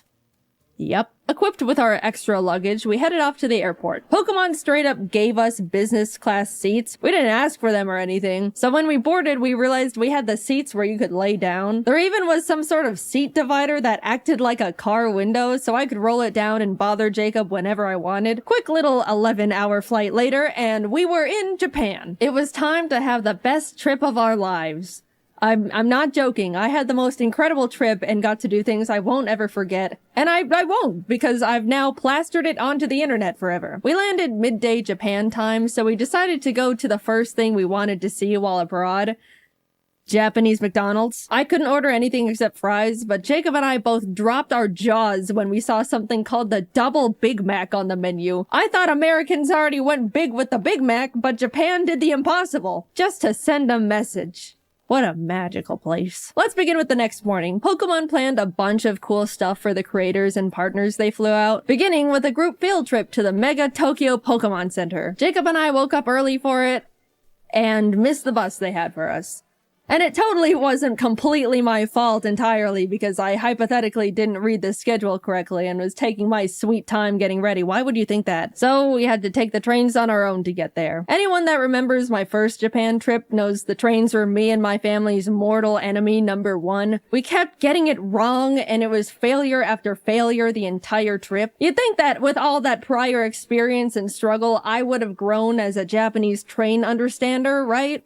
Nope, we got on the wrong train. But at least we were having a good time. After a lot of freaking out and mental strain and regrets, we finally arrived at our destination, and although by the time we got there they had already finished looking at the Pokemon Center, we were able to grab a quick snack with the group at the Pokemon Sweets Cafe. I meant to take a picture of the Pikachu waffle before I ate half its cranium, but I forgot, so this is what you get. Now that we were with the group, we were able to travel with them for the rest of the day, so we packed into the bus and headed off to a traditional tea ceremony where we were taught all about how the tea masters would make tea and tea etiquette and all these things about the significance of tea in Japanese culture, all while getting to taste the tea master made. Again, I meant to take this picture before I took a chunk out of the little sweet they gave us, but here we are yet again. I'm just not that great at this. They also served us a really special lunch of super fancy bento boxes, like so fancy that the host was like, dude, I've never even had these bento boxes before. I was super excited, but I don't mean to be ungrateful or wasteful, but the box was full of super fancy, complicated fish and seafood. I knew going to Japan I'd have to be flexible with food because it's really hard to be vegan or even vegetarian there, so I really tried to eat as much as possible and look thankful. But yeah, I struggled a lot. But I still had a great time and it was an honor. We were dropped off at the Yokohama Chinatown and left to explore a bit until dinner in a few hours. Everyone separated into groups, and Jacob, Stefan, the guy that sent me all the sitting cuties, you guys remember him, the guy named Steve, and I went and pursued the street food a bit before stumbling into a little arcade with a bunch of crane machines. I got this silly little bear minifigure. His name is Chico, so I decided to innocently carry him around in my pocket for the entirety of the trip. You know, because he was silly. This single action severely changed the course of my mental stability going forward. You'll see soon enough. But look at these cute photos I got with them. We had a great dinner, headed back to the hotel, got to hang out with our good old Pokemon rival Jan a bit, and called it a night. The next day we all got to do some private shopping at the Pokemon World's pop-up shop. I'll just say we bought way too much stuff that we also don't regret in the slightest. I even got this video of Jacob grabbing more and more sitting cuties as the workers kept reorganizing them to keep the display looking perfect. We walked out of there with 3 giant bags of stuff. But it's okay, because remember, we anticipated this with our extra suitcases, which I am starting to wonder if they are going to be enough, but surely we will come down. We were then all taken to the creatures' offices. You know, just the place where they make Pokemon cards. It was gorgeous in there. They had these awesome sculptures of giant Pokemon cards with crystals, and all the walls were lined with 3D card art. It felt like I was in a building with a lot of significance. Because I was. We got a tour around the building, met the TCG card testers, and were able to ask them questions about their process. Even got to have a little Q&A session with Atsushi Nagashima, the game director of the Pokemon TCG. It was funny, one of the people in our group asked how they chose which Pokemon to make cards for. A good question. And then followed it up with, I really like Mantike, but there's only 2 Mantike cards that exist. And the assistant pulled up a list of all the Pokemon Mantike cards that have ever been created, and sure enough, there were only 2. The director chuckled and was essentially like, yeah, sometimes Pokemon get lost in the cracks. We kinda just make cards of Pokemon I like. For example, my favorite Pokemon is Gengar. And you know what?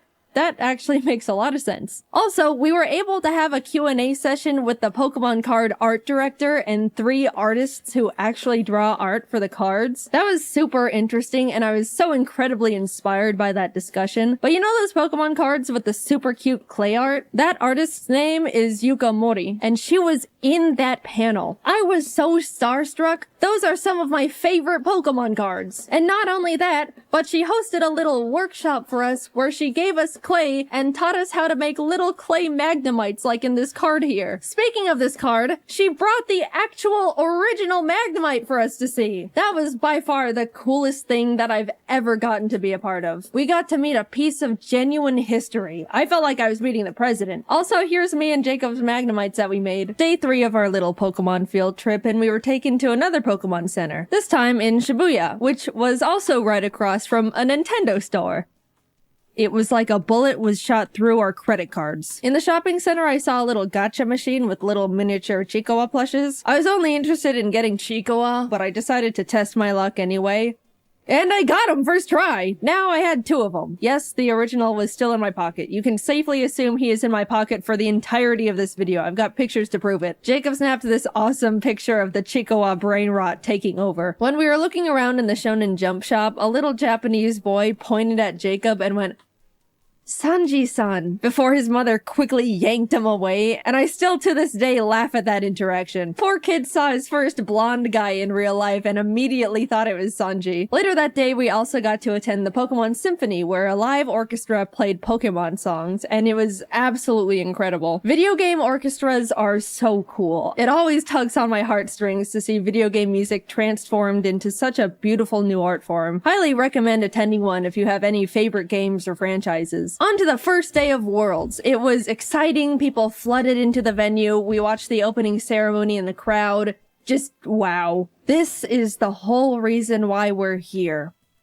We went back to shopping. Look at this cute little Chihuahua book I found in a nearby bookstore. At this point, we were absolutely pushing it in terms of luggage space, and we were day 4 into a 2.5-week trip. Our shopping sprees until this point were very not frugal, so we cut our losses and bought 2 extra giant suitcases to fit everything better. Okay, we knew we were gonna need extra suitcases. Getting a few extra couldn't hurt. Look, the flights were paid for. We were still saving money at this point, I think.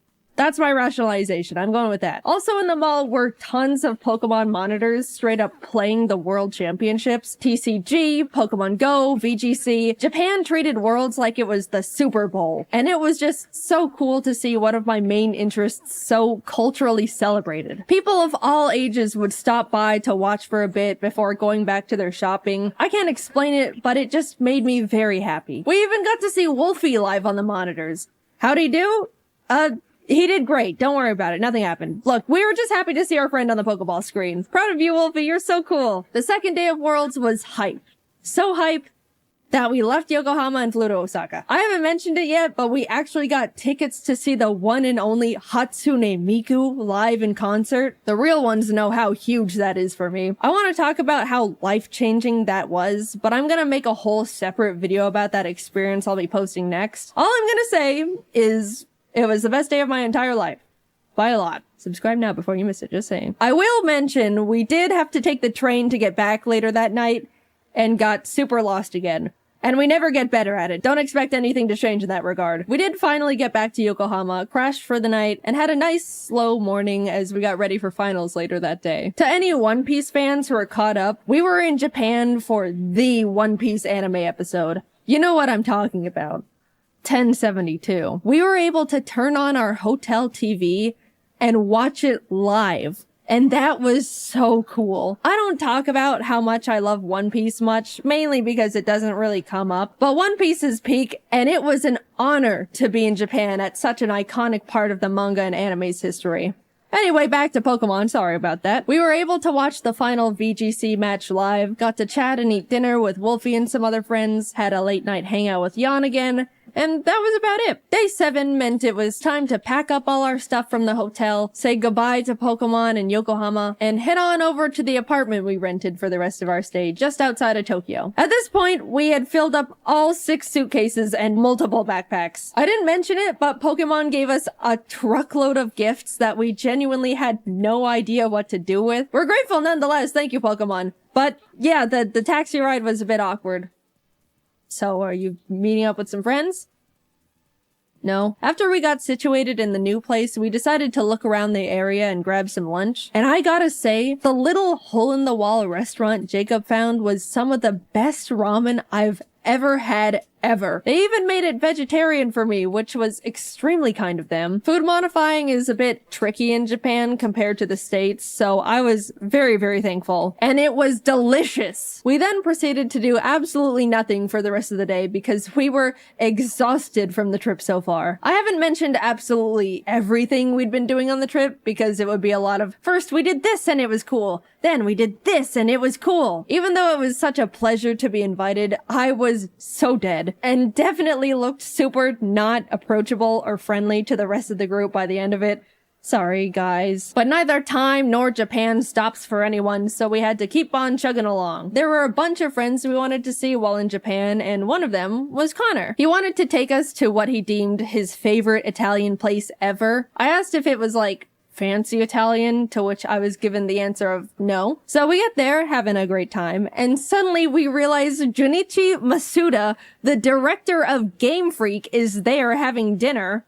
Not a fancy dinner, my ass. I then look down to see the Freddy Fazbear FNAF t-shirt that I am wearing. Not the best Jaiden moment to exist, but hey, what can you do? The food was phenomenal though. I already mentioned the best ramen I've ever had while on the trip, but this was genuinely the best pasta I've ever had in my entire life. Maybe even a top 3 meals ever for me. I don't know what the other 2 would be, but that Connor place is definitely up there. The next day we went to the One Piece store in Shibuya and bought a lot of stuff because there was a lot of topical and hype things in there, as you could imagine. If you don't get it, go catch up and come back. Don't worry, it won't take too long. My favorite character is Mihawk, but out of all the stuff the store had to offer, there were only a few stickers and a single keychain for Mihawk. I'm still mauling about that one. I just want more Mihawk. Is that too much to ask for? Even this guy got better merch. The world's greatest swordsman deserves better. I guess I'll just take my Zoro and Law stuff. That's cool too, I suppose. I also found a bunch of Chikawa stuff in a Kittyland store, and this is truly when you get to see where things start going downhill for me. I just like the funny little cartoon bear thing. What, is that such a crime? I don't remember what we did the rest of the day. I think we just crashed and passed out. This trip, as surreal as it's been so far, has been absolutely taking a toll on me, and I desperately needed to just not move or talk or exist for a bit. We were doing so many different things that were all awesome, and hanging out with so many different people that were all awesome, but man, I am not built for extended periods of that much excitement and socializing. As much as I would like to change this fact, I'm also not a very active person. I know. Up until this trip, I was practically sitting down 24/7, working all the time to prep as much work as possible so I could have a guilt-free 3 weeks off, and my muscles were definitely starting to decay at that point. I looked at my phone's step meter thing, and there was one day where I literally got 300 steps. That's pathetic. And suddenly, I'm logging over 20,000 daily. My body was screaming. What the hell are you doing out there? Please stop. Plus, we were in Japan during the hottest, most humid time of the year. Every time we left the air-conditioned luxury of a building, we would immediately be drenched in sweat. Look, I'm used to the heat. I grew up in Arizona, but even this was too much. So yeah, crash and burn it was. Tokyo Disneyland was a bit underwhelming. It felt like a slightly worse version of the one in California because of the oddly spaced layout and surprisingly empty vibe. We did go to a Stitch-themed show thing, and as we were walking in, a worker stopped us and said, "Oh, excuse me, Stitch only speaks Japanese," like warning us it's not super tourist friendly. But I just think the statement of Stitch only speaks Japanese is hilarious. We went in anyway, and yep, Stitch only spoke Japanese.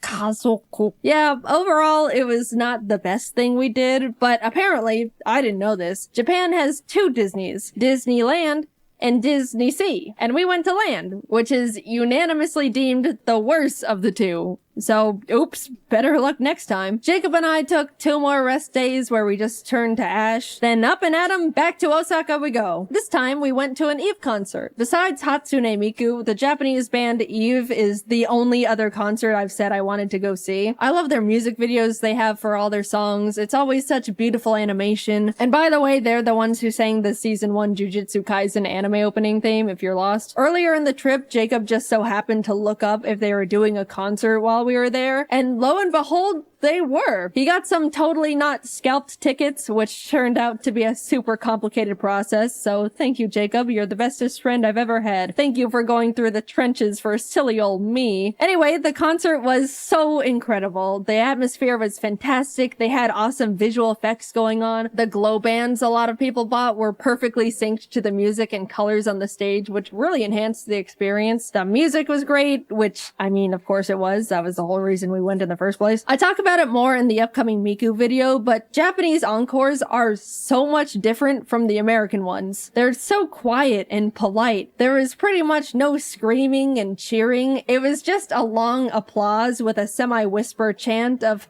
"Encore! Encore!" And they also made us wait like 5 minutes for them to come back out. My hands were getting itchy just from clapping so much, that's how long it took. And then when they finally came out, they ended up doing like 5 extra songs. I mean, I'm not complaining, but after the 4th time thinking, man, that was a great last extra song. Well, time to head home. Wait, Another! It starts getting a bit comedic. This is just a side tangent, but Jacob went off to use the bathroom before the show started and came back 10 minutes later like, dude, this is crazy, but it took me a bit longer to find a bathroom because there were so many extra women's bathrooms, which is like, whoa, that's actually so smart. There's always such a huge line for the women's bathroom compared to the men's in any scenario. I was just shocked Japan was like, okay, then we'll make more women's bathrooms to fix that problem. Like, it was so simple. I know in America it would probably turn into a stupid political thing, but it made me so happy Japan just implemented such an obvious and straightforward solution so easily for the gals. The next day, we headed over to Universal, which was hands down the best amusement park I've ever been to.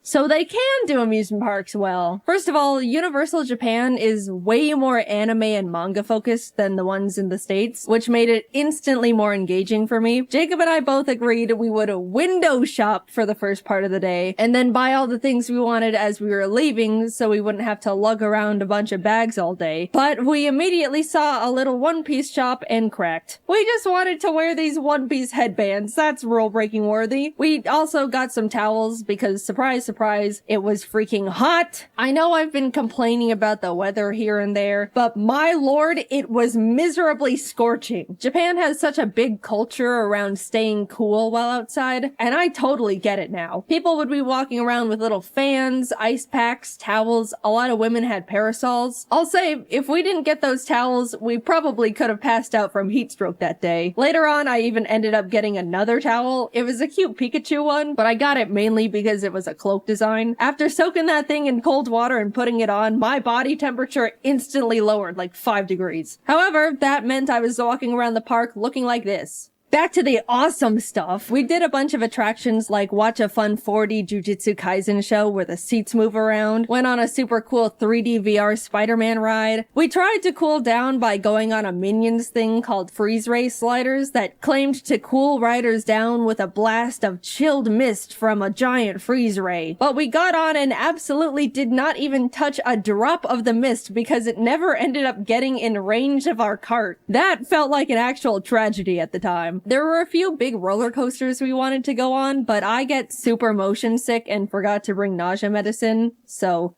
no roller coasters for us, but I shall return one day. The park, of course, had a bunch of cool themed restaurants, one of them being a super cool One Piece restaurant. Did I mention I like One Piece? There also was a special Sanji one, but we didn't know you needed a reservation, so phooey. It was awesome though. I love One Piece. After a few hours of rides and being broiled alive, we decided to fully cool off by going on the Jurassic Park ride. That's just giant splash mountain with dinosaurs. We cooked in line for probably a solid hour, and as soon as we were literally stepping foot inside the ride, it started pouring rain. Now that's just not fair. I don't even understand how that happened, but whatever. We started buying all the stuff we window shopped for as we waited for the One Piece live show to begin. Again, please refrain from judging. I am being vulnerable and open here. By the way, as we were walking around, we stumbled onto a little Mario-themed show just out in a courtyard area. They played some fun little custom songs and had all these dancers alongside the mascots. And then out of nowhere, they started absolutely blasting the crowd with like gallons of water. I didn't even see it coming. It was like firefighters showed up to put out a giant fire, except the fire was a bunch of Japanese people. The time came and we got to file in for the special One Piece live show, and even though Jacob and I didn't understand a single part of it because it was all in Japanese, it was awesome, and the costume design was phenomenal. It was a bit unfortunate though, because the seats were all in like a half circle formation around the stage. As much as they tried to make the show enjoyable from all angles, it was pretty hard to see the main things going on in the center. My only true complaint though is that Zoro didn't come to our side at all. All the other characters rotated around so we could see them, but Zoro only did it at the very end to take a bow. Also, Mihawk being included would have been nice, but it's okay. By the time we got to enter Nintendo Land, it was like 9 p.m. We got up at 6 a.m. by the way, so we pretty much just rode the Yoshi's Island ride they don't have in the States and headed home because that's all the energy we had left. But even just seeing that, it was miles better than the one in the States. Also, we picked up a little dinner at the 7-Eleven near our hotel. 7-Eleven is actually awesome in Japan, by the way. And they had a few little Chiikawa plushie keychains, and I bought them. Just being transparent here. We woke up early the next morning to catch our flight back to Tokyo and hurried over to the Kirby Cafe. Emily actually booked the reservation for us. She was meant to also be there, but she was only able to get 2 seats and gave them to us as a gift. Emily, I will always be indebted to you for your sacrifice. The cafe itself was so well decorated with all these little Kirby things, and the menu was adorable. I got the star curry and a magical little fruity drink with a Kirby marshmallow that triggered my cute aggression. Jacob got the pizza and a Kirby burger, but since he made modifications, the staff asked him to not post a picture of the burger to the public. Like, they didn't know he was a content creator or anything. I guess they just didn't want the public to see a naked Kirby burger. We also both got desserts. I already decided I was gonna consume the Kirby. The presentation was beautiful. It was literal art on a plate. Taste-wise, it was decent. The body was some sort of gelatin, which I wasn't too crazy about, but the rest was super tasty. I did my best, but he ended up looking like he was in a horrific accident when I threw in the towel. The cafe also has a special little private store connected to it. And yeah, what you expect happened definitely happened. We left with full bellies and bags, continued to look around the shopping center the cafe was connected to, and ended up walking into a gacha store. I am about to be very vulnerable with you here. This is one of the lowest points of my entire life. Please don't think too much less of me after what happened in that gacha store. So I walk in, spot Chiikawa, beeline it to the machine, obviously. Like I mentioned before, I'm only interested in Chiikawa, so I was only playing for him. But by the cursed luck of the gacha gods, I just could not get him. I was going back and forth between the machine and the coin exchange, getting multiples of every other little guy, but no Chiikawa. I could feel the workers' glances at me, probably because the desk they were standing behind was right next to the machine I was grinding. But after way too much money, he dropped. I got my well-earned, horribly priced at that point, Chiikawa. I then started looking at all the other machines, putting some coins in a few here and there, until I stopped at one that had a line of animals playing band instruments. They were very silly, but there was a little pigeon holding up cymbals, and I really wanted to get him for Jordan and Kelsey. In went the coins. Tiger, elephant, fox. It was happening again. Everything except the one I wanted. Which I know more or less that's the luck with gachas, but it was getting to the point where I was getting surprised the pigeon was dodging me as much as it was. Surely the next one. What? Eventually, I had to go back to the coin exchange, and as I was about to put in more money, I saw out of the corner of my eye one of the workers peek out and take a look in horror at all the gachapons that were sitting at the top of my bag. They then raised up their hand and said something in Japanese while shaking their head, and I knew in my heart I was being cut off. No, please! I can stop whenever. Just a few more hits and I'm done. The pigeon is next. I can feel it. Why do you look afraid? What's under the desk? I got kicked out of a gacha store. I had hit an all-time low. I told my friends and they said they probably just thought I was gonna try and resell them, but I don't even know if that would even make it sound better, knowing I was getting so many that they thought I was robbing them blind. I just wanted my little Chiikawa and pigeon with cymbals. We made dinner plans that night with a friend and we were just about to grab a taxi and head back to freshen up, but Jacob and I caught sight of a fun anime and goodies shop. Who do we think we are? People with self-control? We'll make it quick! We rushed in and split up for optimization. As I was looking around, I saw it. A whole section dedicated to Chiikawa. It was like someone put a freshly baked pie on a windowsill, and I was suddenly floating over to it. My eyes were zoned in, making sure I saw every single thing possible, putting Chiikawa after Chiikawa in the basket. Jacob eventually came over and showed me a picture he took on his phone. In my tunnel vision, all my eyes registered was that the picture showed more Chiikawa in the store. I immediately went feral. Where? Jacob's eyebrows went up in surprise and maybe a bit of fear. And as I looked at the photo again, I realized Jacob wasn't showing me a picture of a different Chiikawa section. He was showing me a picture of me at the current Chiikawa section I was standing in because he thought it was funny. And in my Chiikawa brain rot, I didn't even register I was in the picture. I just saw more Chikawa and went obsessive.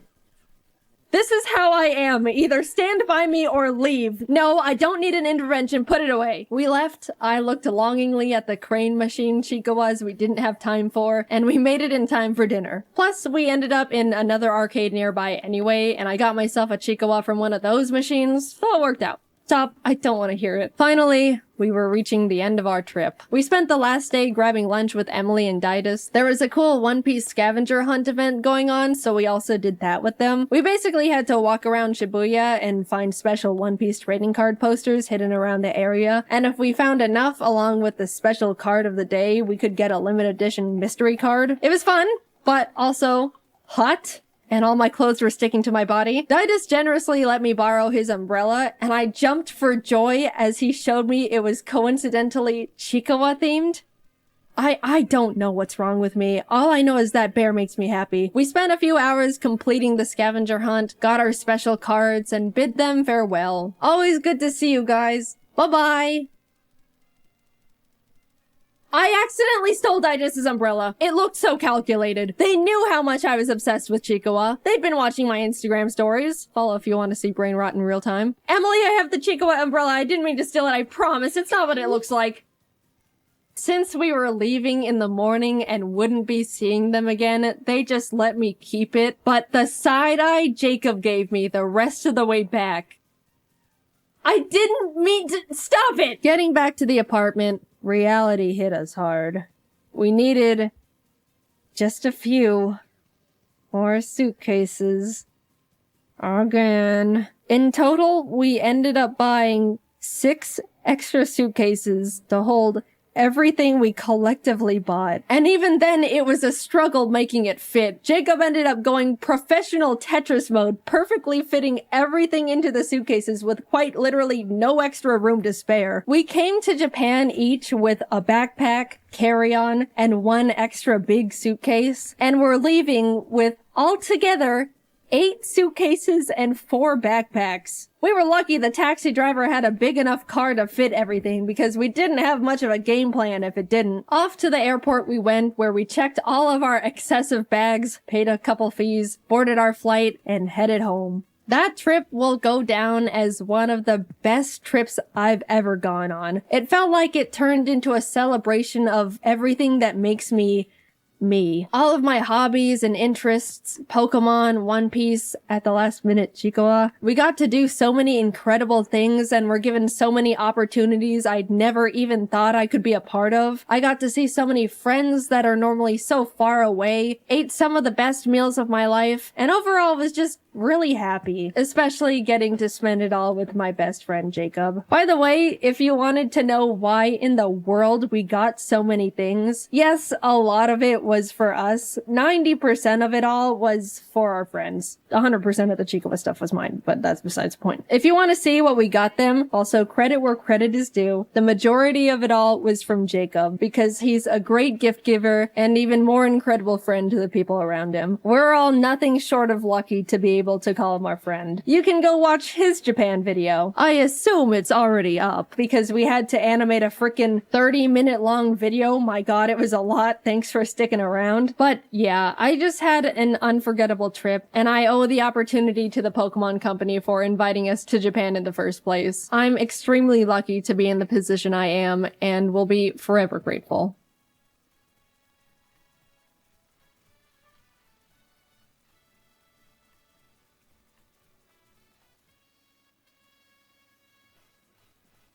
It's that time of year again. Ari turns 3 this year, which means he'll be dead in approximately 27 years if all goes according to plan. The clock's ticking, Ari. When are you gonna get a job? But for now, we can just focus on giving him a good birthday. Since he's still just a wee lad, he hasn't accomplished much yet. And the world is full of amazing treasures to be experienced, like making friends, or, I don't know, going to a park. Oh, wow. Oh, yeah, Ari, look at you go. Wow, look at you! There you go.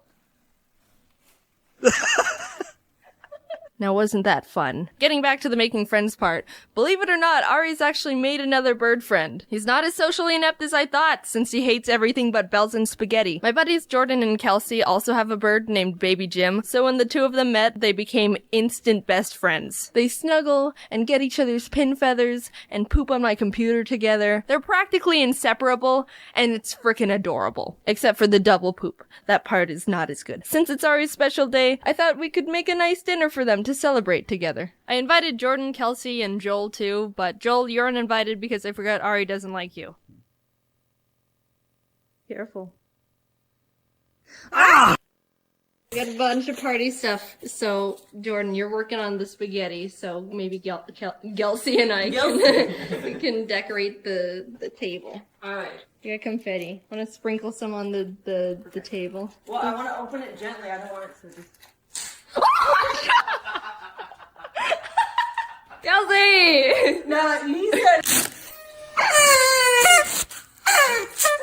I think I got confetti in my eyes, guys. Baby. Aww. You got a little heart.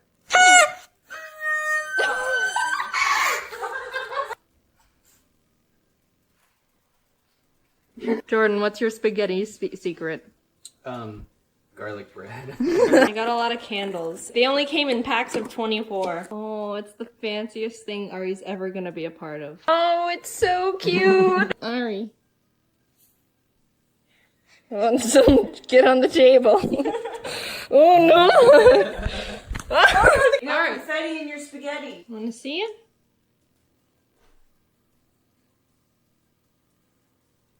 No, it's spaghetti. Oh, oh no! You want spaghetti? You're gonna have saucy feet. Oh, that's the good stuff, isn't it? Oh, it's a good party after all. Yeah. Oh, good boy. Oh, it's like Lady and the Tramp. He's got spaghetti on his wing, right here. Does he? Yeah. I want to see what happens when the meat and the... Oh, Ari just took the whole thing. Maybe it's time for cake. It's a bird cake. Want to know how I got the candle in? Oh, nope. If we pretend to eat it, will he eat it? Do you want to try and eat it? It's like a UFO. Hey. I'm eating styrofoam. It's good. Get a piece. Oh my god. See, now you like it. Oh, see, it's good.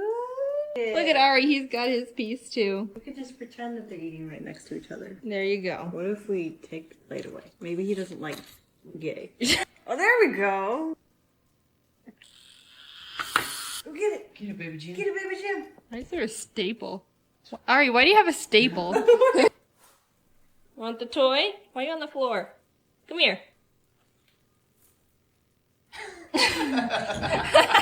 Where are you going? He's gone. Bye, Ari.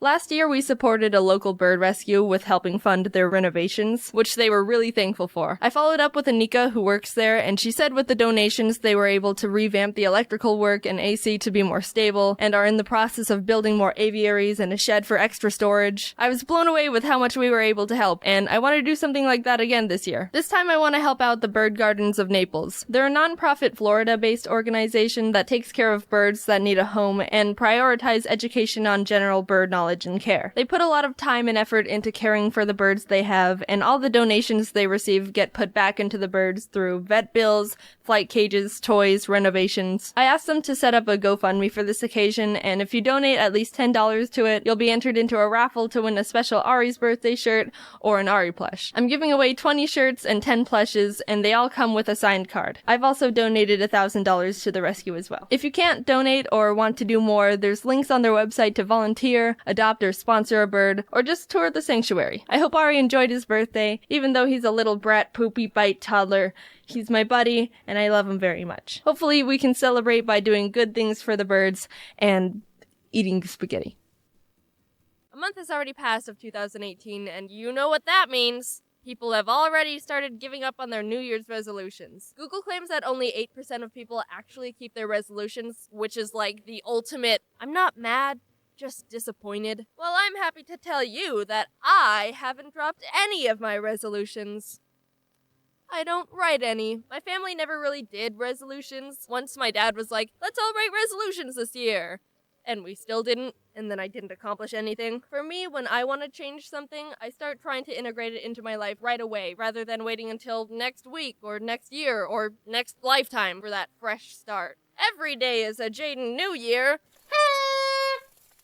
Woo! As someone who doesn't write them and probably isn't qualified to critique the art of New Year's resolutions, I'm gonna toss my opinion that no one asked for into the ring. I think the main contributors to those 92% failing goals are they're too unrealistic and they're too vague. Let's stop beating around the bush and talk about the most common resolution people make. Losing weight, eating healthier, you know, that rabbit hole. Lose 20 pounds by drinking this tea from a weird plant you've never heard of. Lose 10 pounds in 30 minutes or your pizza's free. Lose your money. It's all basically just, alright, give me the money! All those quick fix weight loss scams that make too good to be true claims are just people who want your money. Sure, the scale says, hey, great job, you lost 7 pounds in a week. But your body says, yeah, but that was all just water weight, and also I don't feel very good. Or, ah! If you want change, you've got to earn it through work. There isn't an easy way out. Making changes in your lifestyle need to be sustainable for life. That's why they're called lifestyle changes. Not, I'm gonna pay $200 for this diet shake, feel good for 2 weeks, lose 10 pounds, start feeling bad, and give up in a month. Changes. I'm gonna start working out more. I'm gonna start going to the gym. Let's be honest with ourselves here. That's a weak excuse for a resolution. I'll go on a run every other morning. I'll lift weights 3 to 5 days a week. Those are much easier to follow than I'll exercise more. Get out of here with that vague crap. You don't even know what you mean by that. And don't be flaky and say, oh, I missed a week. Oh, I'm hopeless. You're not gonna be perfect for a whole year. Take a breath, chill, and keep going. I'm saying that to myself just as much as I am to you. I've been trying to be more self-aware about when my brain just wants to turn one little mess up into an excuse to stop something entirely. I'm getting better at slowly ending that habit. I grew up doing a lot of sports. Soccer, martial arts, tennis, competitive Pokémon. I know my way around the gym. But I dropped it all my last year of high school to focus on YouTube and art. I didn't care about what I ate, and combined with not moving around much, I started feeling pretty crummy. So I ended up turning to what most people do when they reach a similar problem. Alright, here we go.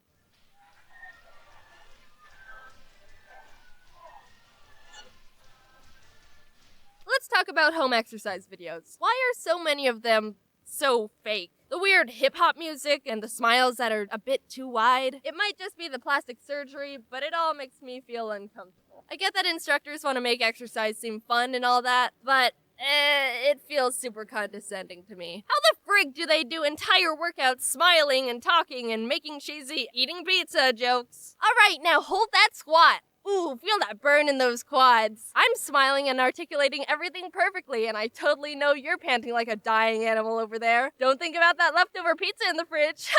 Looking at you, Brittany. If you're looking for good home exercise programs, I'm gonna recommend this blog I've been following for a super long time called Fitness Blender. Whoa, is that the sellout alarm? Is Jaiden finally selling out? No, turn that thing off. I've never talked to Fitness Blender. They're not paying me to say this. They don't even know I exist. It's run by this nice couple, Daniel and Kelly. They're super down to earth and have a really healthy view on fitness and wellness. You can tell they know their stuff. All their exercise videos and tips are completely free. And if you want to use one of their written programs or meal plans, they're like $15. And they don't have that dumb music in the background of their video. If you're just starting out exercise, it's gonna hurt and or suck for a bit. If it doesn't, you aren't gonna see changes. Well, okay, don't murder yourself. Be smart about it. But your body is gonna complain for a while, and that's good. There's plenty of activities you can do. Playing a sport with friends, walking your dog, a casual battle to the death, squats, and respect your starting point. When I first started trying to get back into working out, I was just... Okay. Alright, I got through it. Alright, we're done with our warm-up, grab a quick drink of water, and we'll get right into the workout. But just stick through the beginning, because that's literally the hardest part. Raise your hand if you're sore! Ha! Trick question, you can't raise your arms. They're jello. Don't forget that exercise is only a quarter of the health journey. What you eat is the biggest variable to all this life-changing athlete hippie mumbo jumbo. Eating right is like straight up magic. You feel amazing. It's the closest thing to drugs that isn't drugs. There's a difference between being thin versus fit versus healthy. Kinda like Venn diagram style. Someone could be thin, but that doesn't mean they're at all healthy. Someone could be super swollen, buff, but eat junk 24/7. And someone could be eating super healthy, but not have the body of a supermodel. There's a healthy range of everything. I used to have a really bad relationship with eating. I've talked about it before. In college, I developed an eating disorder and a fear of eating food, and I would go like an entire day eating almost nothing. No, Jaiden. You think that eating 600 calories a day is just gonna float you to all your hopes and dreams? Nope. It's just gonna give you headaches and emotional breakdowns. You can trust me. I'm from the future. Also, learn what Bitcoin is and invest everything you can into it while you still can. I wish there was more information being taught on the dangers of eating disorders, because if I knew about that whole mess 3 years ago, I would have been like, whoa, okay, never mind. Let's do a 180 here. This ship is whack. I'm getting out of here before it controls everything in my life. You can't abuse your body and expect anything good to come from it. Man, I feel great. I could totally run a marathon and write an essay right now. I'm so energized and my brain is so clear. Thanks for feeding me literally one grape. You don't go to the gas station, pour a cup of gas into your car, and then try to drive to China. Eating less than your body needs to physically survive accomplishes nothing. It might seem like it's working in the moment, but honey, you've got a big storm coming. Please try to end it as soon as you can. I'm not at all trying to shame anyone going through rough times with their self-image. I know it's a really hard thing to fight against. I was pretty far gone when I was struggling, and even though I'm in a much better place now, I do still have bad days. What helps me is trying to separate logical thoughts from the bad ones that fuel the irrational fears. They're not here to see you succeed. They're just the dumb brain versions of those TV and email scams where they're like, hey, give me your credit card info, social security number, and mother's maiden name, and I'll give you $1 million. I won't literally destroy your life. I'm just your friendly neighborhood Nigerian prince. It's all more simple than you think. Eat healthy when you can. Fresh fruit, vegetables, whole foods. And it's okay to treat yourself every once in a while. Don't say, I'm never eating sugar for the rest of my life. You're setting yourself up for failure there, and end up pulling a James. Exercise as much or as little as you're ready for, and be mindful and respectful about how your body feels. Little changes go a long way. Remember, you're doing this for you. And don't play that dumb hip-hop music while you work out, or I swear to Hercules, I'm gonna run someone over with an exercise bike. Hey, it's been a while. Sorry. Anyway, I don't know if you've seen yet, but the Fine Bros made a reaction video on me. I've already seen it and had a reaction, but I don't think I'll be making a I react to people react to me thing. I know a lot of people wanted me to do that. I enjoyed the video. They said some nice things. I hope you see it. And thanks to the Fine Bros for thinking I'm someone worth reacting to. This video took a bit longer to get done. This year's actually going to be pretty busy, and we've got some special things in the works for you in the future. I'm really trying to up the quality of videos and not die in the process. I used to be super strict on uploading every 2 weeks, but it's really not sustainable for my mental health or my health in general, so the videos will just be done when they're done. If I could post more, I definitely would, but I care more about the quality of videos than a certain schedule. So yeah. Also, I hope you liked the video. Stick to your resolutions, keep working towards the person you want to become, and take care of yourself. I'm working on all of that stuff too. Okay, bye. My mom put me in a lot of extracurricular activities when I was growing up, like I've mentioned before. And one I haven't talked about yet was the summer camp called Camp Operetta. When I was the ripe age of 8, my mom decided I wasn't enough of a versatile super child yet, and it was time for me to dip my toes into the showbiz puddle that is musical theater. I did piano and stuff, but I've never been interested in the performing arts. So when my mom asked me if I wanted to do this Camp Operetta thing during the summer, I was like, okay. Wait, what is this? Look, I just agreed with anything my parents told me as a kid. I didn't know I could actually have an opinion. I'm assuming that most of you don't know what Camp Operetta is because I googled it and got no results. To be fair, it was a one-off indie camp one of the local elementary schools just did. So, basically Camp Operetta was for young artsy theater kids and would start off by sitting in a group and reading a picture book. Then everyone works together to rewrite it into a musical play to perform in front of the parents at the end of the camp. And then what should the tiger say?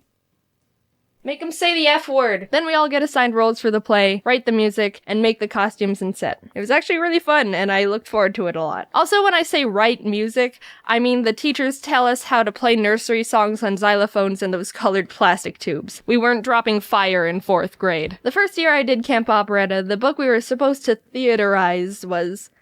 I can't remember. I just know it was about a bunch of animals in the jungle, and I wanted to land the role of cheetah because I thought cheetahs were cool. And obviously, I'm the best cheetah out of all you losers. She wasn't the main character, but I've never been a main character kinda guy. I'm the I can't cope with #1 spots because the expectation, spotlight, and stress is enough to break me kinda guy. So that's why I'm always happy to sit at, like, #2 in most things. It proves, hey, I'm talented and hardworking enough to land an important and high-up role, without complete judgment and pressure of being at the top with everyone waiting for you to mess something up. Bit of a depressing life hack for you guys. Spoiler alert, I nailed the audition and reeled myself in the role of cheetah. The catch was there were too many kids in the camp for the amount of characters in the play, so what the teachers decided we'd do was assign 2 people per character, and then halfway through the play, switch out casts. The girl who landed Cheetah 2 was this one girl who I don't remember the name of, but I thought she was super cool because she only had 1 arm. It's a good thing the teachers didn't care that the 2 kids who shared a role didn't have to look similar because they'd either have to dye her hair dark brown and make her look Asian somehow, or chop one of my arms off. We made masks out of paper plates, painted a jungle scenery on big sheets of paper for the background. I think the costumes were made of paper too. Look, they didn't have much money. I remember one day I decided I wanted to bring my favorite stuffed animal to camp with me and show him off to the other kids. It was this stuffed mouse I got at a bookstore I named Raoul, spelled R-A-O-O-L-E, because that was 8-year-old me trying my best. I brought out Raoul during lunch/break time, and we all started playing with him. We stood in a big circle and tossed him hot potato style to each other, and after a few minutes of this, I went to go use the bathroom real quick. Raoul's always been really special to me because he was the first purchase I made completely on my own without my parents' permission. At the end of the school year, if you read enough books and took a little test to prove you read it, you'd get to go on a field trip to a bookstore. And I, being the bookworm I am, barely scraped in by reading the bare minimum amount of books to make it. In a desperate attempt to make the cut in time, I even requested a bunch of random book tests. In some miracle, I'd guess enough answers right to pass and get points for. It was pathetic, and it worked. Hell yeah, suckers! I totally earned this trip! Woo! The purpose of the trip was for kids to get excited about reading and buy some books they'd read over summer break. So I walked around the bookstore, looked at the books that people were talking about, skimmed the new releases, and then bought a mouse because I don't like reading. And I was really excited about it because it was my first 100% own personal choice. I didn't have to go, "Mommy, can I get this?" I made my own decision. With their money. Since that field trip, I took Raoul everywhere, and he's always been my favorite stuffed animal and super special to me. Hey, we ripped his foot off. So in the literal 2 minutes I was gone taking a pee, the kids got so rambunctious that they ripped Raoul's foot off and all the frickin' beans were spilling all out the gash hole. What the frick, you barbarians! I immediately put Raoul back in my bag, upside down so no more beans spilled out. But I wasn't really that upset about it. For some sixth sense reason while I was in the bathroom, I actually thought to myself, they're gonna rip him open somehow. And they did. I was cool, and we were all able to joke about it. The beans that spilled out looked like little eggs, so we were like, oh, he's laying eggs, oh. After camp, my mom was able to stitch him back up, too, so he's all good. Look, here he is, doing good. Anyway, we kept working on the play, finished getting the show set up, practiced our lines, and after a couple weeks, we were ready to perform in front of the parents. And I think it went really well. I honestly don't remember anything about it, but my parents are sending videotape footage they took of it, so here's some of that.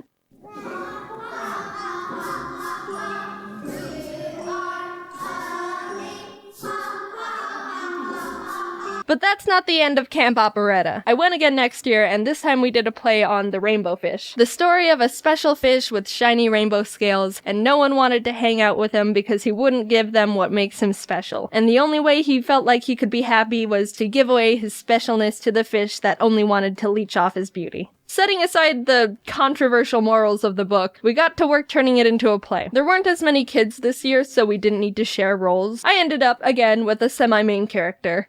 The seahorse. Now, hardcore rainbow fish stans are probably saying, wait, there's no seahorse in that story. And you're right. As a group of kids, we decided to completely create a new character in the story because we liked seahorses. And that was the cohesive moral story about acceptance and loneliness. Can we add a seahorse?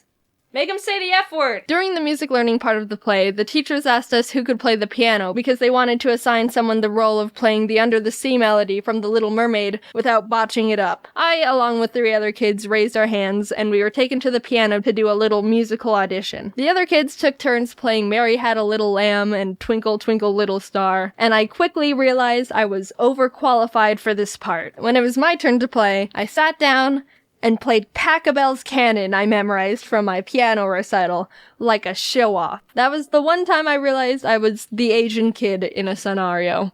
I got the part. The night of the play, we got into our costumes. Mine was made out of a towel with the bottom rolled up to look like a seahorse tail. I thought the costume was actually really cool, but a problem arose when I was in the middle of my final lines in the performance. I had a solo part where I was supposed to build hype for the ending of the play, then raise my arms up at the end to deliver the lines that induced the big finale. But as I was saying my lines and getting ready to raise my arms up, I realized the bracelet I was wearing was caught on one of the towel strings. I started freaking out because this was the big finishing move for my character. It said in the script, "Seahorse raises both arms, blah blah blah blah blah." This was the big moment, and it's gonna be ruined because my costume is a towel. I was wiggling my wrist in all directions and trying to get my arm free as time was ticking down quickly. Finally, I delivered the last line and could only raise up one arm.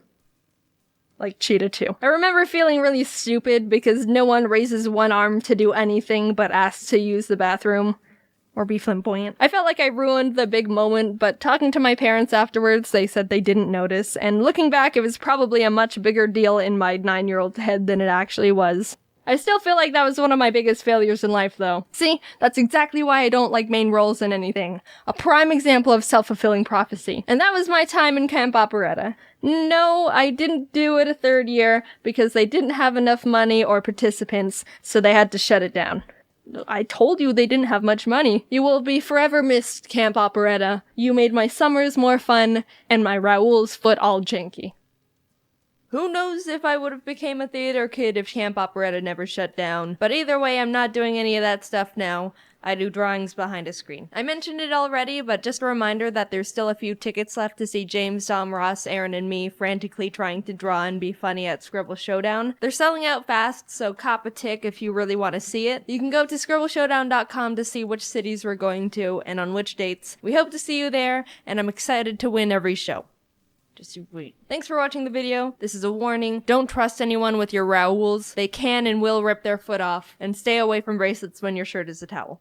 Bye-bye. I grew up only wanting to watch cartoons for the most part. I never tried to drift into other shows or movies with real people and actors. Normally, if something had actual humans in it, my 7-year-old self would be like, "Real people? No thanks, Bourville. I don't want to watch anything unless there's mutant super children who are birthed from a crockpot." I like to believe I'm a really open-minded person now. I don't just blow things off like that. I generally don't feel like I have the right to judge or have a strong opinion on anything unless I've researched and tried to understand every aspect of it first. That way I can use all the facts to come to my overall standpoint. It's easy to hear just one detail about something and jump to a conclusion. People form opinions based on their personal values and beliefs, but only knowing certain details can change things instantly. Here's an example. Judy saw Ron push her dog. Wow, what the heck? Ron's some rotten dog hater. Frick Ron, dude. Now hold on a sec. It's easy to believe that, but actually, Ron pushed Judy's dog because the dog attacked his child and Ron was only protecting his kid. Whoa, really? Judy needs to put her dog down. It's a hazard to everyone around it, attacking kids and crap. I can't believe she'd be okay with owning a rabid dog. She probably didn't take care of it. Judy's a horrible dog owner. Okay. Untamed dogs are a safety problem for sure, especially around children. But you didn't realize the dog only attacked Ron's child because they were teasing the dog with an ice cream cone and the dog just jumped up onto him wanting a taste. Well then, it's the dumb kid's fault for— I'll cut off the story here because I could add so many more layers to it. But you see how quickly your views can change if you don't know all the details to something? At every new point, the resulting opinion wasn't necessarily wrong or incorrect. correct, although I made them extreme for emphasis, because you were forming a standpoint based on the only information you had. But yeah, that's my tip for the day. Look more into things and do research before you make a super strong opinion on something. This whole video got way off track real quick. I'm gonna go back to talking about what I was gonna talk about in the first place. So TV. Once I got older, I still mainly only watch cartoons. But I've developed an extreme love for documentaries. You don't even realize you can be interested in something you never even realized you didn't care about until you watch a documentary about it. Like one time my best friend Kate and I sat down and watched one about the voice and puppet actor behind Elmo.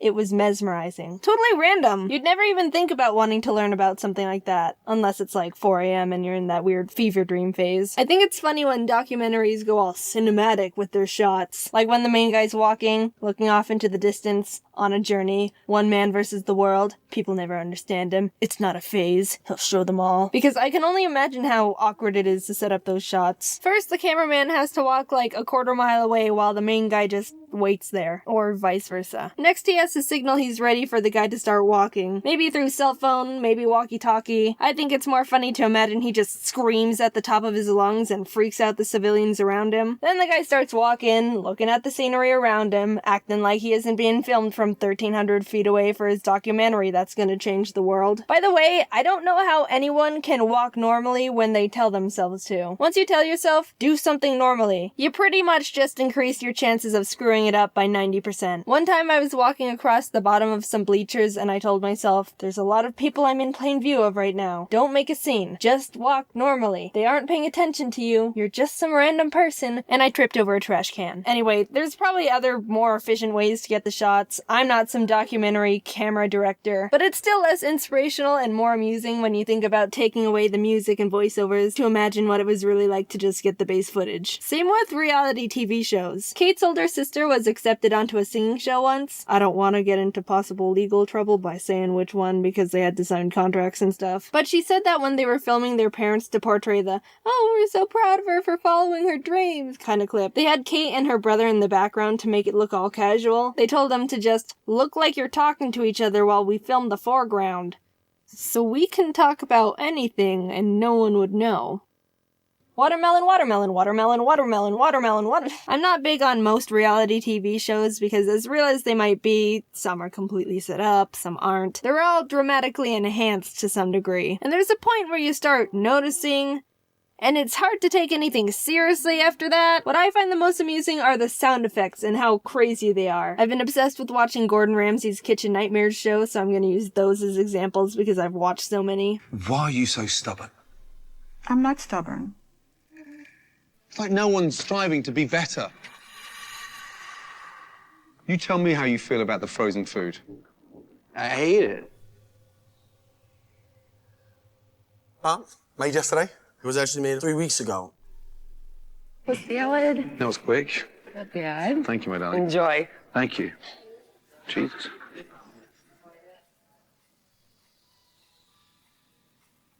This one is Natural with white natural. cheddar. Oh, this is award-winning. Yeah. Great. And why is the fillet butterflied like that and cut like that? He cuts it off and then pounds it thin. He beats the crap out of a fillet to tenderize it when it's the most stunning cut. Wow. You're still yawning. Doesn't look too appetizing. It doesn't look appetizing at all, no. Whoa, whoa, whoa! Did you catch that one? Does that sound familiar?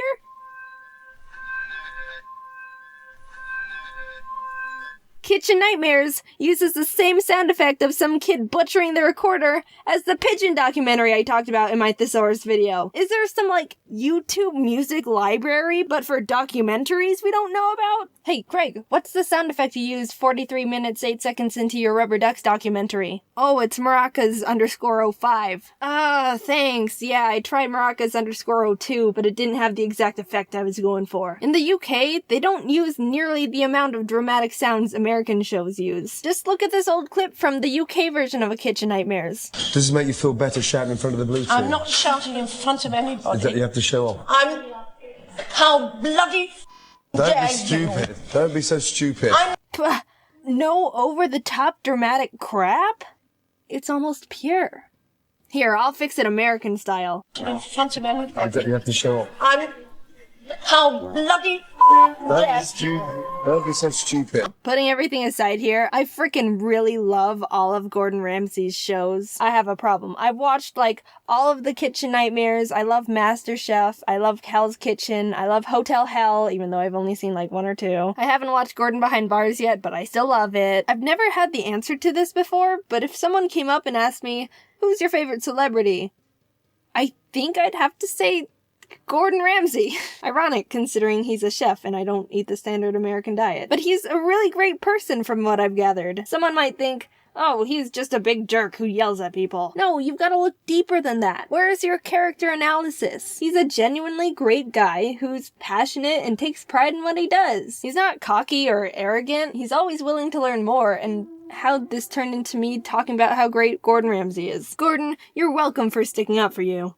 Even though you can obviously handle it yourself. Anyway, I've gotten off track enough in this video. If you're ever bored, I recommend just binging the whole Kitchen Nightmares YouTube channel. They've got like one of the funniest comment section communities on the entire YouTube platform. Shout out to Kitchen Nightmares and Gordon Ramsay. If you ever see this, I love all your stuff and you're considered my favorite celebrity, I guess, now.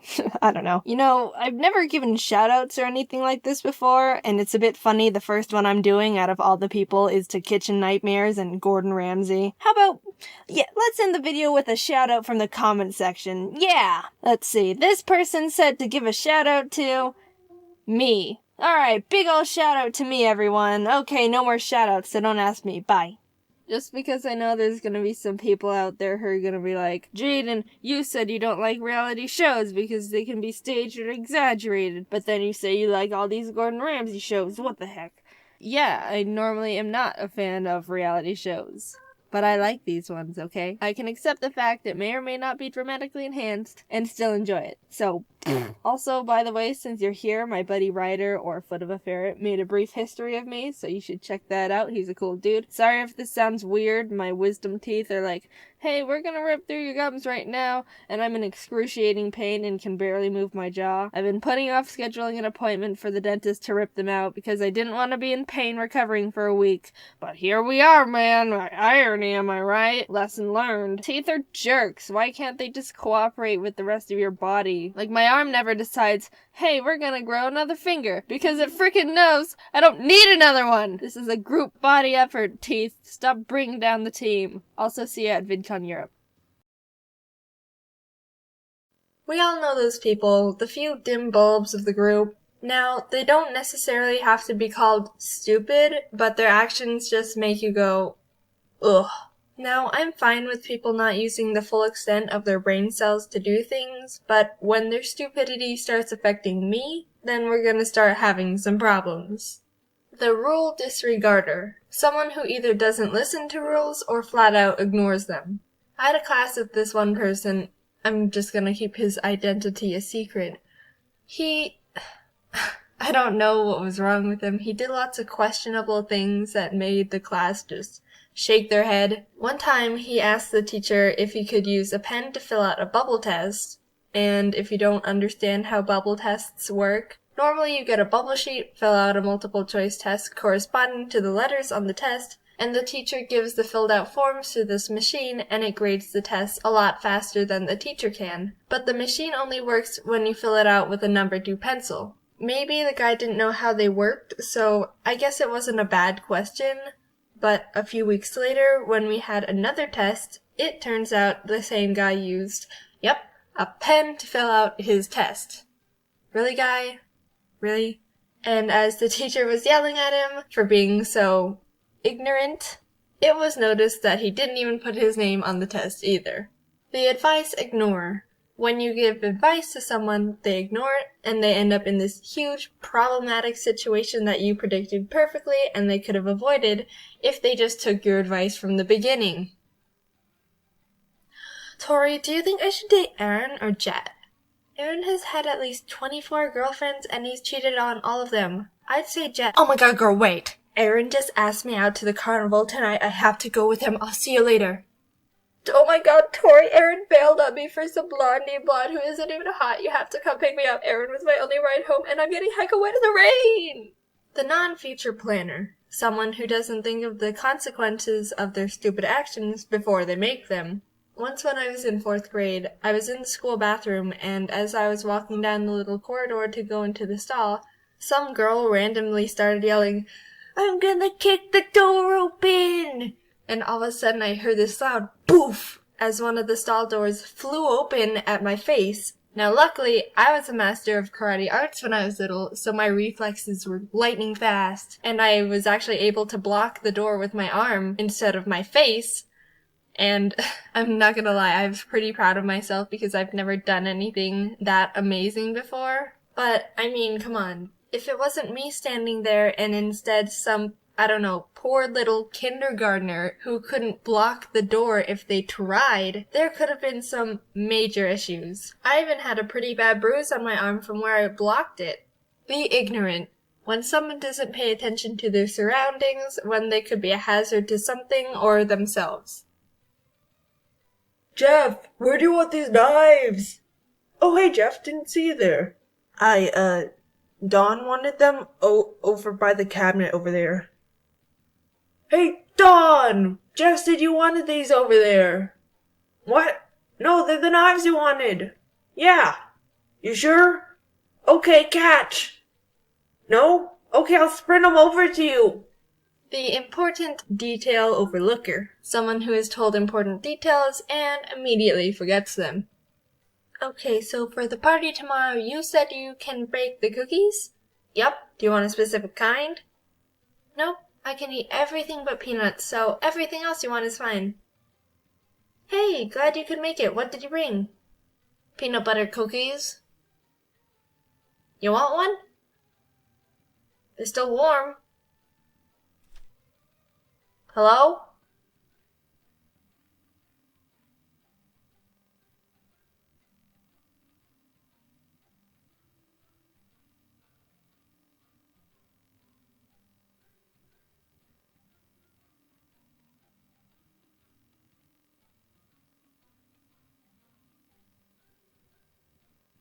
I've been traveling a lot lately, and it's been really dope. And I know I've done a couple travel-related videos already, but when you talk about your life, and all that's been going on in your life is travel stuff, then, sorry, but that's just what's on the menu right now. I'm like a fine dining, fancy video-making chef. I only serve what's ripe and in season. Quality stuff. Only the finest. Just for you. With that being said, so I peed on my wallet. I was visiting my friends in the UK for New Year's, and we were spending the weekend in London to do some fun stuff together. During the day, we did a bunch of fun touristy stuff, like the London Dungeon, Shrek's Adventure, rode in a helicopter. Alright, that's a lie. Shrek's Adventure wasn't that fun. We were in line for like an hour, and the actual thing was more childish than we thought. He didn't even fly out the window like in that one video. Anyway, we were back in the hotel about to go out and get dinner when I realized my wallet wasn't in my pocket. I thought I left it in my backpack or something, but a quick rummage around confirmed that, guys, I have indeed lost my wallet. They were understandably freaked out. Like, out of all the things you can lose in a foreign country, a wallet is pretty up there on the not good chart. It could have fallen out of my pocket at any point of the day, and we'd literally been all over London. Here's the thing, I don't like bags or purses because I think they're too much of a hassle to carry around, and I don't like the feeling of minor inconveniences because I'm a baby. So a couple months ago, I got a new slim wallet that can fit in my tiny woman jean pockets. That was super great, but I realized pretty early on that it slips out of my back pocket really easily when I sit down and stand up because of the aforementioned tiny woman jean pockets. But for some reason, I still think drastically increasing the risk of losing all my credit cards and identity is still less convenient than carrying a bag. Either way, what I'm trying to get at is that all day I was constantly checking my wallet was in my pocket because I knew it can fall out easily and get lost. And I was doing a great job.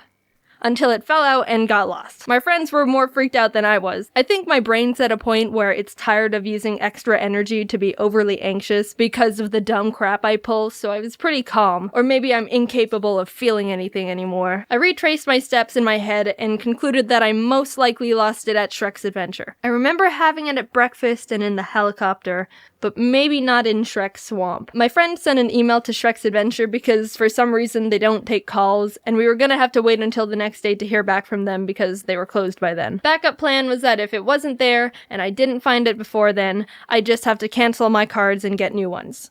And I wouldn't be able to leave the country. So we headed out for dinner. It was really nice, especially since I didn't have to pay, and got back to the hotel a few hours later. The stress about losing the wallet was pretty died down because there wasn't much we can do other than wait for Shrek to contact us. We turned on a movie and I went into the bathroom, and when I lifted up the seat, what the fuck? Guys, oh my god! The wallet was in the toilet the whole time! At first it was like, what the heck happened? How did my wallet get in the frickin' toilet? But after a little bit of thinking, with all the puzzle pieces, I think I know exactly what happened. Right before we were going to dinner, I went to the bathroom, and while I was preparing to use the bathroom, my wallet must have fallen out and into the toilet. And I didn't notice because I don't check the toilet after I use it. Maybe you're supposed to. I don't know. I don't know what's normal. Nothing's normal about this situation. So after I leave, that's when I realize my wallet's gone. And when looking around the room, obviously my mind doesn't go to checking the toilet. So we emailed Shrek. Shrek, you're never gonna believe where we found it. But nope, it was sitting right here in the toilet. I actually was good at keeping track of my things. I didn't lose it at Shrek. Here it is. I totally peed on it. And that's how I peed on my wallet. No, I didn't get a new one. I still have it. I don't know. I mean, it's a good wallet. I still like it. It just had pee on it. So that's that story. Going back in time a bit when I landed in the UK, pre-P wallet, PP for short, I was waiting in line to get through customs when this guy bumps me from behind. I was standing still and the line wasn't moving, so it was kind of weird that happened, but he was immediately like, oh man, sorry about that. So I told him it was alright. He bumped me in a way that he ended up a little in front of me, so he goes, well, you were in line first, and then gestured that I reclaim my spot, and I was like, oh, thanks, and stepped forward. But he didn't step back, so now we were standing next to each other, which felt weird. Then he started trying to make some small talk. What's your name? Jaiden. Nice. So what brings you to the UK? Oh, just visiting friends. Oh, that's actually really nice of you. I didn't expect such generosity since all girls are selfish. Run that by me again? Excuse me? The two guys in front of us kind of glanced back like, whoa, that was a bit of a yikes. I mean, I'm no conversational genius, but no matter what you believe, I think that's a bit too strong of an opener right there. Oh, I mean, not all of them are. No, they are. You can just say that because you're a girl. Well, alright then. I guess I have nothing else to say, really. I gave him a nervous laugh and left it at that. Man, no one here has a UK passport. Alright, my dude, I'm getting the hint you want to chit-chat more, but you're all over the place with this conversation here. When you open with, all girls are selfish, that's a pretty isolating stance to take at a girl. I don't think you've got enough social skill points to bring this one back, man. Also, yeah, this is the non-UK passport line. They did that on purpose, ya goober. I said that to him. I was like, yeah, this is the non-UK passport line. And he just goes, oh yeah, they did do that. And then fist bumps me again. I'm feeling really uncomfortable at this point. I thought it was weird he bumped me when the line wasn't moving. I thought it was weird he manipulated the situation so I'd stand next to him. I thought it was weird he hates women. Also, stop fist bumping me. I didn't feel unsafe or anything because, I mean, customs at the airport is probably one of the safest and most security guarded places you can be in, and there were plenty of people around. But he's still a tall, scraggy weirdo in a hoodie with crazy in his eyes. It got quiet again because I wasn't really trying my hardest to keep up a conversation, and after a while, so many people have iPhones. What's the deal with that? Yeah, it's pretty big brand. Do you have an Android or something? Nah, I'm not a materialistic kind of guy. Oh, okay. Judging by that response, I was like, I guess he doesn't have a phone then. Not a minute passes and he takes out his, Google or Windows phone or something. Soulja Boy phone. Dude, what? Who are you? What is going on? Why are you so weird? You're like the airport customs line riddle master. Answer me these questions 3 and you may reclaim the spot taken by me. So what's the deal with women, phones, and minorities? Then he started going off on asking about my friends. What are your friends like? Have you even known them for a long time? I bet they don't visit you. Okay, you know what? I'm just gonna go to the back of the line. It's like he was jealous of my friends that they were friends with me, but also like, I thought you hated girls, which is what I am. You do know I'm a girl, right? Does this guy know what a girl is? Finally, when it was my turn to go up, he was like, well, it was nice meeting you, Jaiden. You're pretty nice. Yeah, thanks. Also, stop fist bumping me. And also a nerd. Hey, right, that one's pretty accurate. Anyway, I hope I never see you again. I didn't actually say out loud to him that I never wanted to see him again, but I thunk it. Also, I have some things to tell you about. Besides the fact I have Invisalign in and I sound very lispy, James, me, Domix, Ross, and Aaron are going on tour with our Scribble Showdown show. We did our first tester show in April, and it was so much fun, and we laughed and had such a great time during it, and it was really well received, so we were like, yes, we want to do more in other places. It'll be October 1st through the 9th, and we're going to Boston, Brooklyn, Austin, San Francisco, Seattle, and Portland. You can get tickets and more details in the description. I'm also going to VidCon. Oh, and we're also doing a Scribble Showdown during VidCon 2 on July 13th, so I hope to see some of you there. And lastly, I'm going to Summer in the City in London in August. It's a bunch of stuff, and it's gonna be a lot, but also a lot of fun. Alright, I think that's all for now. My laundry machine is running right now, so I don't know if you can hear that. I'm trying to shrink some shirts. They're for men, but I thought they looked cool, so I bought them for me. Okay, talk to you later. Bye. People are so complicated that most of us don't even understand our feelings and thoughts half the time. Yet, here we are, 7.5 billion of us stuck on this rock, having to interact with each other, everyone with different goals and values and beliefs, and we all gotta try and get along. And also, some people have knives and no emotional reaction to murder. But that's not the point. When I say relationships, I'm talking about any type of interaction between people. Friends, family, colleagues, when you do the kisses with someone. Red flags are a term that everyone's familiar with. That person cheats on everyone they've been with? Red flag. That person only uses people for their personal benefit? Red flag. That person doesn't wipe off the knife after spreading butter on toast, and when they go for more butter, little crumbs get stuck in the tub?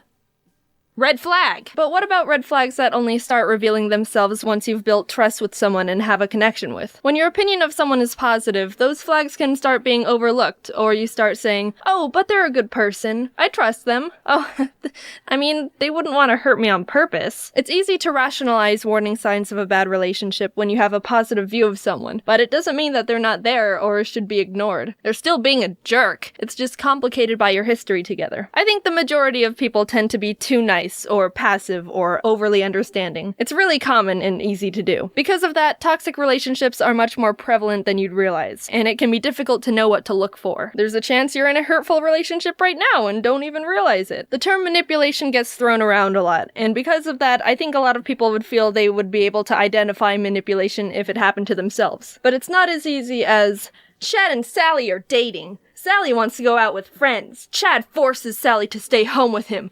Chad's a manipulator! Yeah, that's actually a super common manipulative situation. But the way manipulation works is that it builds up slowly over time and is almost entirely emotional. Chad might instead start isolating Sally from her friends by nitpicking things he doesn't like about an individual person at a time. I don't like how Nick talks to a lot of girls. That's kind of weird. Don't you think Dawn drinks too much? That's not too responsible of her. Little implants like that can make Sally view her friends not as highly one by one and start trusting Chad more. A few months of this go by and Sally's not hanging out with any of her friends anymore and Chad successfully isolated her, which means he has much more control over her thoughts and emotions. You still might think that's easy to see through, and some people are better at picking up on warning flags than others. I think it's important to keep in mind that everything in real life is much more humanized than when we talk about them. For example, we're raised to believe that drugs are awful. It's pretty much brainwashed into us. You're at a party, the lights are blaring, and someone comes up to you and goes, "Hey kid, wanna do a drug?" Time slows down, the cigarette is glowing with evil energy. You look up, and all of a sudden they've grown horns and fangs, and oh my god, it's Satan! No, that's not what happens. Realistically, you'd be at a small get-together with close friends. You've had a nice night with them so far, laughing and having a good time just like normal. One of them just takes out a little sandwich baggie and is like, "Hey, I've got Coke." There's no time slow-mo or sirens. It's a completely normal feeling situation and all of a sudden your brain is confused. Drugs are bad, but this is my friend. We've known each other since 5th grade. He's just a normal dude. He's not bad. Are my other friends gonna do it? Your brain thinks of any excuse it can to rationalize behavior from people you trust or think highly of, which applies to relationships. It can be difficult, but you need to define how people should treat you and respect yourself enough to not let people maneuver you into bad situations. Emotionally abusive and manipulative relationships are super frickin' common, and it's tricky because they jostle with your head feels and can make you feel like a squashed fly on a window. Stuck, powerless, sad. If fly corpses even feel sad. I mean, I guess they're just dead. Emotional blackmail is a way to control or manipulate someone by using guilt, fear, and obligation against them. Is someone passive-aggressive, overly controlling? Do they use threats like, do this or I'll hurt you? Or even, do this or I'll hurt myself?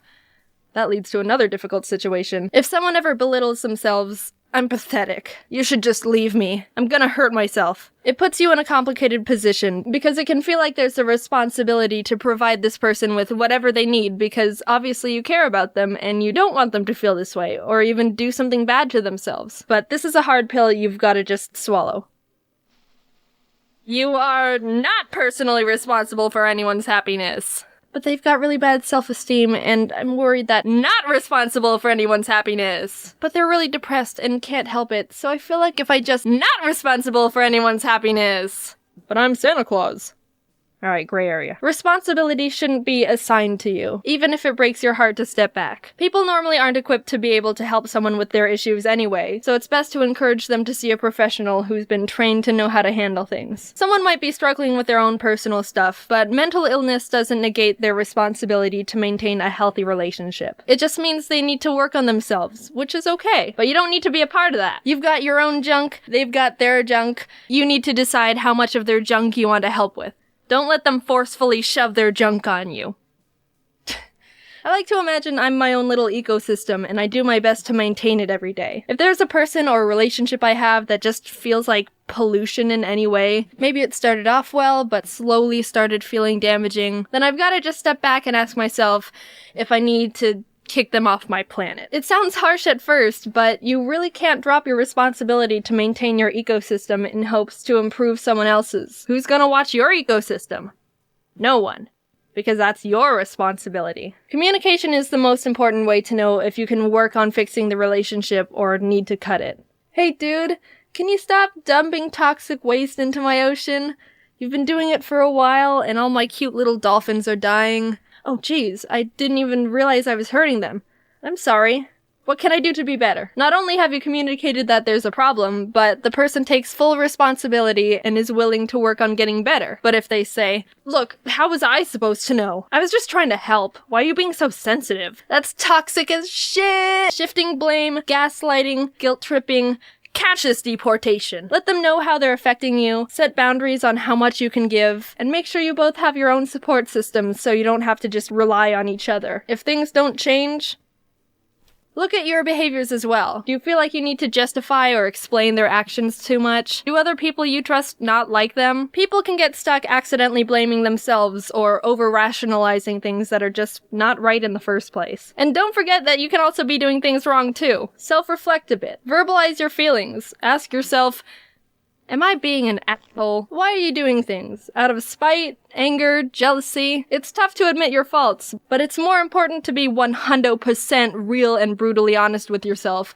if you're gonna maintain a 100% real relationship. People who manipulate most often don't realize they're being manipulative. No one wakes up and is like, haha, I'm gonna be super manipulative today. Think about your contributions to your relationships and how they affect things. It's okay to admit when you've messed up. It's more messed up to turn a blind eye and keep being a jerk. It takes a lot to break off any sort of relationship because it can feel like a defeat or like you've given up, but sometimes that's just straight up the best and healthiest solution for both of you. Two people can be great, but just not mix well together. And if you feel like leaving is dangerous for either you or them, ironically, that's a pretty strong reason to leave in the first place. Someone shouldn't ever need you. They should want you. Your ecosystem should be able to sustain itself, and relationships are just the little sprinkles of fertilizer benefit for it. If you feel like you're not strong enough to break something off, a good way to work on that is to build confidence. Build a good support system, journal your thoughts, practice positive self-talk. I am a god. Alright, not that positive. Treat yourself as a friend. It's not selfish to want the best for yourself, especially when someone's over here being a happiness vampire. When you break something off with someone, remember why things didn't work. Repeat it in your head if you need to. A lot of people try and rekindle relationships when the initial problem hasn't been fixed. People need time to change. You don't owe someone a second chance if they haven't put in the work to fix anything. And you can't force someone to get help. If you're unsure about a relationship, think about these questions. Do you put off seeing or responding to them? Do you feel worse after spending time with them? Have they threatened you or themselves in any way? Do they make you feel like you can't do things on your own? Or you can't make a single decision without them? Do they ask for a lot of favors or money and don't pay it back? Do they talk badly behind your back? Do you feel like you're walking on eggshells around them? Do they put you down? If it's a yes to more than one of those, then you should start considering either ending it or try to communicate and resolve the problems. Don't tolerate any pollution. You're the one who has to live in it, and you deserve clean air. Big thanks to my friend Katie Morton for helping me out with writing this video. I wanted to make sure I didn't say anything inaccurate, and she's a licensed specialist with this type of stuff, and I trust her a lot. Of course, I hope you're able to take this advice and interpret it to situations in your own way. If you want to put a lot of energy into trying to help or be there for someone, that's completely fine. I just want people to know it's okay to think about yourself as well in situations. I've met and am friends with so many great people who have tried to help someone they care about, but it ended up being too much and starts dragging them down too. Like, once you start talking to people about it, it's like, holy crap, literally everyone's gone through something like this, and it's so easily preventable if you know what to look for. Anyway, thanks for watching. Hope this helps someone out there. You're great. Talk to you later. Bye. Ari says bye too.